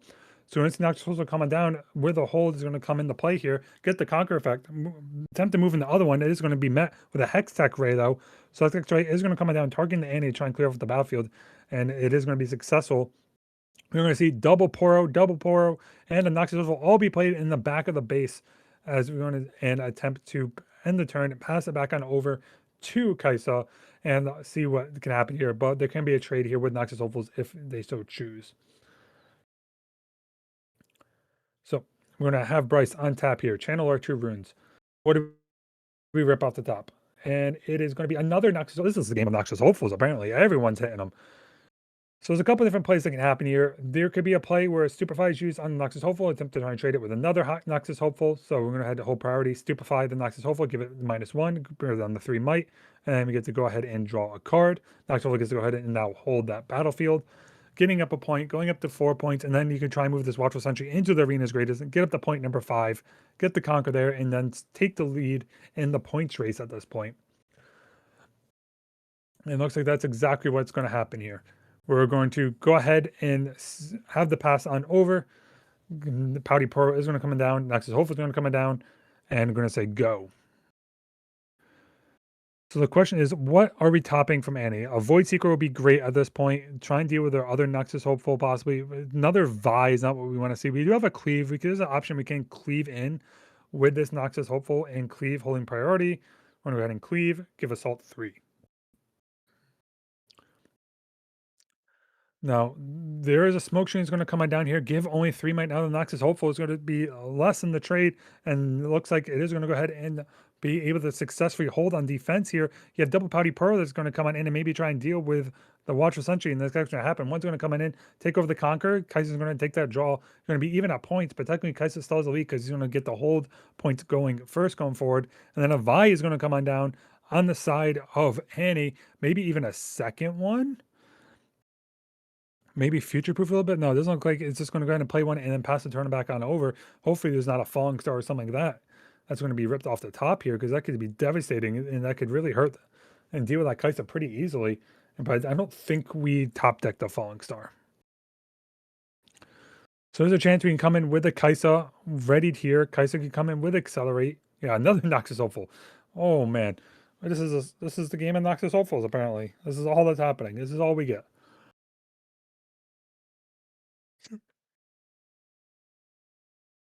Noxus is going to come on down, get the Conquer, hold the battlefield, 4 and 4.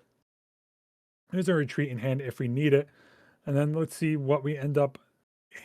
I guess we could retreat if we want to, because we already have the 6 points. Play for the reconquer on the next turn. We don't have too much to worry about. Kaisa's going to come on down, get ready. Noxus Hopeful is going to come on down to be readied. We have a Void Seeker in hand as well as a retreat. And you pretty much have all different ways to win this game on the next turn with a double Conquer effect. And he's going ahead and on tap 2. There's another Cleave in hand. This isn't looking good. Yeah, he's just scooping up. I have nothing to do. Double Kaisa. And that is going to end it for our first round of the quarterfinals. Kaisa taking a very demanding position versus Annie at this point, taking the 2-0 as Bryce is going to go ahead and move on to the semifinals. But congratulations to Bryce. Looks like they are our first game to finish very quickly. Very, very quick game here. But that being said, I would like to congratulate everyone for whoever made it to top 8 here. Again, thank you very much to the Banish Zone as well for hosting this event and David behind the controls making this live stream possible. I would like to thank you all again. But that being said, we do have a short break coming on up because of the fact that we have to wait for the other matches. We only have one streaming table, so not really much we can do about that. So I do apologize for that. So make sure to stick around. If not, come on back after a couple minutes For those who don't know, my name is Rav, otherwise known as Rarvin. You see me in chat with the Owl. Again, thank you for watching the Banish Zone. Thank you for our sponsors, FCBC, as well as Very Good Embroidery. But again, be back shortly.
Alrighty, welcome back to the Banish Zone, ladies and gentlemen. We are here in the semifinals. We have Luke over on Misfortune. We have Kyle over on Yasuo. We've seen both these two on stream at some point today, and now they're here in the semifinals, trying to get their match into the finals to get that glorious Blitzcrank playmat as well as their regional bye. So it looks like we are on the way, setting up our mulligans and such, and ready to go. So it looks like we had a pass over from Misfortune. He also is going to set up with that Wheel of Water, the glorious 3-drop it usually wants to try and set up and playing. And we're going to see off the top, so let's see, what does Luke have? Luke has a Bullet Time. Luke has a Sabotage. I think he has a Mind Splitter. And what else do we got? We have Inverted Timelines and a Ride the Wind, I think. So not the best hand that we want. I mean, there might be a case where he's just going to invert the timelines here to try and draw something better. I mean, it is a very valid case in terms of Luke just to go, yeah, I just need a better hand at this point. But no, he decides to just go ahead, pass it on over. Kyle's going to go ahead and go up 2 more runes. Finally got that Calm rune. What do we have? We have a Define hand. We have a Discipline in hand. We have, what is that card? A Cane. And 2 other ones I'm not able to see, but let's going to start off with Wheel of Water. Going to go ahead and take that Conquer point on over, get the discard draw. More likely going to discard the Cane in this matchup. It's not going to be all that well. Yeah, discard Cane, draw into another Discipline to keep this Wheel of Water alive and healthy going forward. Trying to set up now with a Mask is going to come into play. So Wheel of Water now will go up to 5 might if it gets attacked into, and able to keep up with a Discipline and a Defy in hand for any shenanigans. And we drew into a second Inverted Timelines. Oh man, I think Luke's just got to pull the trigger. He's gonna at least do 5. He's gonna drop down the MF at least not accelerated and just pass the turn over. Ooh, this is the downside of Misfortune, folks. If you don't see the ramp for Aurora, you're in a terrible position, and we don't even have Aurora in hand, which doesn't help either. So Kyle's going to go ahead, take over this opportunity. We're now sitting gloriously at 7 runes. We could play Yasuo if we really wanted to, but instead I think we're going to go ahead and probably set up with a stack deck here. See if something else off the top will be able to help us. I mean, we have enough reaction cards in hand to keep this Wheel of Water alive if we need to. So like I said, I won't be surprised if we just see a stack deck coming out. And exactly what we're going to see, stack deck, maybe hoping to hit something like a Nocturne off the top. What do we have? A Fight or Flight. I think we have a Discipline, and then we have a Stalwart Poro. Or is that Ride the Wind? That is a Ride the Wind. I think we're going to take the Poro, honestly. We might, depending what's in this hand, we do have a Mind Splitter. If we don't have anything else, then maybe the Ride the Wind. If we don't have another unit, I don't see, looks like Ride the Wind is going to go ahead and be taken here. We're going to be taken here over on the side of Kyle. And I'm going to go ahead and I think probably just set up maybe with a Discipline and then just pass the turnover. You have enough interaction to keep this Wheel of Water alive. You don't have to try and force someone out of the Mind Splitter. You've noticed Luke hasn't really done anything in hand. So I think in his hand's probably a little bit slower and doesn't have to worry about it. So I'm going to pay 2, activate the Yasuo, move this Wheel of Water back to base and probably move it back to take other the combat zone here to go ahead and take the battlefield, go up a total of 3 points. So it looks like it's exactly what's going to happen here. We're going to go ahead and take over that zone. We're going to recycle 1. What are we recycling 1 for? I want, because what do we have? Oh, that's right. Sigil of Storm. I was like, why are we recycling that? And I realized what battlefield we had in the field. So we're going to, ooh, that's triggering a little bit. Luke, I'm gonna have to give you a chaos rune. We gotta fix it all. We're just gonna come down, hard cast this Mind Splitter here, and Mind Splitter's gonna come out and see a Mind Splitter. We're gonna see double Discipline. It's gonna go ahead and see a Defy and a Ride the Wind. We might just end up taking this Mind Splitter out, so we don't have to worry about anything else on the slapback possibly, or even a Defy depending what's in our hand. But I can't imagine Ride the Wind is going to be fine. I think this one's going to be fine. Your opponent's down a little bit. I mean, there's a chance they could sit there and Yasuo into moving Yasuo for free into what a battlefield are going into, but they can't Discipline it this turn. And depending on how your hand is, you have the Roaring hand. You don't want that. You don't want Aurora getting taken up by their Mind Splitters. You might just have to get rid of the Mind Splitter here to save their Aurora, or unless you're on the game plan where you're just considering you're so far behind at this point that you can't afford to. You let them hit their Aurora all they want. Worst case, you can go ahead in timelines and you have another Mind Splitter in hand for the next turn. But I think Mind Splitter is probably going to be the ideal target at this point. I mean, it's not the best. It's ideal for what you're trying to set up and do, I think. I mean, not singing ramp has set you back. You're still 2 turns off from going to Aurora yourself. But if a Mind Splitter does come down, you could just lose that Aurora, and then you're really playing on the back foot, which is not the place MF wants to be when you're already behind as it is. You don't want to be even farther behind in that situation. So I think I think we're going to go waste a Mind Splitter. We're going to take our sweet time thinking about it real quick, trying to determine what's going to be the best line of action. What's my opponent going to do the next turn? Do I have to worry about this Mind Splitter, or can I take something else and then Mind Splitter away again? But I don't.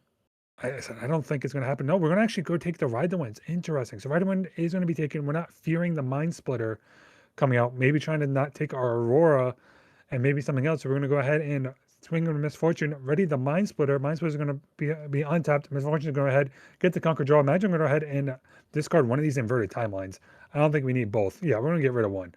Never inverted timelines. Draw. Fight or Flight is going to be drawn off the top. Now that we can use this turn, but it does help us later on to maybe try and protect something like the Misfortune. And Mind Splitter might come in. You're going to run into Double Discipline, though, is the thing. You run into Double Discipline, that Mind Splitter will end up dying. So it might be something safer. You're just going to end up passing the turn here. Maybe try and take it back later on. Instead, we're going to go ahead and reinforce this fortune at this battlefield, especially if they want to try and come in with this Yasuo. It's going to make it a little bit harder to deal with. So we're going to go ahead and untap now. We're going to go up to a total of 8 runes. Might see the Yasuo come down just to use our runes efficiently here. So we're going to go ahead, channel 2 more. We're up to, looks like 4 chaos, 5 calm. Sorry, 4. Wow, I can't math. 4 chaos and 4 calm. And what did we draw? We didn't draw on the Mind Splitter, did we? What's on the top? We have a discipline. We have, On Guard was drawn off the top. So is there an argument? 2, 4, 6, 2, 4, 6, 4, 10. No, we can't. I was thinking, how much do we want to just all in on this Wheeldoor Water and just take over this battlefield? I don't think you can. It might be something we're just setting up Yasuo for a future turn here and just drop this Yasuo and then just say pass. Yeah, we're going to go ahead and sub this Yasuo. We're going to 4, 6 resources tapped, 2 available to still discipline and defy or on guard something and defy if you need to going into the protect this Wheeldoor Water. We're going to actually send this in. Maybe just try to clear off the MF. Oh, that's right, 7. That's right. I forgot we had the Mask in the Field. So Mask in the Field does deal 7. Just so people know, it is a little bit off the screen here a little bit. Above the rune deck is a Mask. So Mask this also is coming in for 7, which does allow to clear off the Mind Splitter and then kill the Misfortune.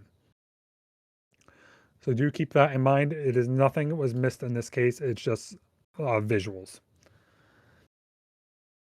So we are going to go ahead and discard the On Guard, ready to draw. And I think we drew Zhonya's Hourglass. I'm going to put that under the Yasuo to try and protect it here.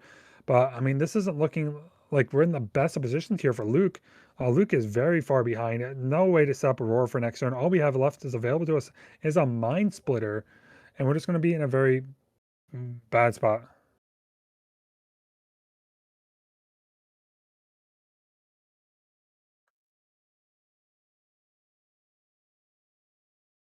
So it looks like we're going to go ahead and pass the turn on over. We're going to, let's see, do we have anything? We have a Soul Gorger. It doesn't even get us out of this. I mean, we're staring now down on battlefield. We're going to go up to 6, possibly up to 7 for Kyle. And you're going to be playing around on the back foot. It's not where you want to be, especially down 7 points. Aurora won't even save you until the next turn. I mean, we have a Sabotage. We have Bullet Time, but this isn't looking hot. This isn't looking hot at all.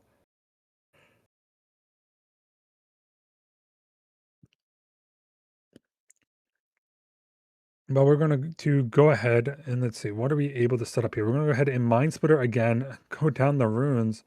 Doesn't really help us too much. Is this a Mind Splitter double discipline and a defy? You could try and take the Mind Splitter if you want, but you still have to deal with the Yasuo going into this next turn. There's nothing that you have available to you to let this Mind Splitter deal anything on this turn. Take the Mind Splitter, and then you're going to try and swing this Yasuo with double discipline up and a defy. It's going to be a little brutal, especially the fact it's already a 7 cost or 7 might with the Mask on the field. So we're going to go ahead and untap here, channel 2 runes, and what do we draw off the top for Yasuo? What is off the top? And the top rip is going to be a Sunder. Sunder is going to be available. I think Sunder is not really that online. I think it's only 5 cards in the grave. And a little tip for you players. Try and make a habit of counting a graveyard normally if you want to, because doing it randomly like this now does make me tell that you have something Sunder or something in your hand that relies on your graveyard. So trying to be better at keeping up something organized to quickly reference going forward. I mean, at this point, it's not a big deal. It's just pro tips for everyone. And then we're going to go ahead and looks like Wielder or Water is going to go ahead and set up onto the Sigil of the Storm with one ring floating. We are able, if we need to, we have the Disciplines, we have a couple other cards to keep a Wielder Water alive into this Mind Splitter going forward. But I think it's going to be all she wrote at this point for Luke, and we're going to go into game number 2 here very shortly. I mean, at least maybe if there is a bullet time could come down, I guess. Bullet time could come down and try and clear one of these battlefields. But there is a Defy in hand, and maybe that could open up a realm of fighter fighting a unit back. But I don't... It's a very hard position to be in if you're Luke. So it looks like that Gorger is going to go ahead and come... Sundara is going to go ahead and come down now. Back up this Yasuo, so I'm give it a little bit extra might. They're both at 6 now, but they don't get the extra because no longer a single unit being held in that battlefield. Actually, instead we're going to swap it around, so it is going to be the only unit there. Yasuo is going to go ahead and retreat to try to take a retake if it has to, especially with its on-attack ability. And then pass the turn over, going to go back up to 7 runes, and we draw a Gust. So there is a world here that you can Gust back this Wielder Water, because right now it doesn't have the extra might because it's not an attacker or a defender. It is just sitting there on a battlefield. So Gust is technically online to deal with Wielder. And then you can try and sacrifice your Mind Splitter if you want in that battlefield, or fight it back and then try and hold on to it. But you really want something off the board here. And yeah, he's just going to say, yeah, I'm just going to go ahead, go game 2. There's no way I'm going to be playing off pretty much from behind this time, and I'm just going to say, yeah, let's go next. So Kyle took a very demanding 1-0 lead over Luke here. Going to go into game number 2. Players are going to pretty much prep up their sideboards and get ready to go into the next one. And while our players are getting ready, I realized that this entire time I haven't gave you the normal spiel. Make sure you hit like and subscribe to the channel. We're going to be doing more Riftbound content and other TCG content frequently. I'm going to be doing more Summoner Skirmishes we're going to be casting. So make sure you keep notified on what's happening here on the channel. Make sure to hit that subscribe button and keep up to date. And for those who don't know, my name is Rav, otherwise known as Rarvin. You see me typing in the chat here with the little arrow icon. Make sure you go ahead and follow everything I do. I'll be sharing any events I'm hosting through these guys or anything like that. So if you want to follow on X or anything else, make sure you go ahead and check that out, and so I can keep you guys up to date with what's happening over here on the Banish Zone Riftbound side of content creation. So our players are getting ready. They're going to go ahead and get all their sideboarding done. Like I said, we're going to go see those acceptable losses coming in to deal with those Auroras. I don't know. I don't think I've seen it yet in this MF deck. I don't think this MF deck is running any other form of gear. So some would run Scrap Heap, some will run the other one, the backpack combo. We can go ahead and bounce back and then be able to draw and channel a rune every time. But I don't think we've seen this out of Luke at all. So this version of MF is very susceptible to gear hate. So you have to be a little mindful of that when it's going to come down. Maybe get some world time sabotages or anything like that of the sort to try and deal with those types of hands.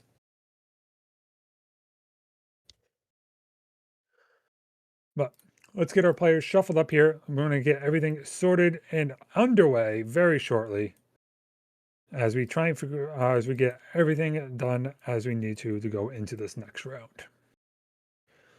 I will say though, I do like the sleeves on Luke. I do like those little like dragon panda looking things. But if I'm doing some heavy shuffling, I would always love to get me some FCBC sleeves. They're also a major sponsor on the channel, so thank you FCBC for sponsoring this event. No shame plug, just saying. But yeah, like I said, I would like to thank everyone here for watching, everyone that's paying attention to this whole event and keeping up to date with us as we go along here into the semifinals. But it looks like we're going to start with Aspen's Climb. It's going to go ahead and lower that cost a little bit. Heath is going to go ahead and come in as well from the form of Yasuo. So we're going to end up getting a 4. We have a stack deck. We have a Fight or Flight over on Luke, putting 2 cards on the bottom. Over on Kyle's side, we do have a Rebuke. We have a Fight or Flight, a Discipline, and a Traveling Merchant. So we do have a turn 1 play ready to go to set it up a little bit later as we need it. So I don't think it's in the worst position in the world in the form of Kyle. And we are going to see 2 is going to come on out here. We're going to get 2 go ahead and channel 1 rune.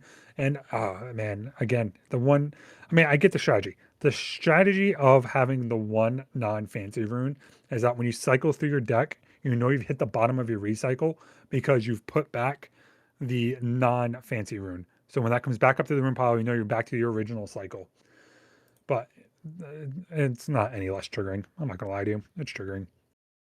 So we draw into a gust and go ahead and stack deck off the top here. Let's see. What do we see? What do we see? What do we see? And Luke's hiding from us. Luke doesn't want to show me the cards. Luke needs to be stronger with the force. Luke needs to set these up a little bit better for me. Come on, man. So we are going to go ahead now. It looks like we grab the Fight or Flight, pass the turn, still no Aurora and still no units. Actually, no, we do have the Roar. So we do have the Roar, but no units out in the form of Luke. But let's see. We have double Wheel of Water, though, over in Kyle's hand, as well as the Discipline and such. So he might see something coming out here that's going to, try and set the foot a little bit. Try to mention it's probably going to move. Oh, we're going to do a double move, I think. So I'm going to move a Traveling Merchant, discard a Wielder of Water. Wielder of Water is going to be able to go ahead and be gusted here. And are we going to see the Defy come out on this gust? I think we are. So Defy is going to be used on to prevent the gust, and the gust being prevented does allow this Traveling Merchant then move on over the Aspian's Climb, get an extra point, get another move trigger, so we'll be able to draw an extra card. So drawing, so it looks like we have a secondary gust coming out here. As a secondary gust is going to come on down, bounce back that Traveling Merchant, doesn't get the second draw, and it's going to be able to hold them off a little bit longer at this point. So I'm going to replay a Traveling Merchant, go ahead and pass the turn. No Conquer is going to come on through. Prevented that Conquer. Very well played from Luke. And now 2, 4, 6, 7. We're still one more turn off from activating Aurora. So we have to be a little bit careful on how we want to go about this. We're going to go ahead and looks like pay 5, put 1 back, get MF. MF's going to go ahead and be rested. Not going to go ahead and accelerate to go down an extra rune just so we could drop Aurora next turn. And let's see what comes on the back foot. Like I said, we do have the Traveling Merchant. It's going to be able to move on up now. It's going to be able to get a Conquer. I don't think we have anything left but a Fight or Flight. So we're going to try and do everything we can to prevent all these triggers if possible. But I think we're going to go ahead and allow this Traveling Merchant to finally draw some cards.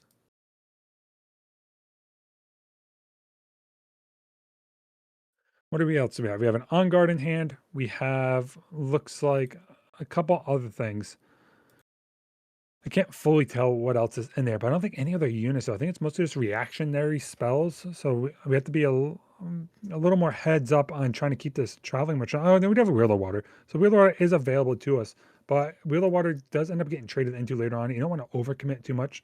So we're going to go ahead and do this. Wheel of Water is going to come on down. Do we have anything we want to discard though for Traveling Merchant? The question. We're going to use it also to move Wheel of Water up into Windswept Heath. Very well played. And we're going to go ahead and Fight or Flight it back. We're going to say, no, you don't get to hold battlefields. I am not allowing this. This isn't going to go well for you. That's pretty much what's happening now. So it's going to go ahead and get Fight or Flight it back.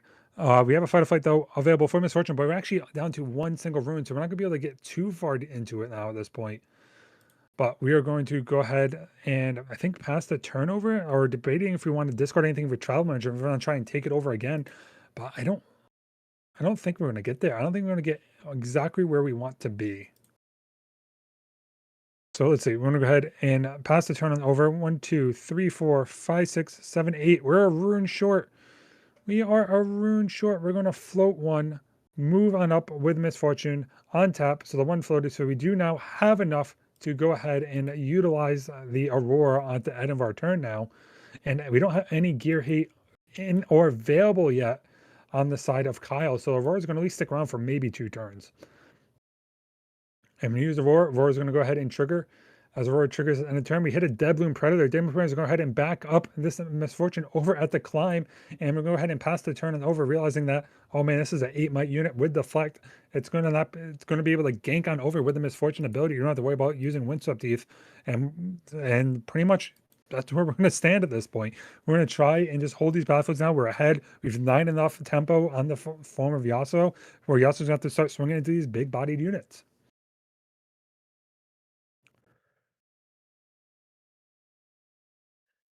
So it looks like we drew into a Mind Splitter. Not the, a little bit of a rough draw. There's nothing you really want to hit now with Mind Splitter, I don't think. Like, Mind Splitter can come on down, you can hit 1 or 2 cards, but probably not enough. Aurora's already on the field, so you can't hate it out early, hate it out quick enough. So you're just gonna be trying to figure out what exactly next steps you want to be able to utilize, and I don't think there's anything ideal. Oh, especially double Mind Splitter. I mean, you could try to rebuke something afterwards, but we are just going to go draw that Mind Splitter, see what do you have? Is there anything anything that you're going to be able to do to prevent me from doing what I need to later on, leaving one rune up to show Defy? We're going to have a bullet time, we're going to fight a fight in a Dead Bloom Predator. I imagine maybe the fight or flight is going to get pushed back. Uh, a fight or flight, yeah, or the bullet time. Dead Bloom's going to stink, but Dead Bloom's a card that's going to sit there in their hand for most of the time. So we're going to think about what we want. I think it's going to be bullet time or fight or flight. Bullet time is a big enough threat where it becomes an issue to if anything's going to attempt to retake a battlefield or something like that and could just clear the entire battlefield out. So we're going to go ahead and hand the cards back. Dead Blue Predator is going to be the one that's going to be chosen for the discard. So Dead Blue Predator is going to be discarded out of the hand, and we're going to leave the bullet time and fight or flight in the hand of Luke.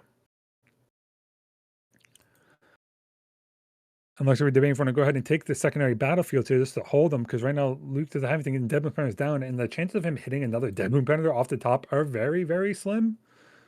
So I don't think it's the worst position to be in right now if you're Kyle, as you're going to put a card hidden underneath as well, which is going to be a fight or flight. If anything tries to contest over to you, you're going to try and bounce them off, and then just pass the turn on over and say, all right, what do you have? What can you do? To try and take me off these battlefields, or you're just going to try and reinforce everything and I'm going to get through it afterwards.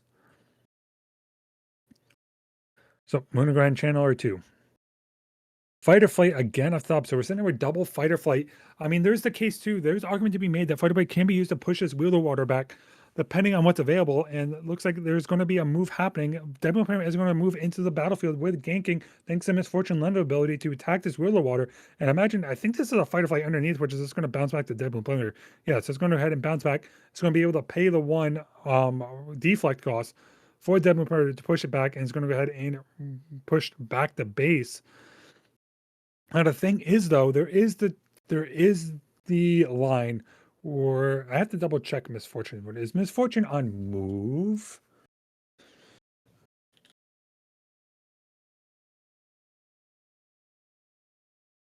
So Misfortune does have ganking herself. Yeah, so we're going to gank on over on top Dead Bloom Predator. Is going to be able to move Dead Bloom Predator back into Aspian's Climb, and is going to try and attempt to clear up this weird little water here. It is a 5 and the 4. There's no happening sign, but oh, it's going to get buffed up to 6. 6 is going to be the magic number to get through. We don't have anything in hand to deal with, but we can use our fight or flight to push back the weirder water. Just so we can go ahead and get this conquer point now, and that's exactly what's going to happen. Remember, it's going to get pushed back here. Going to be able to take the conquer onto this battlefield. Luke's going to go up to 3 points, and the question is, are we going to go ahead and move up this Dead Moon Predator into? Is going to move into the other battlefield to attempt to get a double hold. Aurora's going to trigger just so we can split between them. And what did we hit? We hit a Mind Splitter off top. Mind Splitter's going to go ahead and back up the MF. Yep, Mind Splitter's going to go ahead and back up the Misfortune, add more might. We have Rebuke and Mind Splitter in hand. I imagine we're going to head and push back the Rebuke, so we don't have to worry about it. And Mind Splitter is going to be fine to hit the field. I mean, your opponent's only at 4 available runes. They can even Mind Splitter next turn if they want to. So I think taking Rebuke is going to be the top play here. Looks like they're doing math, seeing what's available. What do you have to work around here?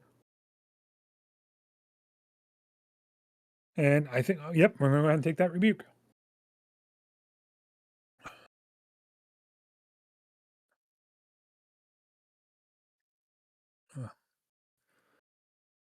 So Rebuke is taken.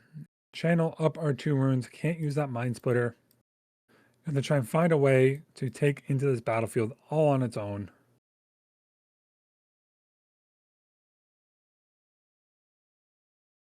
And looks like as we're debating, trying to figure out math a little bit, we do have, I don't know what we drew off the top here.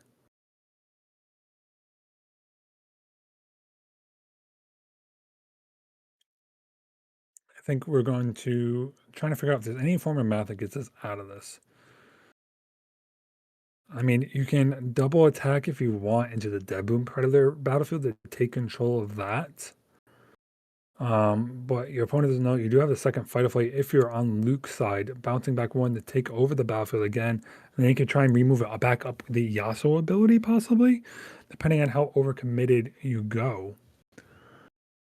But that wouldn't really clear anything. You don't want to remove the Mind Splitter back up anyway because it will still decide the Deadloom Predator. So we might end up seeing a discard with Traveling Merchant so we can draw a card, discarding something like the Sunderer. And we are just first going to go ahead and drop the Yasuo. Yasuo's coming down here for 6. Using up all of our resources here. Try to set up a big swing coming up into the following turns. But I don't think we have anything else fully in hand to deal with it.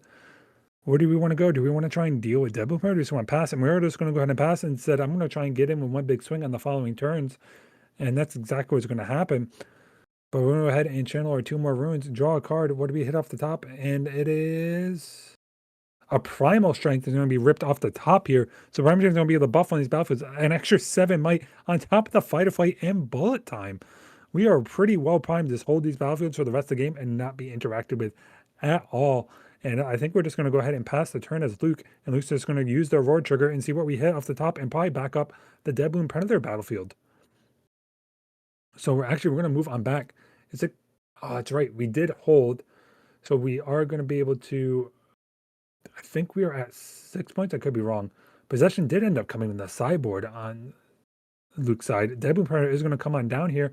So say whatever battlefield you take, I'm going to reconquer it and make it a lot harder for you to hold into these battlefields into some future turns because I have the point lead at this point. I don't have to worry about too much about holding, and conquering is way easier than holding in Riftbound.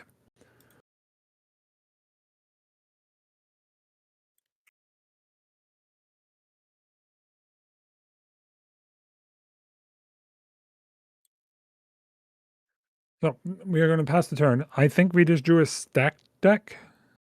Yeah, stack deck is off the top. Not really what we want to see. Not the really best card draw we want to see.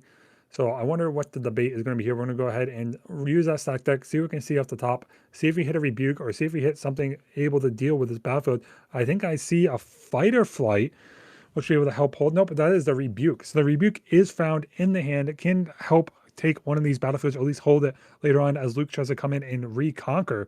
So that it is going to be able to be held. We have Sunderer in hand as well. They've already tried up another big battlefield turn. But the question is, can you afford to take a turn off, or are you forced to just play units here into these battlefields because you can't afford to allow Luke to get 2 free points coming into the next turn? So it looks like we're going to head and debate what we want to do. We have 1, 2, 3, 4, 5, 6 cards engraved for Sunder. So Sunder have to cost 4 less. We're going to go ahead and use also to move up the Wielder Water. Wielder Water is going to go ahead and allow the Conquer. Imagine just going to gank back over into Aspen's Climb to get the Conquer there as well. So we have to fully commit resources, at least able to still get points in the meantime while we're trying to figure out our best plan of action going into the next turn and try and play for our own double Conquer when Luke tries to hold to the 8th point. And just to try and keep that nice little Yasuo up and buffed.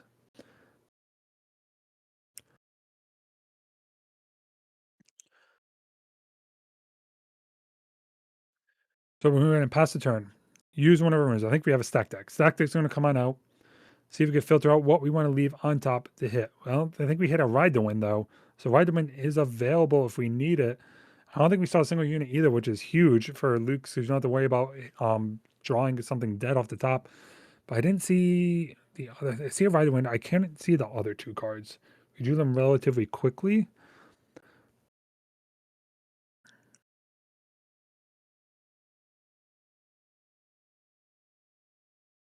Oh, looks like we're still debating. It must be a decent selection off the top here. I'm trying to think what way we want to use to get out of this. It was a Gus and a Sabotage, and Gus and Sabotage is going to go at the bottom of the deck.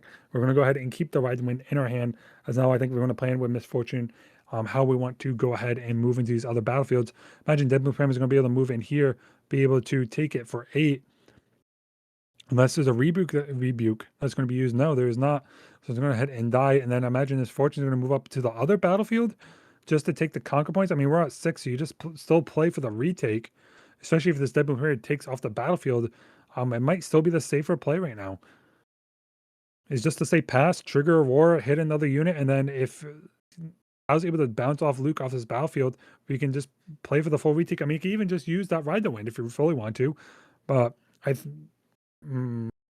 don't. I think this is going to be the best line of opportunity for Luke to just say, I'm going to hold these, pass, deal with me in some form, safer way, at least on both, or I'm going to hold up until my 8th point and just win the game that way. And Volibear is going to be ripped off the top. Volibear is going to come on down into the Windswept Heath, making him force to attack 18 might into this battlefield if possible, or rebuke this Volibear back to hand, and just to try and deal with this board situation. Let's see where it's ripped off the top. It's going to be a Wheel of Water, not exactly what we want to see.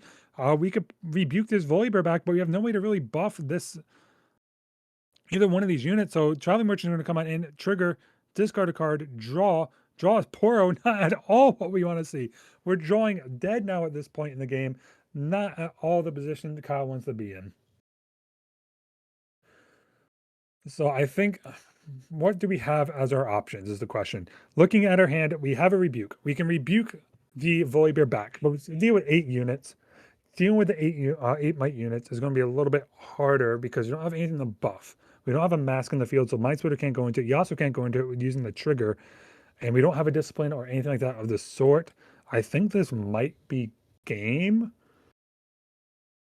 Unless we have the, because you can't even Ride the Wind. You can't do anything in response. You can't do anything at all into this board there, I don't think. Because even if you kill one of these units, you can't Ride the Wind back into the other one. Yeah, I think Kyle came to the same conclusion. Realizes he can't come back into this game, and we're going to go ahead and scoop it up and prepare for game 3. As we prepare for game 3, I like to do my usual spiel. Thank you again for all tuning into the stream. I hope you're enjoying it. I hope you're having a good time watching the Summoner Skirmish for December here at the Banish Zone. If you haven't already, make sure you hit that like and subscribe button to the channel so you get notified when we go live for other Riftbound events and other TCG events as a whole. We're going to be trying to host plenty of events in the future. We did our Riftbound 1K for Black Friday, so we're going to do a couple different events on the way. So make sure you keep up to date and keep live when we go live. That being said, I am your host. I am your caster. I am Rarvin in the chat, otherwise known as Rav. And behind the keys, we have David, one of the owners / employees of the Banner Zone, running the stream for us today. So thank you very much to David and giving me the opportunity for hosting this event here. And also my final spiel before I get into more normal talking is thank you to our sponsors of FCBC, making great competitive TCG card accessories, and as well as Very Good Embroidery. Go to them for all your custom playmats, apparel, esports jerseys, and more. Make sure you go ahead and check them out. You'll find their QR codes pop up a couple of times during the stream, so make sure to check them out. It helps us out a lot. But back to the game. So 1-1 tied here in the semifinals. We're going to sit there, go into game number 3, trying to win in for the finals. I don't know the situation of these two players. This is the upside of me being a remote caster.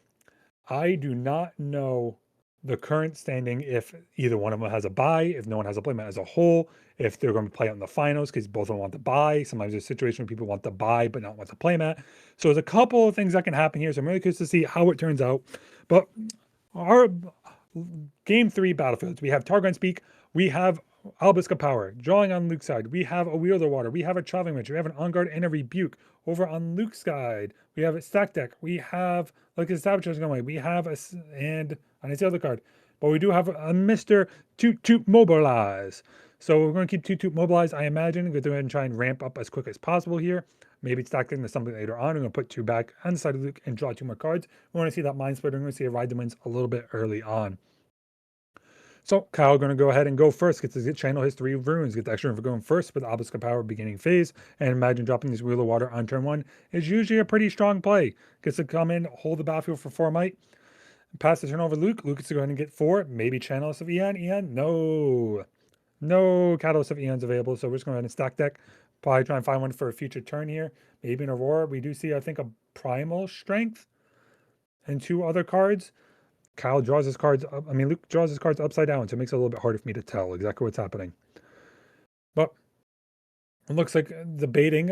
Otherwise, we're going to go into a Mobilize. More likely, going into our next turn will be that Mobilize. And then, oh, there is a Catalyst. So Catalyst Ian is on the top. I see. All right, so that might be what we're debating on here. There is a chance where Catalyst Eons can be used onto the following turn. Can be used this turn, but good enough for next turn. And it looks like, I think we put it back. We put that back in another Mobilize back on the bottom of our deck. And we took the secondary card. We took the Primal Strike. Or was that Bullet Time? That might be a Bullet Time, actually. We're just going to go ahead and Mobilize here. And it was a Bullet Time, actually. Interesting. So we're going to go ahead and pass the turn over. Defy was drawn. So that very sadly, that Bullet Time becomes a little bit less valuable now with that Defy in hand. So with Defy drawn, we're going to go ahead and try and set up now, maybe set up something with the Traveler Merchant. Wheel of Water can go ahead and take something like Targon's Peak and untap 2 runes at the beginning of, at the end of your turn, pretty much like a free Annie on Conquer. So you get to go ahead and set up Traveling Merchant, pass Conquer with Wheel of Water onto Targon's Peak, untap 2 runes, and you have enough open to rebuke Unguard or a couple other different abilities, or a couple different cards that are usable. So we might literally just be seeing here the, Traveling Merchant coming down.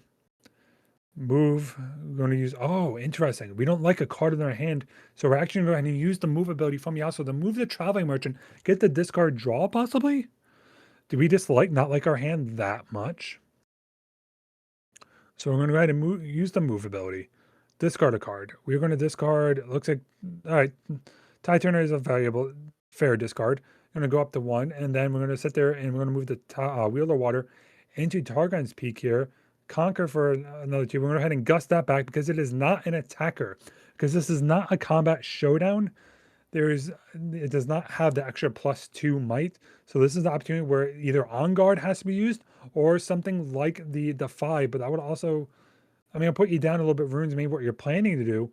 But I don't think it's the worst idea if you need to keep this Wheel of Water alive and on this battlefield. But we are going to go ahead and possibly Defy it, which would open up the gates if Luke has any other ramp, if Defy is used here, to go ahead and maybe use that Catalyst if it draws the Catalyst off top or draws another Mobilize. There are a couple different ways to gain more ramp ability if Defy is used. So this is sort of a heads up play on Luke's part to try and force something out of Kyle's hand and maybe not use it as much. And yeah, they're going to go ahead, see that Defy is going to come down. It's going to let this Wheelbarrow hold this battlefield, and then they're going to untap 2 runes at the end of his turn because of the Conquer ability for Targon's Peak.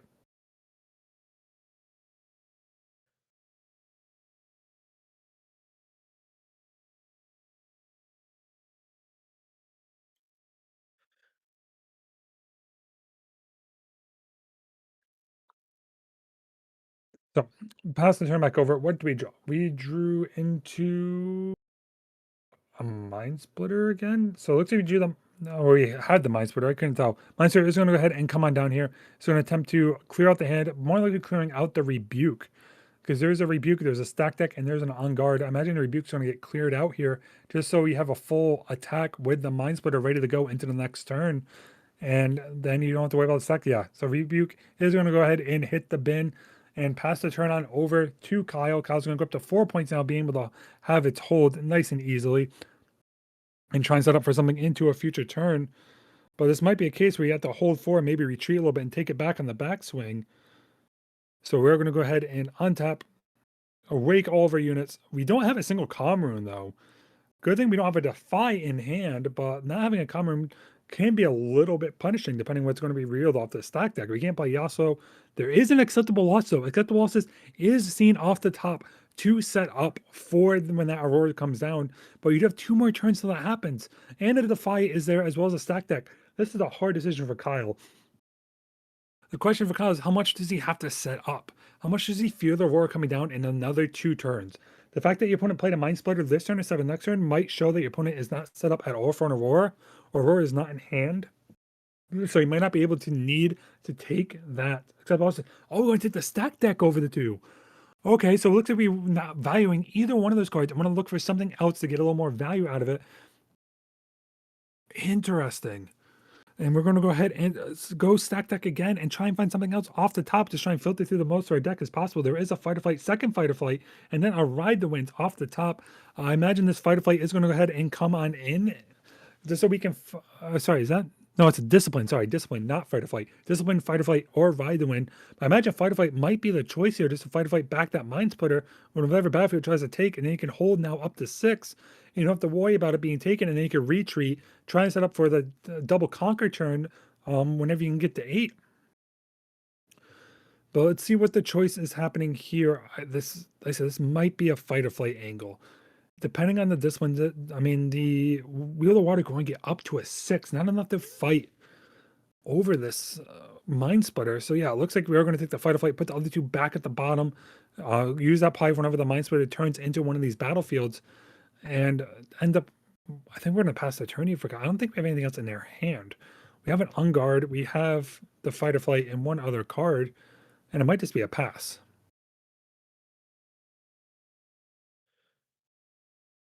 Looks like we're debating making an extra play here. Do we need to spend more resources, or do we just say go? And we are just going to go ahead and say go over to Luke. Luke's going to go on tap up to 5, on tap to Maroons up to 7.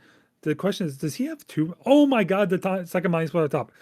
The second Mind Splitter has come off the top. The question is, does Luke have the read or not to go ahead and play a second one to get a fight or flight out? No, he's just going to go ahead and move. He's going to say, I'm going to go try and fight over this. I mean, I guess you also have a ride the wind in hand ready to go if you need it. So you aren't going to fight or flight that unit back. The Mind Spirit is going to go ahead and retreat back at this point. Now the question is, do we have the ride? We are going to go ahead and ride the wind instead. Ride the wind is going to be used to send this Mind Spirit back in that same battlefield. And then since it'll be ready, you can gank it over with MF's Legend ability to clear up this Traveling Merchant. Really good play, heads up play over here by Luke. So Wheel of Water is going to go ahead and hit the bin. Luke's going to go up to make his first point of the game. And then you're going to more likely see the MF gank ability come into play here. Move this Mind Splitter over into the battlefield with this Obelisk of Power to take out this Traveling Merchant and get the second used. So we do have the Conquer ability for Targon's Peak ready to be used if needed. So go ahead and take a Conquer to untap 2 runes. And we're going to go ahead and looks like 4, 5, spend 5 into MF to prep that battlefield, recycling a rune, and then we're going to gank over, like we said, this Mind Splitter is going to come over, clear up this Traveling Merchant, so go ahead and lose out, and we're going to be able to ready 2 runes to have something else available to us if we need it. And Luke's has come back in this game in a full swing, taking 2 battlefields, both points, with no units on the field for Kyle. As Kyle's going to have to try and hit something here. We do end up hitting finally our comrades. We can come in with a Yasuo plus move ability if we want to clean up something like this MF with an On Guard. Maybe if we want to go ahead and try and clip this clip this Mind Splitter as well.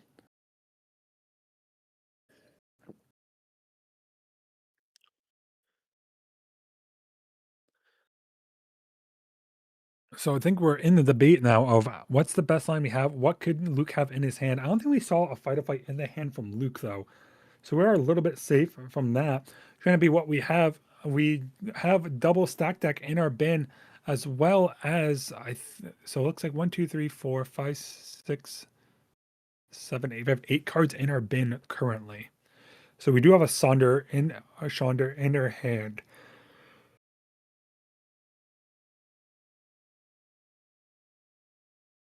So is the debate here whether we play the Chandra and then move and maybe try and attempt to kill the Misfortune? I mean, that will come in for 6 might, on guard up to 8 to maybe kill it with a Mind Splitter, or kill the Mind Splitter at least. I mean, there's a couple different plays that can be used here. The question is, what exactly do we want to fully utilize? I mean, the Yasuo play is risky. It does risk you losing your Yasuo later on a swing back, especially something like, I mean, no Aurora can come down, but we can run into the case where there could be, no, we're actually one room. No, we can throw Dead Bloom Predator. You can float a room the Dead Bloom Predator, sorry, into this Yasuo. So you're more just trying to figure out what exactly you want to play around. And that's just sort of where it stands. It's like, how far back can we go? How deep can this get to deal with his board state? And we're deep in the think tank at this point.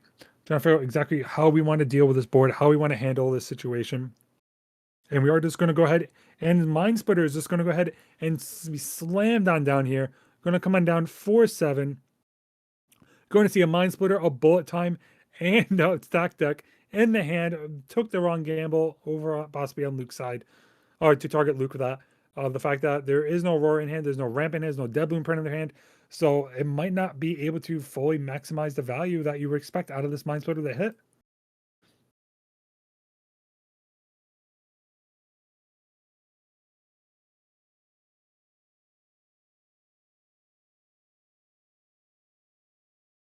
So with them now being in the think tank,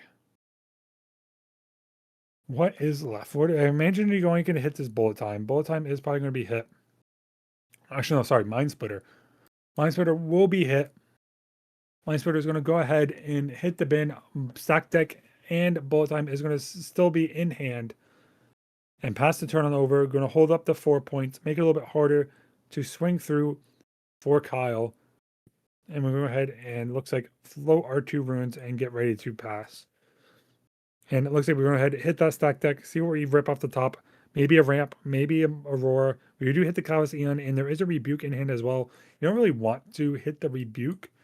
At least, because yeah, you don't want to hit Mind Splitter with a Rebuke. So it looks like we're going ahead and maybe drop. The question is what else is in the hand? That's the major thing. What is the other card available to us?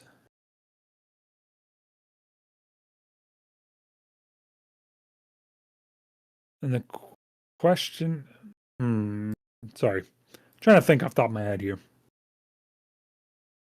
I can't really see what we're going to want to hit off it.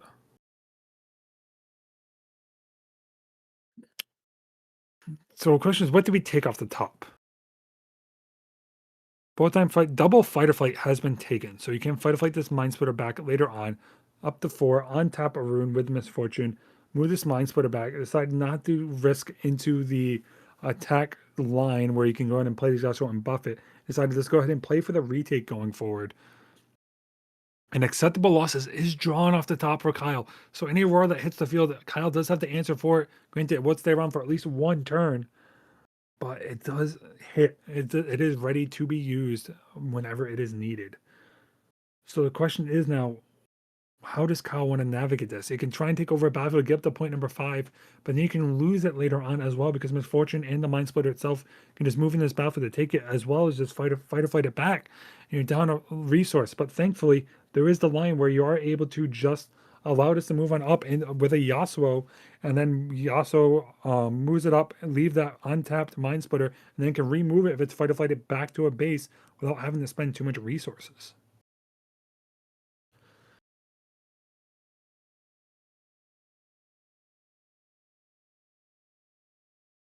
So it looks like we are in the think tank now.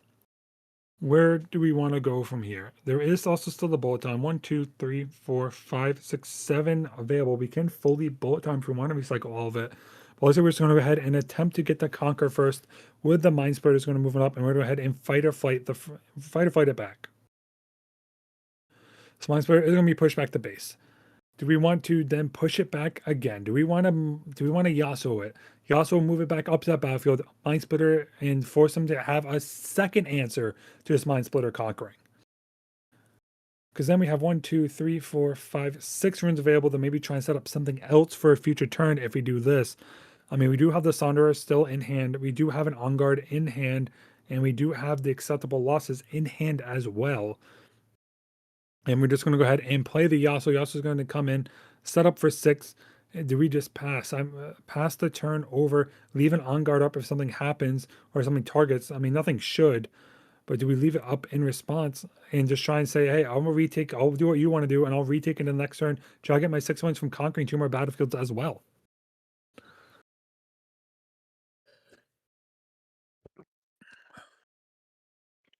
We're just going to go ahead and play the Sunder. Sunder is going to go ahead and come on down. It does cost only 2 because there is 8 cards in the grave at this point. Going ahead and recycle one of those runes, and then they're pretty much going to be, I'm the big deck now. I'm the one with big units, and make it harder for you to deal with me. And off the top, is that a Mind Splitter again? No, it is a Volibear off the top. 1, 2, 3, 4, 5, 6, 7, 8, 9. We don't have enough to play the Volibear. I mean, if we do the trick where we play tap a rune to float it, attacker misfortune, and then we can play the Volibear with that, and then ready 2 runes if we take over Targon's Peak to have the fight or flight available to it. If we want to set up with something like a tank or something of the sort. So it looks like that's the math we're doing now. Do we want to set up this Volibear? Or do we just want to take it and then reset up Volibear maybe into our base? But Volibear's ability will not get the full utilization because Volibear does want to have to be in base to get the draw one if an opponent goes and attacks an opposite battlefield. But now it looks like it is Luke's turn to enter the think tank. Luke is going to start debating. So in this situation, if you do take Targon's Peak, your opponent's tapped out. You can take Targon's Peak here. On top 2 runes. You can hide fight or flight under misfortune or something. Granted, it does have the downside where Yasuo will be able to come back in with Yasuo's legend ability later. We're just going to go ahead and see the Mind Splitter come on in and go up to, it looks like our 5th. Misfortune is going to go ahead and move, ready the Mind Splitter, to maybe move back the Mind Splitter, move Volibear up afterwards. 1, 2, 3, 4, 5, 6, 7, 8.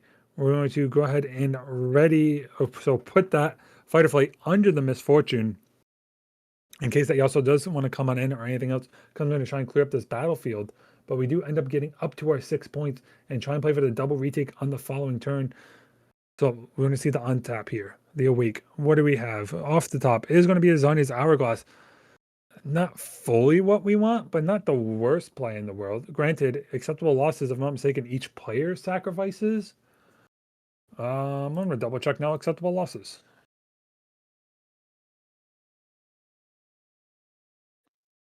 Acceptable losses. Each player kills one of their gear. So if you do play the Hourglass, there is the chance you lose your Hourglass if you don't sequence it correctly with this acceptable losses. So you have to be a little bit careful on how you're staggering these. But it looks like first thing might be this Mind Splitter moving into this battlefield here, just to try and maybe take over something with Targon's Peak. And that's sort of the great debate at this point. It's time for us to sit there. We're going to look and try to figure out our best plan of action, which, like I said, I think it's going to be maybe move something like the Yasuo up if we want to, get it, kill the MF, force the fight or flight back, and then you can Yasuo trigger it back up if you want to later on as well. So we're going to go ahead and have the move trigger, kill the MF.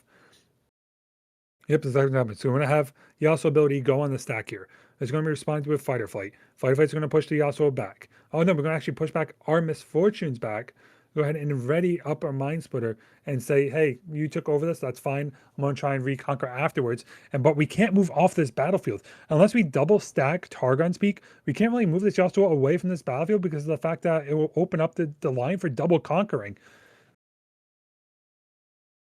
So it looks like we're going to start the great debate of what we able to do now, because if we have to at least hold one, if not twice. So the question is, do we double stack? Do we triple stack a battlefield here and force the play out? But the problem is if you overcommit and then Luke's able to take the second battlefield to 7 and then just drop that Volibear down into that other battlefield and then just play the whole game themselves, it'll be very hard for Kyle to do anything or top deck anything at that point to take over something that's such a large battlefield.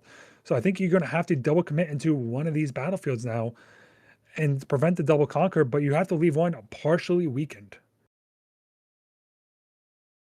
And that looks like to be the great debate. You're going to go ahead and set up with we're going to put the Mind Splitter onto the battlefield. We're going to go up to 6 points ourselves. Sandra is going to go ahead and possibly back up the Yasuo. Make it up to 12. I mean, we do have the Hourglass available to us if we want the Hourglass. I know people in the stream can't see it, but there is a Zionist Hourglass on the board right under the name Kyle. So there is an Hourglass on the field to give everyone the full context as you try and figure out this puzzle for yourself and how you would react. But we are going to go ahead. I think you got to move this. There's no way you don't move Sunderer. It's Rory decks run too big to not double buff a battlefield. The question is, where do you want to put it? Do you want to be 12 or do you want to be 13? And I mean might, not age. Apologies. So we are going to go ahead and use the Sunderer. I imagine you're going to want to maybe try and back up this Mind Splitter, because then you can on guard Yasuo later on, or if Yasuo dies, saved by Hourglass. And then you'll be able to on guard something on the backswing. Because Mind Splitter alone is going to have to clear up this Yasuo. Or they have to double commit into a battlefield here. Yeah, this is the long debate. This is the game 3. This is the final game of the semifinals. The winner of this will go on to go play Kaisa in the finals after this match. So these are the decisions that come into a major detriment and make or break, especially when you're getting this close of victory point totals, when you're both at 6 victory points. The pass happened. Sandro has backed up Yasuo, which it is an Aurora off the top. Ooh, where does that get where we need to go? So there is a play, a wild play. Okay. 1, 2, 3, 4, 5, 6, 7, 8, 9, 10. We have enough. Okay. There is the world. We pay one. Bullet time a battle. No, we don't want to take that risk. There's a risk we bullet time a battle and it doesn't pay off if there's a Defy in hand. But Defy does have to be used before the runes are paid.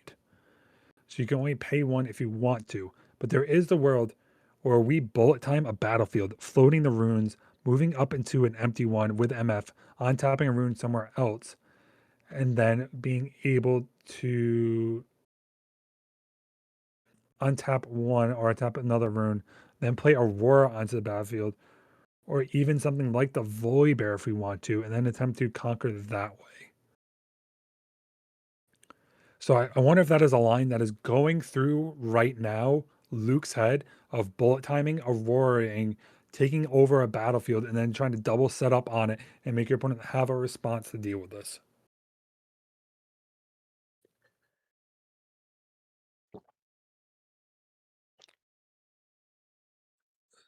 And yeah, it looks like that is the great debate we have right now. Because you can set up an Aurora, but your opponent's already at 6, so they can double hold here for the win.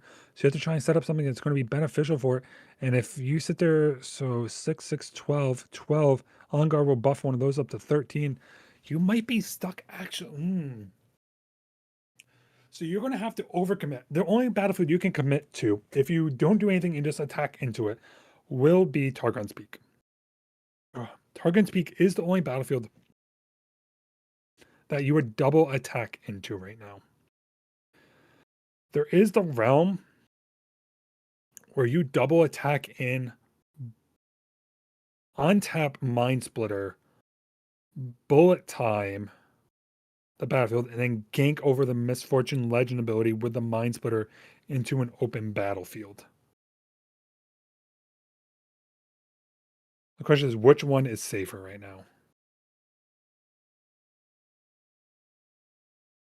So I think we're doing math. So 3, 4, 5, 6, 7, 8.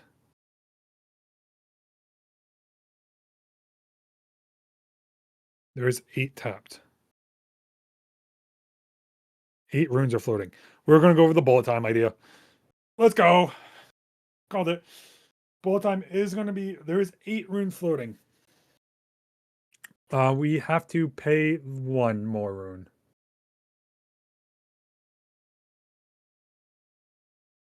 Make sure they pay the cost, please.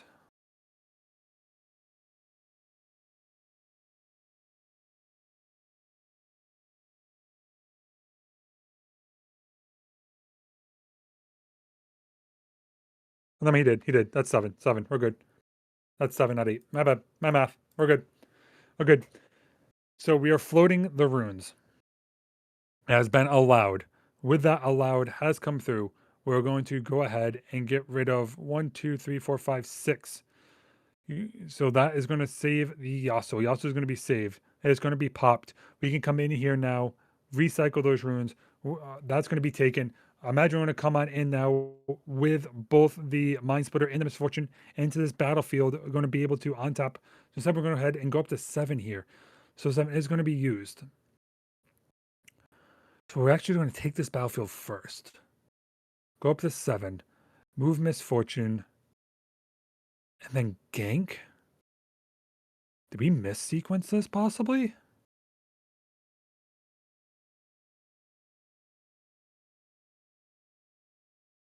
No, there's no missequencing of that actually. It doesn't matter because you have to untap before you choose. So you wouldn't be able to do what you need to do there. We're going to untap there. Gank on over. Yeah, choosing to gank Mind Splitter.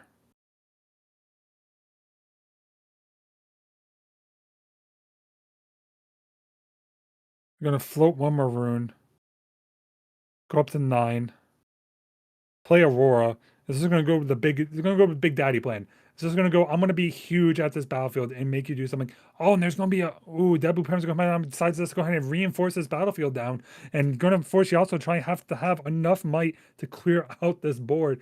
As Luke's going to go ahead and try and get the hold here to go up to the 8th point. Pass on over to Kyle. Kyle's going to be able to untap, recycle. I mean, channel 2 runes.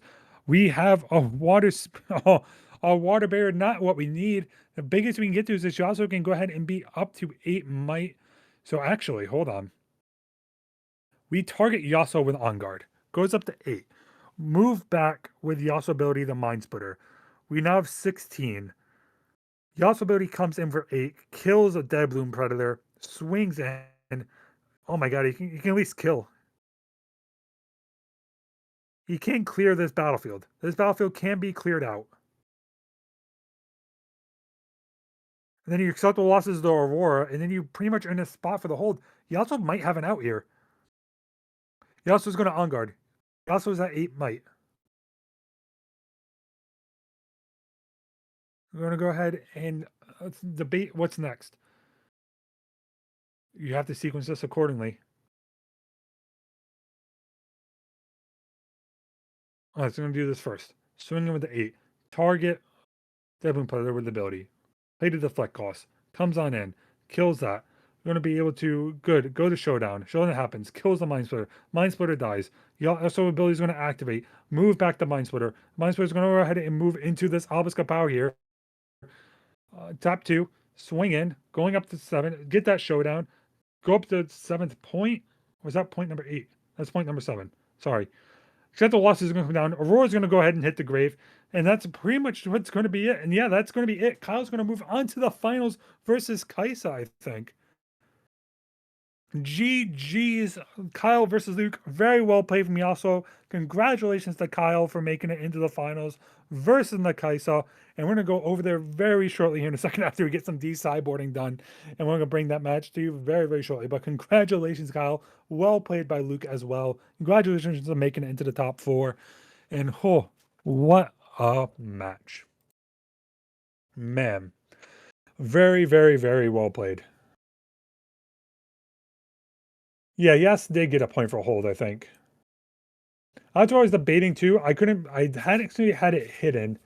So I think they did get a point for hold already. How many players? We had a total of 24 players here today. But we are about to go ahead and go into the finals very shortly. With that being said, I'd like to thank everyone for joining us here on this summer skirmish. I'd like to thank everyone for tuning in. Thank you to the Banish for hosting, Dave for running the keys. Thank you to Very Good Embroidery and FCBC for sponsoring this event. If you guys liked this Riftbound content and want to see more of it going forward to OTCGs, as I said, make sure to hit like and subscribe. We're going to be hosting more of these events going forward. For those who haven't or just now joining us, my name is Rav, or known as Rarvin. I'm in the chat with the Owl, Raravin. If you want to follow whatever else I have, so I'm going to be retweeting all these events as well as we go live with them. So if you want to get notified in multiple ways, make sure to go ahead and follow us that way. But like I said, we will have the finals match more than likely shortly. We're going to try and get it situated whether or not players are going to ID, I imagine not. I think they're going to play it out. But I'm going to go ahead and refill my water real quick as these players get set up, and I will be right back.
Alrighty, ladies and gentlemen, welcome back to the Banish Zone Summoner Skirmish.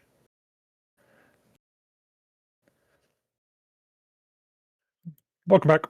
Like I said, my name is Rav, as Marvin. You find me in the chat. Feel free to follow all the other stuff I have, and as well as the Banish Zone for this event. Thank you guys again for sponsoring. But we are going to have Bryce, who we saw on stream earlier. We have Kyle, who's now like the fifth time technically on stream running into this time. This is going to be seeing Kaisa and Yasuo on stream though, so we do get to have this matchup pretty well set as our opponents get ready.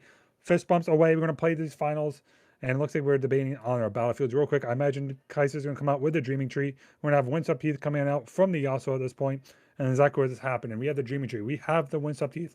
Our players have determined, I think, who goes first. I missed the dice roll because I was refilling my water bottle. But we're going to get this started underway really quickly into our finals. The winner will get the Blitzcrank playmat, the Blitzcrank promo card, and the regional buy, which maybe one of these players are going to Vegas soon. And they're going to get that round one buy going into Las Vegas. So everyone's shuffling up. Runes decks are being shuffled.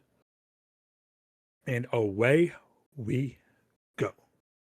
On Kaiser's side, we end up drawing into, looks like a Retreat, into a Ravenbloom, and as well as a Hextech, Ray, and a Poro.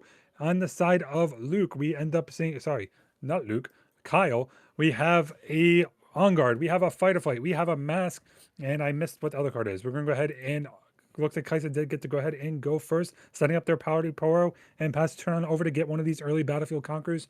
We're going into the Dreaming Tree to go ahead and use the retreat on it to get the card draw later on. So we're going to go ahead and set up. Stack Decks is going to be first card used. Stack Decks is going to try and see what we have at top. We have a Discipline. We have a Stalwart Poro. We have a Fight or Flight. Imagine Stalwart Poro is going to be grabbed, and that's exactly what's being grabbed here. Is that Stalwart Poro? Drop a 2-drop on the field. Fight over something with this Powder Poro later on if you need to, or move into another battlefield, and then pass the turn on over. 2 more runes available. We're going to go ahead and see another Ravenloon student be drawn off the top. Powder Poro is going to go ahead and take over. Ooh, interesting. We're going to actually take into this Windswept Heath first, not into the Dreaming Tree, even though we have the retreat available to us, and then set up with a Ravenloon student, pass the turn on over, and go ahead and say go. So this Powder Poro is going to be attacking into either the Powder Poro, or it's going to go ahead and try and take one of these other battlefields. And is that a scrap heap? Have I missed it? There is a scrap heap. I don't think I've seen a scrap heap this entire time Kyle's been playing. Have I missed this? Ooh, okay. I don't hate this tech at all. This is very, not very spicy, but definitely like one of the better combos with purple. And then we're going to go ahead and see the mask resolve on the field. Powder Poro is going to go ahead and get an extra plus on might into this attack here. Oh, thank you, Kyle. Thank you, Kyle. Already realized I'm going to push it a little bit more onto the screen so everyone can see it. For all you folks at home.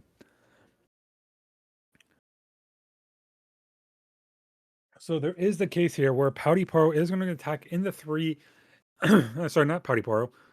Stalwart Poro is going to go ahead and attack into the Powder Poro for 3 possibly. But then we're going to see the move first. So we're going to go ahead and move it normally up.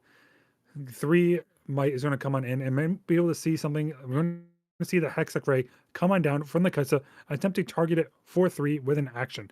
We do have an On Guard and we do have the Defy available to us. We're going to go ahead and use the Defy instead. Get rid of that. Get rid of that Hextech Ray.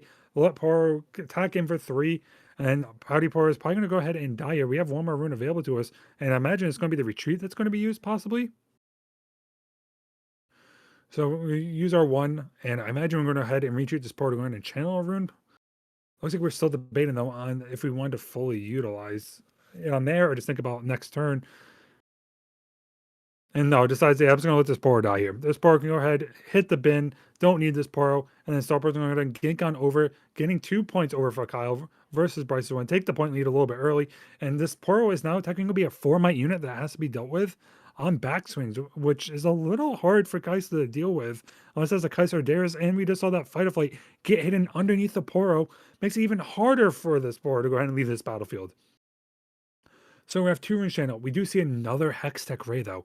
Hextech Ray can come on down, which we're debating it. I think it's going to be used. I think Hextech Ray is going to be used to try and clear up this Poro, clear that hidden card underneath.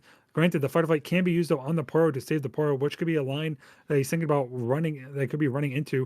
We're going to pay 5 first, run this Kai'Sa out, and Kai'Sa first is going to go ahead and take the Conquer onto the Windswept Heath, allow that card to go ahead and be conquered, draw an extra card, and we drew into, looks like a Noxus Hopeful, and it's going to pass the turn on over, realizing, yeah, I can't really do anything right now to this Poro. Even if I Hextech Ray, I'm going to lose a little bit of value, and that's pretty much where we're going to be. So we're going to sit there, move it back, untap our Poro, get ready 2 runes, and see what we end up top decking on the side of Yas. Yas here is going to see the Wielder of Water. So Wielder of Water, ooh.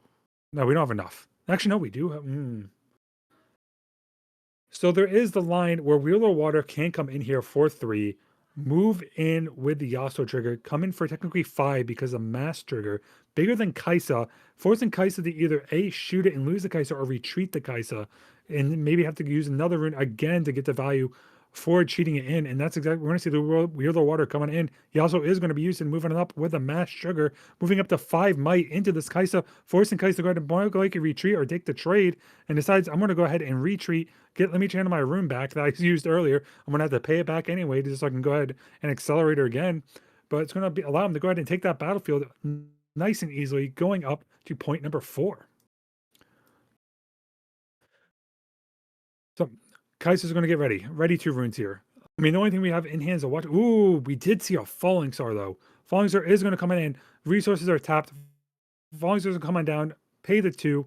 Going to get target 3. No reactions. He is going to react, though. Just to Fight or Flight back, but it's not going to save the Poro, though. But he's going to go ahead and get the draw, though, off the Dreaming Tree. So we're going to see the draw happen. Draw a Ride to win. Then Falling Stars are going to go 3 and 3, trigger each, kill both. Now we're going to be able to move in with this Kaisa with it accelerated if we want to, and then get to hold in the draw and move in the Dream Tree again and make it a little bit harder. So what do we have? 1, 2, 3, 4, 5. Yeah, we have just enough. 5, leave one open. We can go ahead and move Kaisa in, go in the Dreaming Tree, get the Conquer, draw a card up to 4, and have the Tempo Swing go back in Kaisa's favor. We have those seen both for 2 more Hextech Rays, though. Both Hextech Rays have been, or 3 technically, have been seen nice and early into this game. And now we're going to go ahead and go into pretty much the next turn is Yasuo. 1, 2, 3, 4, 5.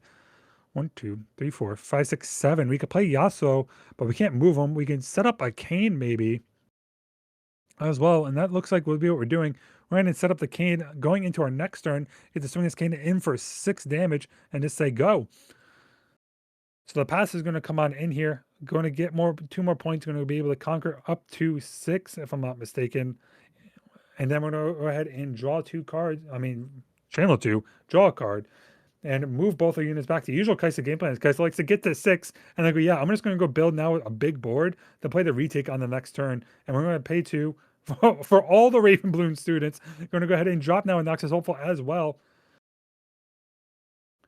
And then go say pass at this point, and then pretty much say go, and then there's going to be, what do we have? 1, 2, 3, 4, 5, 6, 7, 8, 9 available for Kayn, for Yasuo at this point, and I don't think we're going to be in the best position. I mean, we have a Defy in hand, we have an On Guard in hand, and a Ride the Wind. We could try and double move Yasuo if we, I mean, Kayn if we need to, but it's going to be a big swing coming in.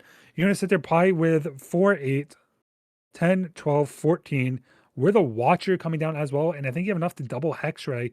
So there's a couple different options that's going to be available for Kaisa, and we drew a Scrap Heap into the Scrap Heap. You never like to see it. You never like to see the Scrap Heap into Scrap Heap unless you're taking a Zon Warrens or Traveling Merchant trigger. You never like to see it back to back like that. That's always a brutal outcome. I think Kyle's trying to think, what is my out here? What's going to prevent this double conquer from coming down? And it's going to be pretty much just trying to set up Kayn as much as possible into these battlefields. So Kayn's going to be able to get the free move into One Step Teeth for the 2 with the Yasuo legendary ability, going up to point number 5, then ganking over into point number 6.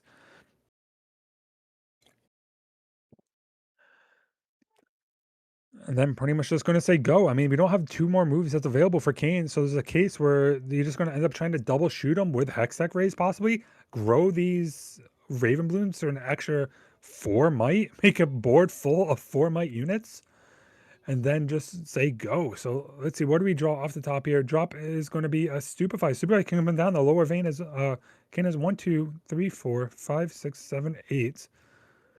Yeah, so we have enough to watch or accelerate. And then we have enough to just double shoot something if we want to, or just shoot them once with Hextech Ray. So Hextech Ray is going to go ahead and come on. So we're just going to, I guess we're going to do Kaisa first. Kaisa is going to come down first. Kaisa is going to be able to draw. Looks like we're debating Ride the Winning and On Guarding to maybe try and clear up this Kaisa, which would use up all of our resources, and we will still have 1 left for the Defy, but we'd have double Hexa Race. It won't even matter actually, no, it would matter a decent amount, but only just to kill the Kaisa, but we can still just take over the battlefields with our other units. And that looks to be the debate for Kyle. Is Kyle trying to think of, do I have a way out of this? I can move once, but I can't activate Kayn's ability.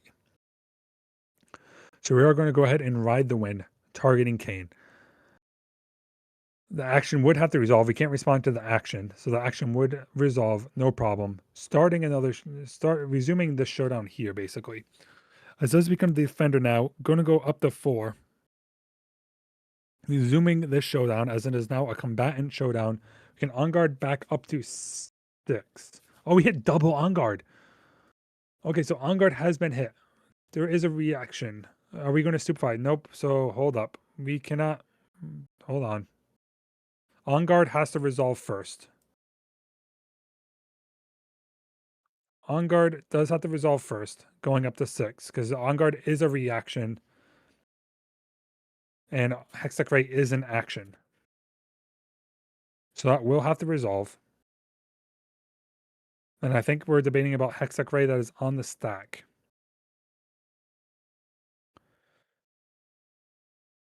Because we can, on guard, go back up to 8. go up to 8. Hex Decorate is dealt 3, technically 5 might. You're gonna have to shoot him one more time or even stupefy him to lower him down one more. It's gonna be the plan of action here. I imagine it could be so technically, yeah, that has to resolve. And then we are going to go ahead and respond with a Stupefy to knock Kane down to 7 might, 3 damage on him, taking me down to 4. To get the trade here with the Kai'Sa. Kai'Sa doesn't get the conquer. Then you're just free to just double conquer up to 8 points, and that's going to be it. Kai'Sa is going to take game number 1 in a very quick fashion, and Yasuo is going to go down 1 game. Oh, very well played over on Bryce's side. Very well played, very held. I mean, it stinks for Kyle's like Kyle didn't really see too many units to help conquer the battlefields too much. It had a lot of reactions, but not enough to get through the onslaught of spells that Kai'Sa did. Kane moved once this turn. He moved twice last turn. And then this turn he moved once. He went from the Dreaming Tree to the Windswept Heath because he was a defender, not an attacker. This was all done on Bryce's turn.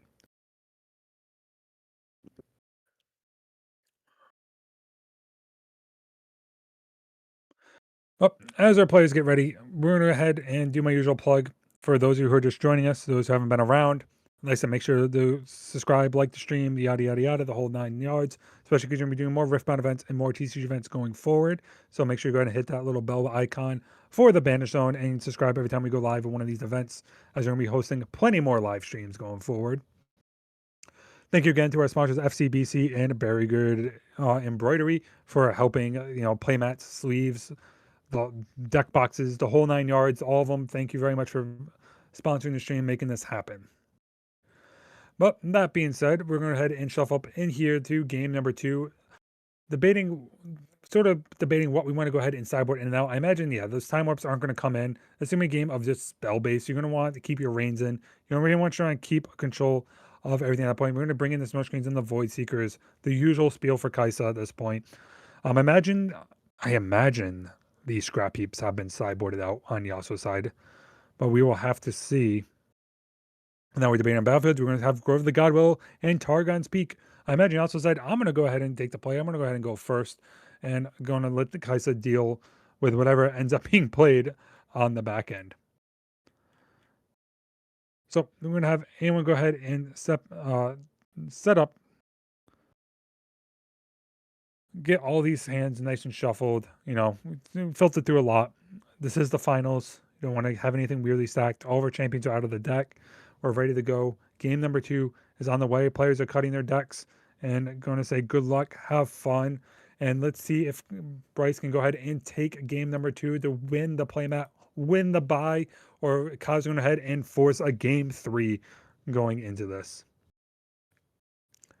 So, first 4 cards. We have Noxelf. We have a Falling Star. We have Double Watcher. Imagine one of those Watchers is going to go in the bottom for Bryce. Looking at the side of Kyle. Kyle has a Sword Pro, has a Windwall, has a Ride the Wind, and has a Stack Deck. I think he's probably going to be okay with that.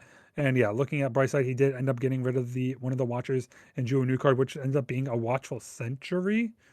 Yep, and then we're going to see the normal go ahead turn 1 play of the Stalwart Pros going to come on down. We're going to see more than likely I think a Ravenboom student's actually going to come on down here over the Century. Yeah, Ravenboom student is going to head and come on down here, pass the turn back on over to Kyle. Kyle's going to tap to schedule 2, on guards drawn in hand, move the Star Pearl, more likely into the Targon's Peak.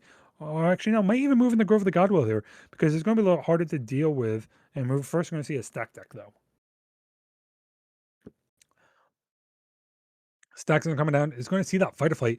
With that Fight or Flight being drawn, possibly it could be a smarter move to hold something like Grove of the Godwillow. But that is hoping there is no damaging spells on the side of Bryce, which is very hard to ask of Kai'Sa to have a single damaging spell.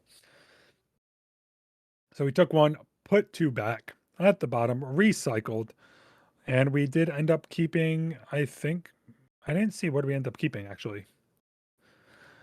So we are going to go ahead now, and I think we're going to go ahead and try and conquer. We might actually just conquer Targon's Peak here. Let's see. On guard does keep alive through most things. Does not keep alive through a Falling Star though. And actually, when you keep alive through a Void Seeker, so it's going to be a little harder to hold the Grove of the Godwillow. But we might be going there anyway. Trying to debate where we want to go ahead and move. I said I think it's going to try and be Grove of the God Willow. We only use one rune. There's no need to take Targon's Peak just yet, but no. So we decided to go ahead and take Targon's Peak, get the one rune available to us, leave the On Guard up. We have a Wind Wall available to us as well, and a Ride the Wind, so we can try and counteract something like this Falling Star is going to come out with this Wind Wall. Actually, no, I think Wind Wall costs 2. Hold on, does Wind Wall? I think Wind Wall costs 2 runes. Double checking that. Windwall does end up costing 2. We can't even Windwall this. Oh, man. So depending what Bryce has, we're going to go ahead and take this Grove of the Godwill first, get the Conquer point, try and bait out any form of actions. I mean, you could end up seeing maybe something like a Ride to Win coming out to try and force Stalwart Poro to end up being a defender, get the shield trigger, and that's exactly what we're going to see happening. We're going to go ahead and see this Ride the Win coming out, move this Poro over into the Raven Lucerne, try and force the trade, try and force this shield trigger to be triggered here, going up to 3 might. Don't have to commit the On Guard yet. Hold off on that a little bit. So we're going to go ahead and shoot it with a Hextech Ray now for the action on Bryce's side. And now this is where this can be used. It is going to be 3 in the 3. It is going to still get the trade. Even if you on guard it, it's still going to be a trade, but it's better than leaving a unit up in the form of Bryce. The question is, do we want to on guard? We are going to go ahead and on guard. Argon is going to go ahead and push this Poro up to 5. We have this Rainbow Suit up to 3. 3 damage on the Poro. Trade into 6 into 5 and clear up those battlefields. And another, oh, sorry. Our Watchful Engine is going to come down, and the Nexus isn't coming down on the side of Bryce, so resetting up their battlefield a little bit better to take these builds into next turn. We drew into a stack deck on Kyle's side. Not the worst draw, actually. Really not the worst. You could really filter, but not really what you want to see just yet, because you have to pretty much pay an extra resource if you're going to drop something like a 2-drop nice and early on. We have a Discipline on top. We have a Mind Splitter on top, as well as a Traveling Merchant. What is in hand? We have a Sunder, I think a Windwall, and one other card. I think we take the Traveling Merchant here. 1, 2, 3, 4, 5. Low key, I want to take the Mind Splitter, personally. We'll be at 7, set up a big board, hate something out of his hand, and then just start retaking over with the moving with Yasuo. And I think that's what we took. I think we took the Mind Splitter. Let's go ahead and flip this over. Prove me right. Prove me right. Prove me right, please. Please, please. No, don't lean back in your chair, Luke. Kyle, Kyle. I wanted to see what it was. I wanted to be right. Oh well, we'll find out soon enough. We're going to head into channel R2, draw into a Pouty Poro. Watchful Sun is going to go ahead and take into Targon's Peak here, so we can use the 2 runes if we need to later on. I don't think we have any form, but actually that's going to allow, that's going to get Bryce his first point here. Nexus Open is going to move into the Grove of the God, which is going to be an easier hold for him, and going to sit there and go up to 2 points.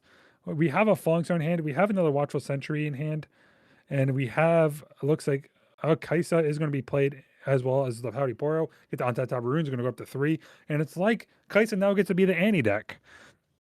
As an Annie player, I think this is illegal. This shouldn't be allowed. I'm the only one that is allowed to on-tap 2 runes at the end of my turn. Cheaters. There's a lot of you non-Annie players. But we're going to go ahead and pass on over to, and it is the Mind Splitter. I was right. Mind Splitter was taken. Woo. So Mind Splitter was taken. Going to automatically hate out probably this Thousand Tail Watcher more than the Falling Star. Because we don't have any other units. You don't want to set up something where Falling Star could be used and tied into something else. So yeah, Thousand Star Watcher is going to go ahead and be taken, and we're just going to be stuck with the Falling Star in hand, especially because it doesn't clear the Mind Splitter normally.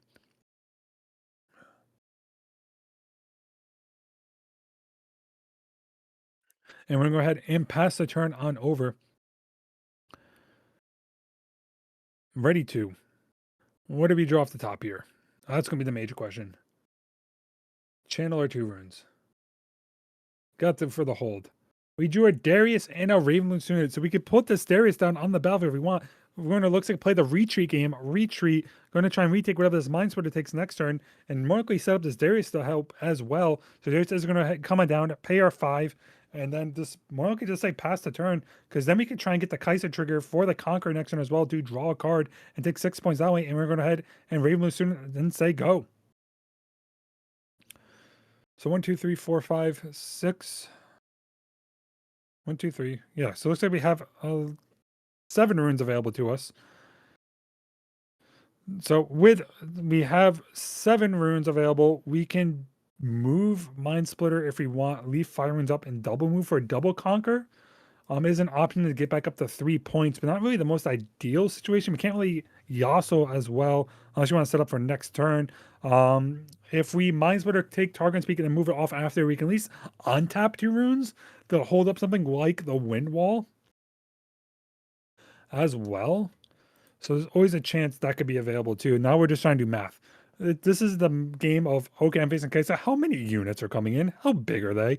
Because right now, available to us, we have 4, 8, 10, 12, 13, 18, possibly 20 might available if Darius does become online with the 2-played card ability. So I mean, we have a big swing coming. We have a very big swing coming in, and I was going to try and retake these battlefields to go up to the total of 6 victory points. And this is where the math has to be done for Kyle. Kyle's got to figure out this math, figure out how are we able to deal with this, how are we able to hold and maybe try and save our units a little bit to try and play a retake game of our own. And it's definitely on the harder back foot here. You could try and drop something like the Stalwart Shieldmate, move something, move with the Mind Splitter up to one of these battlefields, more likely Target and Speak, then move it back with the Yasuo ability, so you can try and play the retake on the next turn. Is, like I said, possibly one of the opportunities that we're going to see here. And yeah, we're going to see Target and Speak be conquered here by this Mind Splitter. Mind Splitter is going to go ahead and move Kyle up to 2 points. And I think we're going to see a Stalwart Poro come on down as well. It might also even back up this Mind Splitter and try to set up a lot more. We do have the Sunder as well. We have, looks like 5, so we don't have enough to fully utilize it just yet to drop it down onto the battlefield for free. But 1, 2, 3, 4, 5 runes available. Tap 2, we can move back with the Yasuo ability, move back the Mind Splitter, and we have a Discipline available if we need to later on. No, instead we're going to actually just move it up to the battlefield, go over the God Will, make him split the focus a little bit to deal with it, as well as costing an extra little bit of might, because if this uses the Discipline, it can use 5, go up to 5 might, wield that shield, and it's just going to go ahead and say pass. So we're going to go ahead and channel our 2. We do just have a Falling Star in hand. What's the other card off the top here? The other card is another Darius. So there is a line where double Darius could come on down here. You could end up Falling Starring, making a response come out with the Discipline, and then Dariusing to have it come in ready and have both Dariuses sitting there at 14 might and be able to take over almost any battlefield that it wants to at that point. So it looks like it is time to do a little bit of math here. How do I want to deal with it? Because it looks like we could have Kaisa and Darius come on and deal with this Mind Splitter. Mind Splitter probably want to clear up maybe the Kaisa or possibly Darius itself to prevent the draw if we deal with Kaisa. So it looks like 2, 4, 5 might is being calculated here to go into this battlefield with the Poro, smelling the Discipline, smelling the On Guard, smelling some form of combat trick is going to come out from this. And it's going to say, yeah, please use something to deal with this board state. And it looks like that's exactly what's going to happen. We have the Discipline in hand. There's a Wind Wall in hand, 2 cards in hand over on Bryce's side. But I think you might have to force him to use it.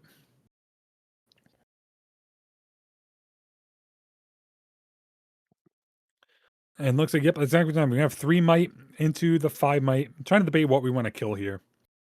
So we're going to kill, looks like the Watchful Sentry. You're going ahead and kill the Raven Blue soon and get one of the big units off the field. We're going to be able to get the draw off the Watchful Sentry here. What did we end up drawing? We drew into a Rain. Oh boy. So the Rain could also just be used here. If Rain's going to be used to attempt to clear off this Mind Splitter,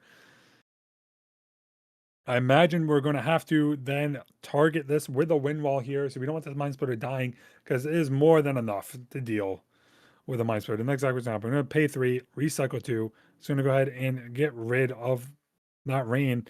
And now there could be a case too where you might want to just pay 2, Falling Star, deal 6. Yeah, deal 6 coming on in here, activating Darius. Darius will be activated. You can't defy it because it does cost double rune, so defy cannot come in. You can go up to 3 if you want with the Discipline later on, but it looks like this Noxious Wolf will be able to clear out, get the trade, and then Kai'Sa will be able to get the trade and get the Conquer and the draw with the Conquer ability, and Bryce might be running away with this one.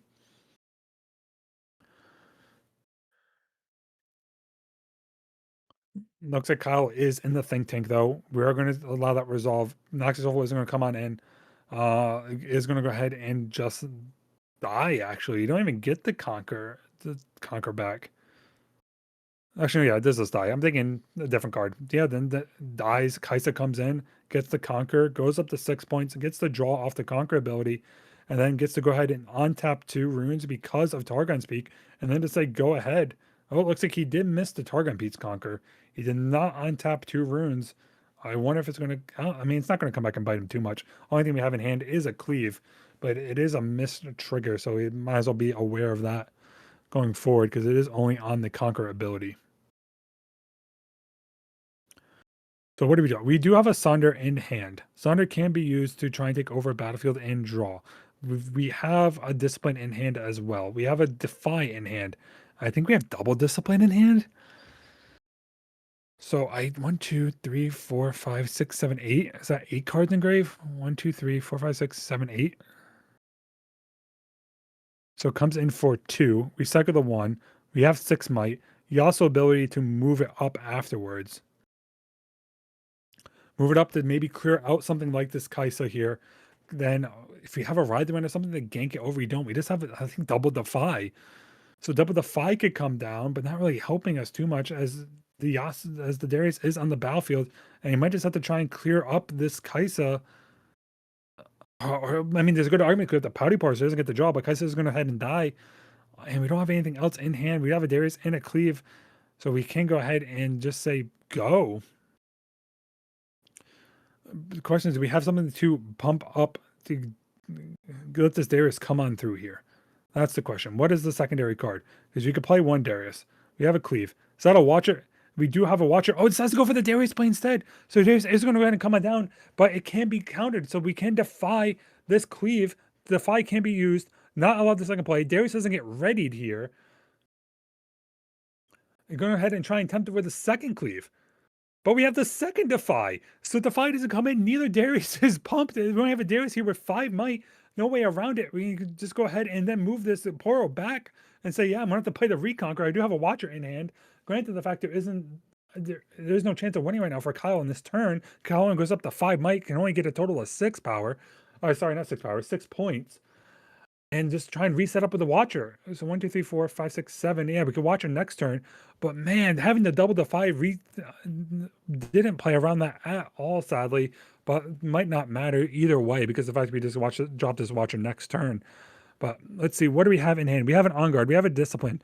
So that can knock down 8, 9, down to 6 with the Watcher. And then you would just shove both Darius's in and the Watcher into that battlefield. So we're going to go ahead and get the on tap. So let's see. We can move over this Yasuo back to base. Move it back. Take the other battlefield where we got. But instead, just going to go ahead and pass. Leave up all the runes available. See what we're able to deal with here. Channel 2 more runes on the side of Bryce. Bryce draws. Bryce ends up drawing a Stupefy. Pouty Pour is going to take over the Godwill. Go up to 7 points. Go up to technically 8 points. Get the draw. Watch is going to come on down with a accelerated. And is going to go ahead and say, yeah, try and force me to have something. But we can just pump this Darius as well with a Stupefy. And we're going to go ahead and see this 1,000-tail Watcher come on in here into this Sonder. This one's going to come down to bump it up to 5. Allow that. Go up to 5 might. It allows the trigger to draw. Going to go draw a Defy. Can then pump it up to 6. 7. You're going to go up to 8. 8 might here. And yeah. That will be game GG's. Bryce is the Banish Zone Skirmish winner. Congratulations to Bryce. Congratulations to Kaisa. And congratulations on earning your buy and your Blitzcrank playmat. Congratulations to everyone who played today. And I would like to say thank you again to the Banish Zone for hosting this. But that's going to pretty much wrap it up for me. Yeah, we're doing good. It's been 8 hours of talking. That's going to wrap it up for me here, folks. Thank you for everyone who's watching. Thank you everyone who joined. Make sure you hit that subscribe button on the Banish Zone for all of our other Riftbound and other TCG events. My name is Rav, always known as Marvin. You see me in the chat. Go ahead and give me a follow on all the socials or anywhere else to know when we go live for these events, as I will probably be casting them. So make sure you go ahead and give me a follow there as well. But that being said, thank you again for FCBC for sponsoring, Very Good and Birdie for sponsoring, the Banish Zone and for hosting this skirmish. But thank you again, everyone, for joining us. I hope everyone has a good one, and I'll catch you all later. Peace.